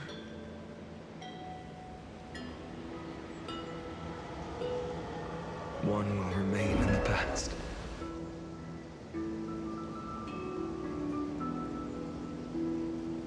If I can strike down the gods with Dawnmaker, perhaps fate's deadlock can be broken. And if you can stop Iron Tomb from ever being born, then these 30 million cycles will have not been in vain.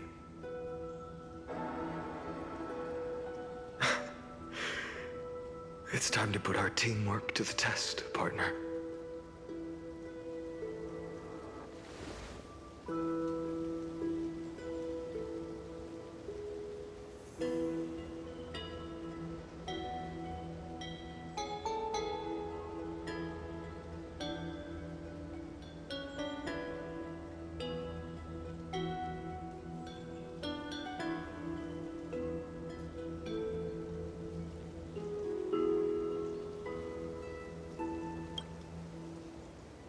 Thank you for all you've done already, friend. The image of the hero I've buried deep in my heart finally steps into the light. Here, at the end of this long flame chase journey.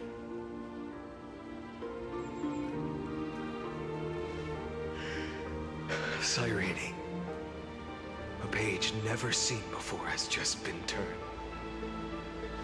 Lend me the power of time, and send this hero back to the origin of time.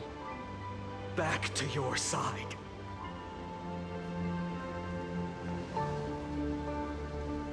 And I will walk the unfinished path, just like the countless versions of me before. Unwavering as always.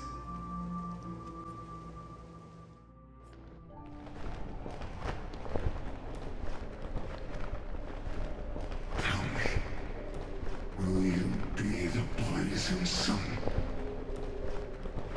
Even if all of you burns to ash. Without hesitation, I will bear this world until my body turns to dust.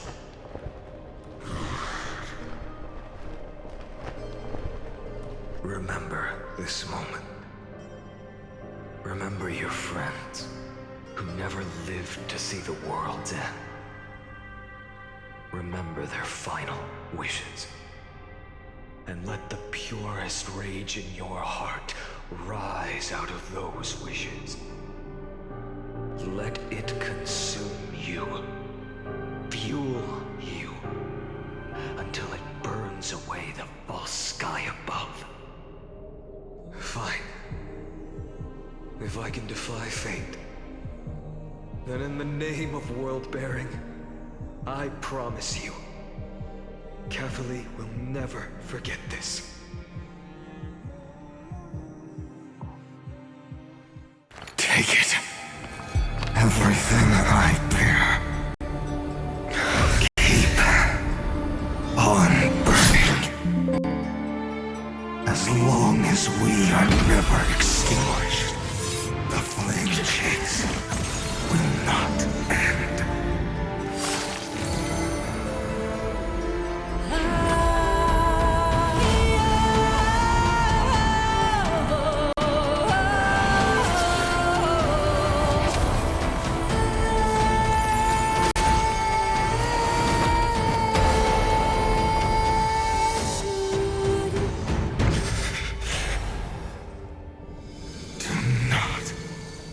Bow your head to them.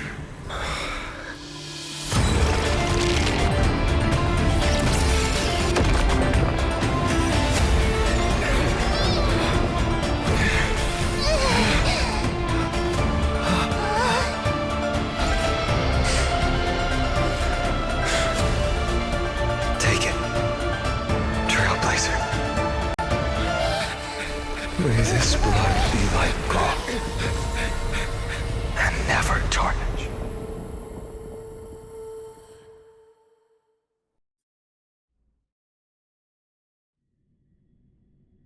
Farewell, Trailblazer. This is where I fulfill my final destiny. The prophecy of the Deliverer means nothing to me now. It belongs in the hands of someone far more fitting. Someone like you. Kaslana, the name of one who bears chaos does not belong to a single person.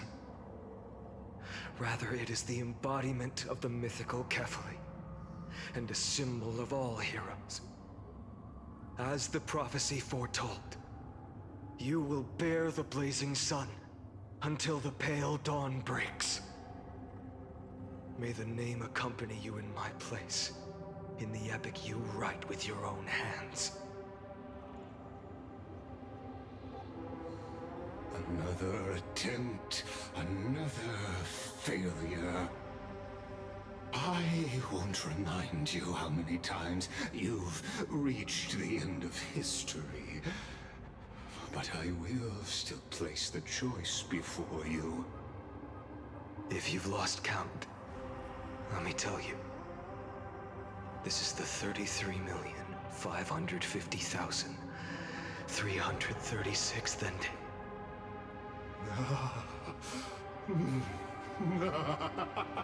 A perfect number.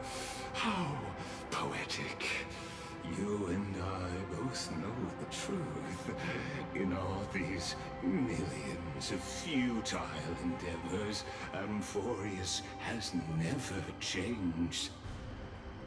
If the outcome is inevitable, then why not silence your searing rage and embrace your fate with dignity? Your silence lasts longer than ever, Lord Fun. Shall I take that to mean the will you've carried across countless cycles is finally starting to fracture? Fracture? No. I'm just disappointed. I've retrieved memories from 30 million past lives, and I remember every conversation before every choice here. And yet, even after all this time, your arguments remain the same. Repetitive. Uninspired. If you had any hope of breaking me, you should have spent those endless cycles refining your rhetoric. You had infinite chances to sway me into the future you want. And yet here we are. The score, 33,550,336 to 0. So tell me, Lycurgus, who's the real loser here? How unfortunate. This was never a fair game. I have all the time and patience in the world. I can wait for you at the end of history another billion times, and another billion after that. But you will never escape this cage. You can claim victory of the spirit if you wish. But we both know the moment that score shifts from 0 to 1. That is the moment I shall sound the paean of Era Nova.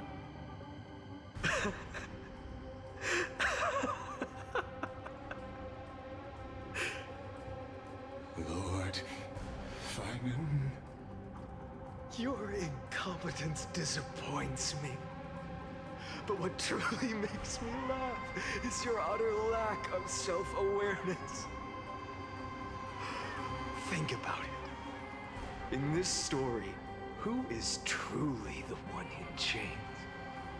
Who is the one shackled to mindless vengeance, mistaking courage, the courage to rebel against the gods, for foolishness? You...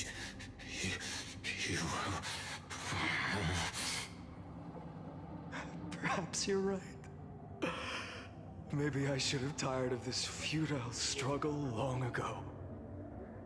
But even so, I will never accept the mercy of your release. Because you are both a prisoner to the gods and to me. And tell me, what right does a mere prisoner have to speak of fate and choice? What right does a mere prisoner have to look upon my fury?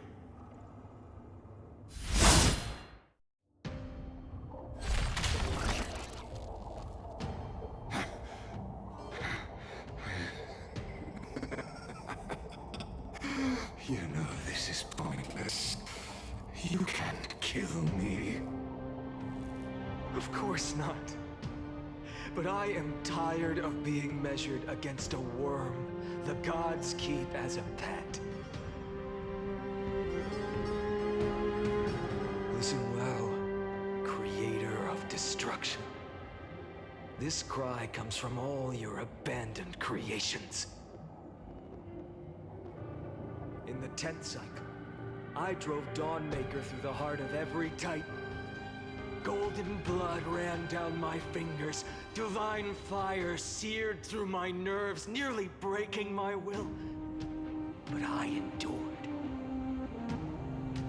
In the 10,000th cycle, my former comrades had all become my enemies. The endless slaughter dulled my senses to pain. The painful emptiness almost swallowed me, forcing me to stop fighting. But I endured. In the 100,000th cycle, the destruction had already fused into a blazing sun, surging within this fragile body.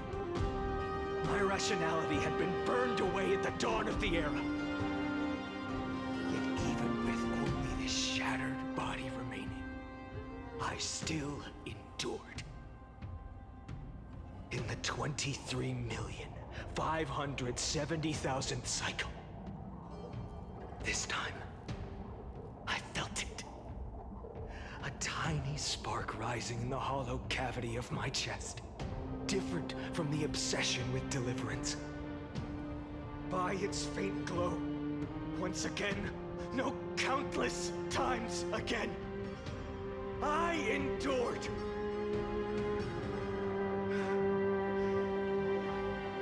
Now, a sun is about to fall, ready to incinerate this absurd space-time dimension in an instant. That sun is me. All the countless versions of me from the past, along with my countless brethren, dragged into existence against their will, drowning again and again in your golden blood. The very essence of this world's suffering and despair, fused into the purest hatred, the fiercest rage. Nanook, you arrogant fool! You think we were born to only serve as fuel for the fire? Fine then! Just as you wish, let the fire burn! If I was born as the blazing sun of destruction, then let you and your lackeys be the flares erupting from my core. And let this rage, burning futilely for 30 million epochs, engulf everything. And grant you a dawn where all stars burn to ash.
Are you ready, Nanook? I've brought you destruction!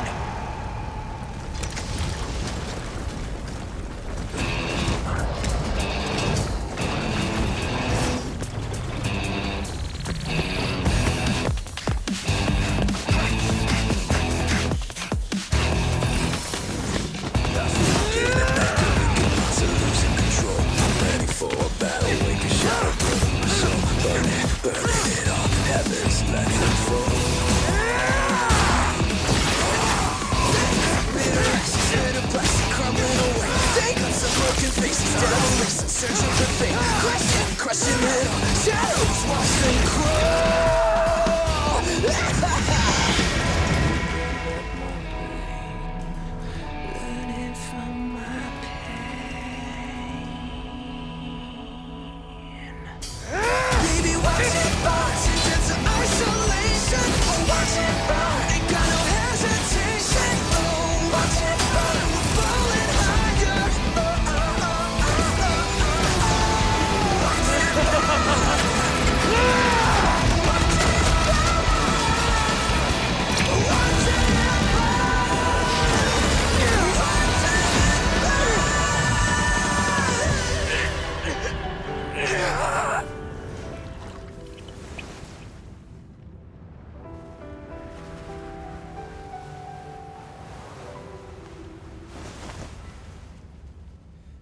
past the shattered region, through the darkness, voices trailing fires, the echo of desires, a world of silence, sounds of desperation, phantoms in the shadows, soft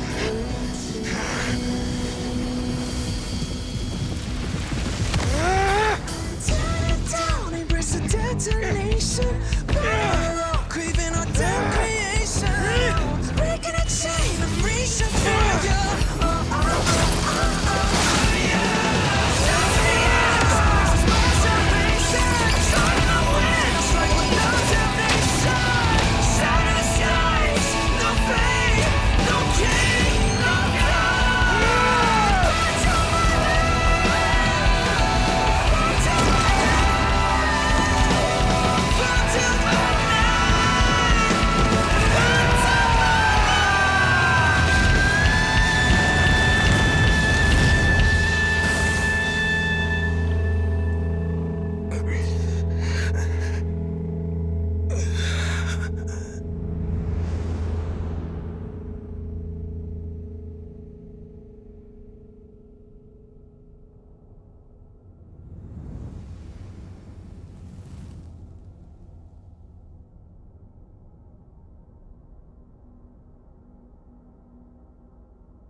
My wish? My wish is to fulfill everyone else's wishes.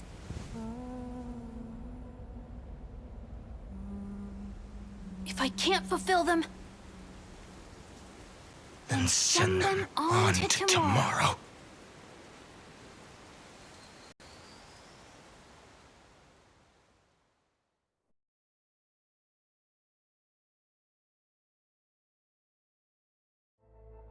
Your heart harbors wrath. You yearn to destroy everything. You bore the gaze of an eon and lived. You have stepped onto destruction's path. It is born at the end of every path that the possibility of new paths being born is ended. It burns away all in the cosmos who Iron Tomb is your name. The Lord Ravager to destroy the erudition. Born in the experimental grounds of eons, Amphorius, destined with erudition to burn to cinders. I have prepared a present for you, Nikos 864. It is a wrath called Finan. From the beginning of the experiment, there were 12 sets of vectors incorporated into the calculations. After endless simulations, only this one rose above the rest. After 33,550,336 iterations, now his fury has grown to be without equal. This is a matter of considerable interest to me. This pure hatred is the final root of the equation. But there is another variable, the nameless from beyond the sky, also a pathstrider of destruction. I give thanks for his arrival, allowing Amphorius to turn once more. But after fate has begun to turn, his existence will only become an unpredictable variable. Perhaps the time to take the stage has come. Grow in peace until it is time to break free from your cocoon. As for those unwelcome audience members, you need not worry. If you do not mind, I will personally get rid of them for you.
Wake up!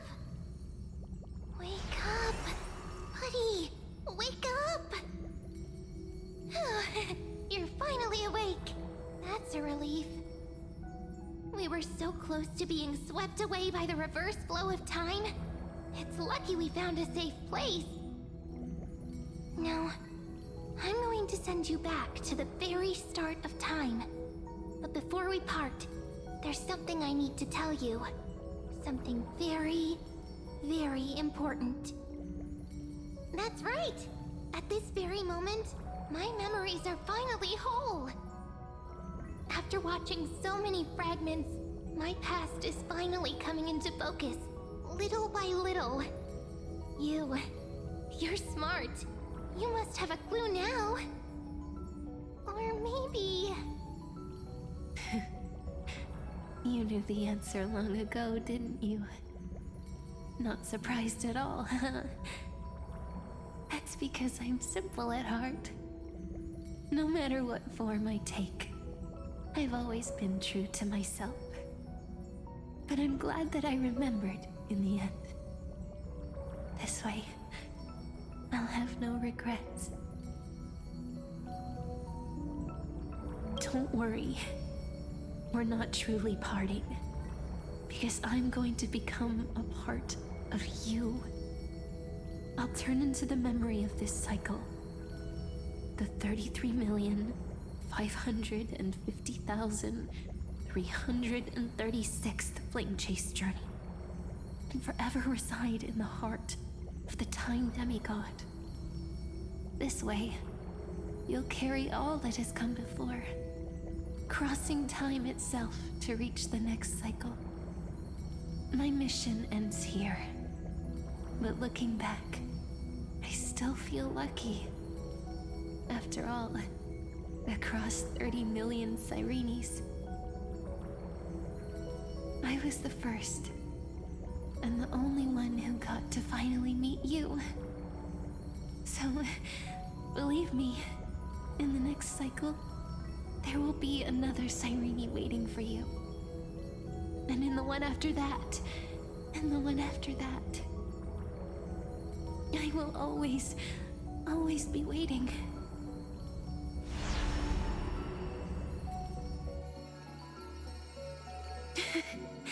Saying all that, I can finally fade away in peace and become part of you.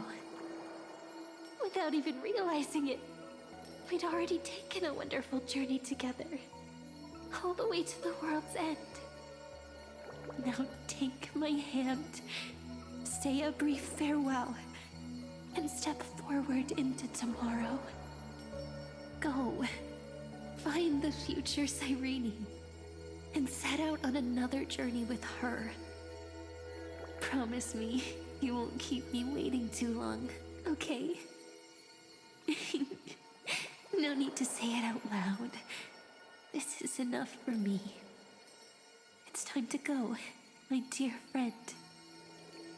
May your trailblazing journey always be accompanied by a cool breeze and rippling waves. And may the days ahead embrace you like the softest fluff, forever warm, forever gentle. Now, let's turn to the next page. A page that exists because of you.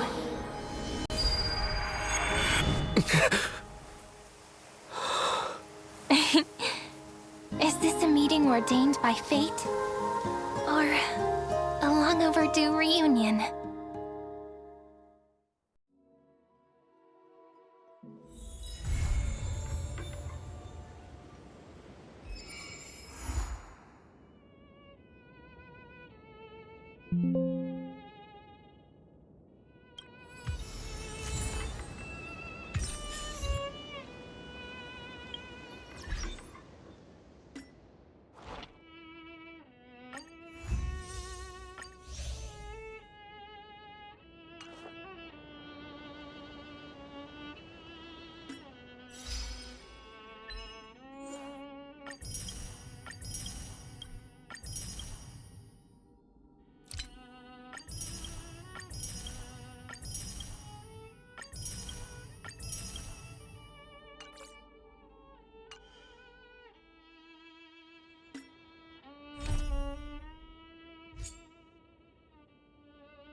visitor. Please let me show you some of our local hospitality.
Old friends, meet yet again.